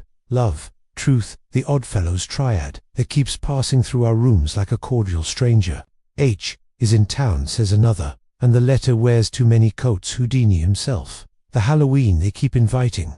The letter, a pigpen glyph, marks like a brand. You don't have to invent a league to hear how a whisper network works. Favors, rooms, dates, and the assumption that your grievance is a public service.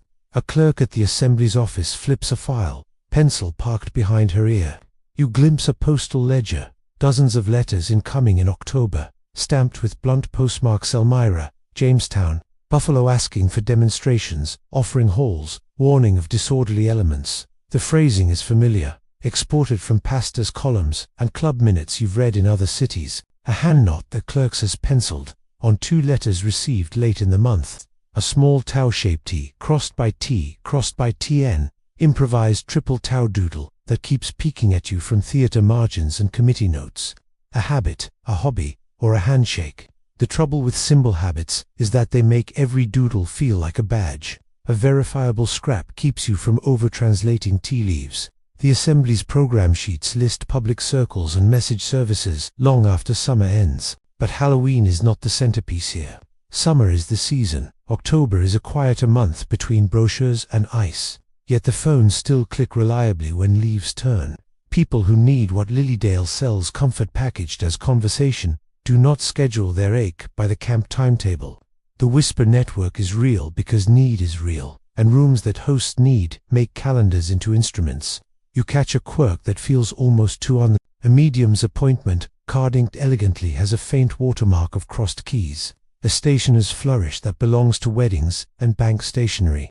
You've seen those keys on a letter from a locksmith's society in Birmingham. You've seen them glimmer faintly on office paper. Keys look like permission, and paper that looks like permission feels like protection. If a whisper network wants to sound respectable while arranging access and dates, it borrows all the props respectability already owns. From the porch steps, an older man with a careful voice tells a story about a test gone wrong in Boston, and the Marjorie box arrives in Lilydale with a thump as audible as a trunk dropped in a hallway.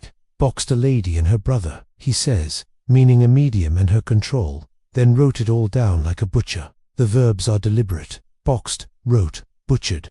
The implication is a blade. The answer proposed is a calendar. After Halloween, he says again, justice. The word justice is doing a lot of work for a man on a porch, in a town of porches. You let skepticism sit closer than comfort on your own rocker. Conspiracy theories love porches, because porches are where plans feel like inevitabilities. Porches are where we recruit weather to our causes. The Whisper Network doesn't need bylaws or hooded rituals. It needs a handful of rooms, a handful of phones, a handful of calendars, and the human bias that turns grievance into coordination without anyone writing it down. Hidden truths prefer not to be inked. They prefer to be implied. An implication thrives on shared habits and repeated phrases. In a glass case at the Little Museum, a leaflet titled Manual of Spiritualism, the NSACS text in one of its editions rests beside a ledger of ordained mediums. A ribbon bookmark marks a page about fraud and error, and someone's pencil, decades ago, underlined a sentence warning against theatrical display. You stare at that underline and hear laughter from the porch. The line between performance and sacrament is not a line here. It is an ongoing negotiation. And when a negotiation is insulted by a man whose living is performance, you can feel how a porch might vote by nodding and decide that the calendar will carry the message so no one has to sign it. Remember the metronome you've been carrying since Montreal, the 2 taps for a 3-4 beta alphabet of raps that turned darkness into grammar. Hear it now in the way the porchboards talk, when half a dozen chairs rock in time, a domestic echo of that alphabet. A lullaby for true believers and the curious. Hear it in a switchboard's clicks. Hear it in the phrase that keeps crawling across the lake. After Halloween, hear also the pigpen fences in the border of a calling card spelling Lily, the triple tau doodle in a clerk's margin, the crossed keys peeking through paper. The symbols do not prove a league. They prove the decade had a way of carrying shared meanings across rooms like a candle carried between vigils. But the real question remained. Were these porches and phone cords and penciled marks merely the social fabric of a small town doing what small towns do, or were they the soft wiring of a vow, a whisper network that chose a night the world had already rehearsed, so that revenge, if it existed, could travel as weather rather than as a signature, leaving nothing behind but a refrain you can still hear when the crickets go quiet? You lay out the week like a crime scene diagram, and the paper itself sounds guilty ticket stubs with serrated edges. A Pullman claim check that still remembers a porter's thumb, a telegram carbon smudged where someone pressed too hard. You aren't guessing. You are listening to how minutes line up when no one expects them to be interrogated. The week behaves like a corridor with doors you can open if you know which hinge squeaks. Monday, October 18th, 1926, Montreal. The Princess Theatre opens its Houdini week, and the program ornate type. Cheap stock lists the familiar sequence. Metamorphosis, needles, a water escape if conditions permit. A verifiable anchor pins this page. Princess Theatre, St. Catherine Street, week of October 18th to 23rd. Newspapers print the ad. The box office ledger tallies, seats in neat columns. Between the lines, you hear the ordinary breath of a tour that has learned to pack itself in an hour. Trunks rolled, a doctor's appointment declined, a handshake for a manager who prefers cash in envelopes. Tuesday, the dressing room door sticks, and then, let's go. You mark no more than a rehearsal pause and an evening ovation. Wednesday brings a campus invitation, students with notebooks. A lecture in a hall where benchbacks are carved with initials no custodian can sand away. The patter is his familiar liturgy against fraud. No darkness, no assistance, no uncontrolled contact.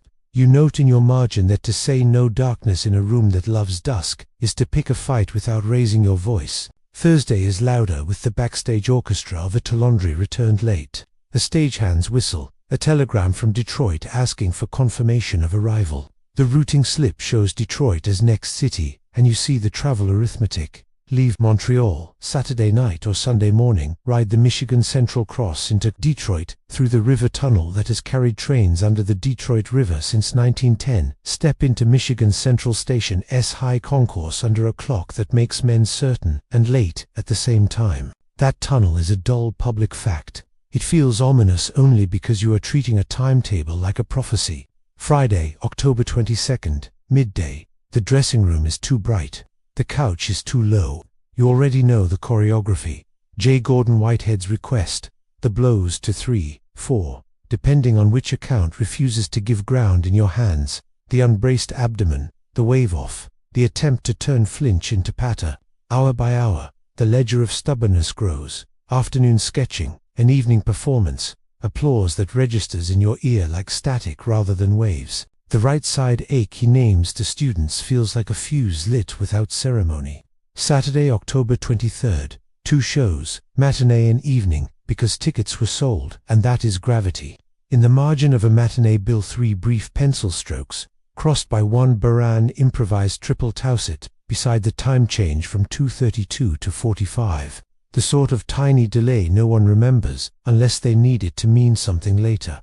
Quirk or code, you tell yourself. Either can share a pencil. After the curtain, a trunk slams. A porter grunts. A grip wipes his hands and says the weather will turn. The last Montreal line in your stack is a platform echo. Sunday, October 24th. The train eats miles. The porter checks names. The river steals past in black. Detroit wakes with factory whistles and a football score shouted down Woodward. The Garrick Theatre prepares a stage it has prepared 100 times. He steps into evening light. Fever already hitching his breath. The program shows substitutions, water torture cell crossed out, needles underlined, showmanship rearranged to avoid the ankle and the right side throb. He finishes, he folds. He refuses the word hospital long enough to turn the word into a hallway with a single exit. Monday, October 25th. The hospital board ledger prints, Grace Hospital, as if it were a charm against whatever name a body carries. Admission is recorded. Appendectomy performed that day, an operation charted in a brisk clinical hand that mentions perforation already done. Ether, incision, drain, recovery that does not come. You don't embroider the pain. The numbers are sufficient. Temperature in the hundreds. Pulse faster than patients. The city's papers make respectful noises. Managers send a telegram to brace the box office against cancellations. A publicity man drafts language that avoids the words the committee files hated. Debunk, expose, and sticks to test, demonstrate, illness. Tuesday to Thursday, October 26th to 28th. The ward hums. The streetcar dings. The newsroom practices the opposite of magic by cutting inches instead of cloth. Noon brings phone calls. Nights bring nurses' notes that write the same sentence in a dozen hands. Rest poor. Flowers arrive. A bouquet card bears an emblem you have met in friendlier rooms, a beehive, and no signature. The ledger at the front desk registers cash for arrangements. No name. You refuse to turn anonymity into certainty. You pencil it on your timeline anyway. Friday, October 29th. The city's lodge calendars list luncheons for men with pins. A quirky detail pads into your narrative and sits down. High 12 Club's noon luncheons for Masons. So named because high 12 is what the craft calls the moment when the sun is at its meridian meet, at 12 o'clock for food and fraternal talk. In Detroit in the 1920s, those clubs exist in hotel dining rooms and storefront, printed in community columns no one reads unless they are the sort of person who attends. A coincidence, you tell yourself, until you reach the weekend hours and the word noon shines like a bead in your palm. Saturday, October 30th, press updates thin. The ward posts quiet hour 1 to 2, but your eye is caught by the hour before it. 12 o'clock to 12:30, a bland half hour that leaves fewer footprints than it should. The visitor's ledger shows nothing in that slot. A hush on a day when relatives learn to treat clocks like doors they can only knock on. In the newsroom, a copy desk doodles, an acrostic down a column, HHLO inside joke, seasonal habit. In Lilydale, A porch conversation rehearses after Halloween one more time. Patterns love weekends. Patterns love noon. Sunday, October 31st. Church bells soak the air at 12 o'clock. The ward writes nothing for a pocket of minutes that feel bigger than they are. Noon in lodge parlance is high, a moment named by men who love schedules. Noon in hospitals is chart checks and tray counts. Noon in newspapers is the last chance to squeeze a new line into a second edition. You hear the city breathe out, as if it had been waiting for a cue. At 1:26 p.m., the ink turns decisive. The certificate will say peritonitis following rupture of the appendix. The phones ring without rhythm. The Garrick publicist stops speaking in verbs and starts speaking in nouns. You sit back and realize the week's collage has its own beat: lecture, blow, train, stage, hospital, ledger, press, and that each room has trained you to prefer certain cadences. The raps from Montreal to taps for a 3-4 beekeep, trying to annex the tick of a ward clock at noon and the knock of a lodge gavel at high 12. That's how conspiracy theories metabolize time. They teach you to hear calendars as code. And yet the dullest public details refuse to carry more weight than they can bear. The Michigan Central Tunnel has been open since 1910. The Garrick sold out 2 nights by midweek. Bess's name is written in the visitors' book in a hand that stops and starts twice, as if the pencil were a sentence that couldn't decide how to end. The unsolved mysteries crouch where gaps invite them. A triple tau near a matinee time. A pigpen H in the margin of a princess handbill. A beehive on a bouquet card. A trustee who did not write his name at a ward desk. A high 12 lunch hour in a city of pins and parades. They are not government secrets. They are habits of a decade that loved to seal paper, underline calendars, and turn noon into a noun. Hidden truths often prefer to travel as preferences rather than orders. Your reconstructed hours give you an unromantic comfort. October 22nd, Montreal blows in a dressing room. October 24th, Detroit final full performance at the Garrick, collapse backstage. October 25th, appendectomy. October 31st, death, at 1:26 p.m. The route between those pins is mostly timetables and stubbornness. If a society without a name wanted revenge, the week offered it: a choreography ready-made, a student's question, a train's schedule, a stage's promise, a hospital's limits, a calendar's appetite. If no one wanted anything but headlines, the week would still have delivered them on time. You close your folder, and the papers breathe as if grateful to be flattened. Your pencil rests on the timeline beside a blank that 1T filth at 12 o'clock, silence that chills harder than any rumor, because it doesn't ask you to believe anything except that people were tired. Rules were obeyed, and bells struck noon like they always do. You listen to that silence until it becomes the loudest thing on the page. But the real question remained. Did that hour-by-hour braid reveal nothing more than fatigue and physics, or did it show you in the noon pauses and orderly gaps the silhouette of a quiet choreography, a revenge that knew how to look like routine, waiting for 1:26 p.m. to turn a week of paper into a parable the world would never stop retelling? You sit with the map you've made pins like constellations, string like transit lines, and you understand that the most persuasive societies do not need names, crests, or minutes to move the world a fraction of an inch. They need only habits shared by thousands, a calendar everyone salutes without thinking, and symbols small enough to ride in a pocket and large enough to feel like permission. You let your breath slow until you can hear the old rhythms: a Gangaval taps, typewriter bells, radiator ticks, raps in a parlor spelling out alphabets, and you start weighing, not wishing. Lay the proofs down like tools on a cloth. Verifiable facts are the anchors. Houdini. Eric Weiss by birth dies at 1:26 p.m. on October 31st, 1926, at Grace Hospital in Detroit. Cause listed as peritonitis following a ruptured appendix. He is buried at Macpila Cemetery in Queens, under a monument the Society of American Magicians tends with broken wand rites. Public ritual anyone can witness at other magicians' graves as well. In 1936, Bess extinguishes a candle on a Hollywood roof and says, 10 years is long enough to wait for any man, closing the door on a promise she kept like a sentinel. These fixed posts do not bend, no matter how much story tries to lean on them. Now lay down the marks that feel like fingerprints and could be glove creases. The pigpen fence letters spelling DEBT on a card. The triple tau scratched in a Princess Theatre margin beside a matinee time. a beehive emblem on a Detroit bouquet card, an unsigned trustee in a ward ledger at an hour that later swallows meaning. High 12 in lodge calendars, noon's little crown. After Halloween penciled into minutes that should have loved November better. All are plausible as coincidence, habit, or private jokes. All hum when laid next to each other under a single lamp. Hidden truths thrive in that hum because the human ear loves chords more than notes. Consider for explanations and how they recruit these artifacts. First, accident pure as rain, an inflamed appendix on its own schedule, a proud man delaying care, a city ready with headlines before anyone had the moral right to write them. This requires no secret society, no government secrets, no conspiracy theories beyond our species' appetite for narrative.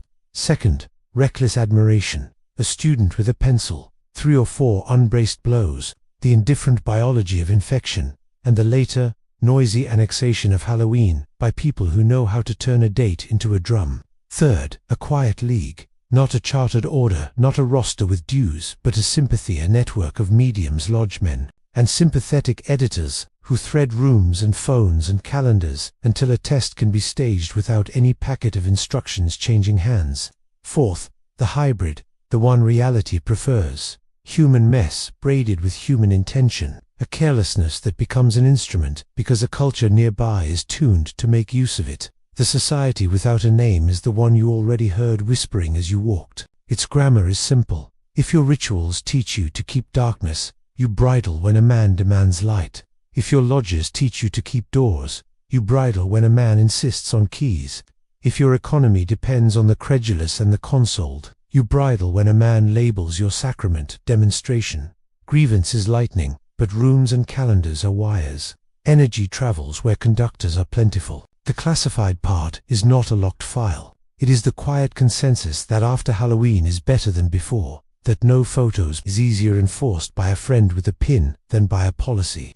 That trustee is a coat you can wear to move from desk to bed without leaving a name. A quirky emblem glints one last time before you let it go. The triple Tauther Royal Arch S3TS joined like a little pitchfork meant, depending on which lectern you learned at, to stand for Templum Hierosolymae, a cipher of the temple, or more homely meanings, like the mark of those who know. It appears as doodle, as flourish, as a printer's dingbat. In your pile, it sits beside marginal time changes and hotel notices, as if trying to lift them into ritual. You allow the symbol to be what it is, a small pattern that trains hands to sketch meaning where there might be none. A reminder that secrecy creates its own weather, even on sunny days. Weigh the psychology like a calm accountant. The threat to identity effect hardens believers and builds organizations faster than any recruitment drive. The illusion of explanatory depth makes editors prefer arcs they can summarize to pile-ups of partials. The availability heuristic makes Halloween feel causative because the date is sticky. The city's portals, lodges, churches, newsrooms, police desks, hospital ward, doors or reward, belonging and punish outsiders with friction. Houdini belonged in many rooms. He was an outsider in just enough.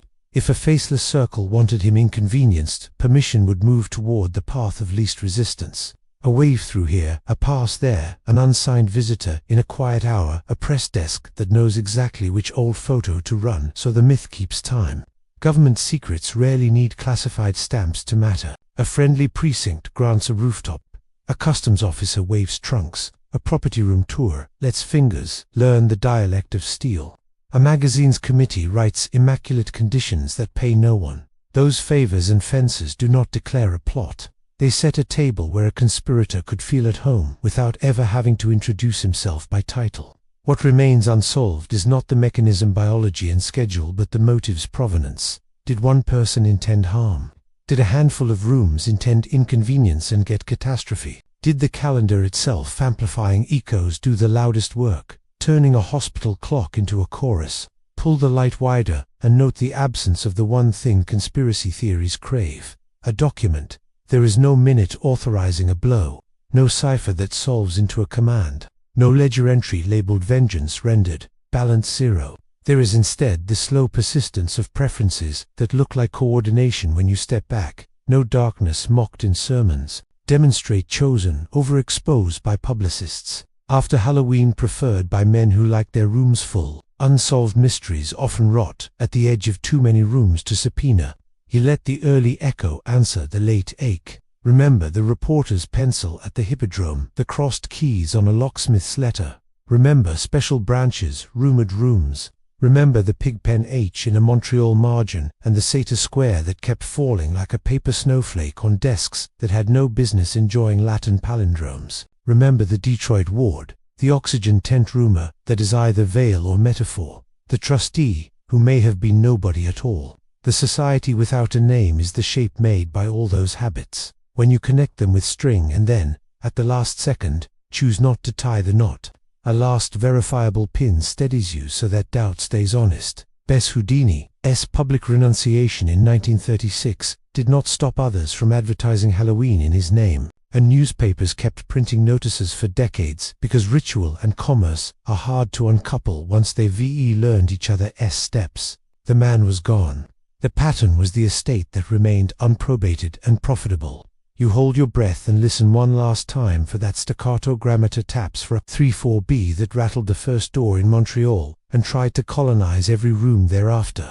It is faint now, buried under typewriter bells and ward clocks, drowned by the unheroic hush of paperwork. The society without a name is not a villain from a stage drama.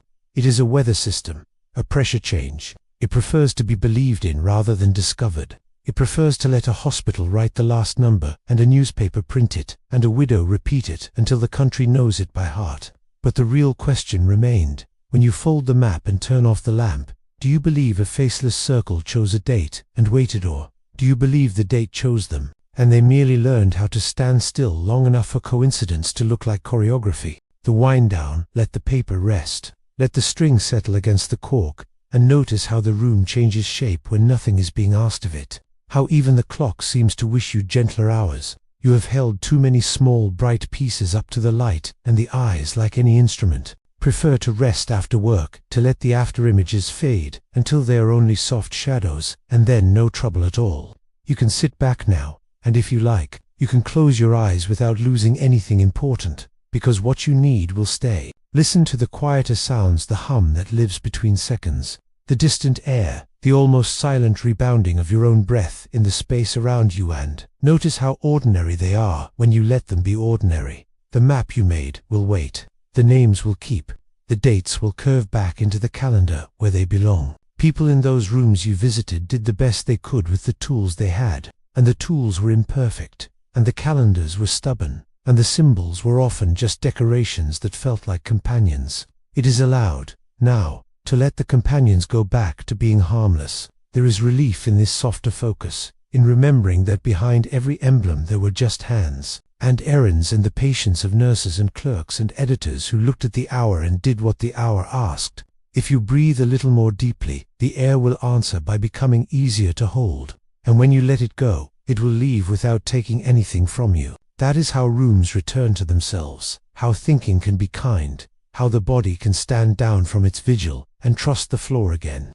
When you want it, sleep will come on its own, without being summoned, like a curtain that understands when a story has earned its closing. The night will keep what the night was given, and the morning will come without any oaths at all, the light arriving the way it always does, unannounced and generous. If you keep one thing, keep the gentler truth, that silence can be honest, that unanswered questions can be company rather than alarm, and that you are allowed to walk away from a mystery with your shoulders lower and your breath slower. There is nothing chasing you here. The keys can hang quiet on their hook,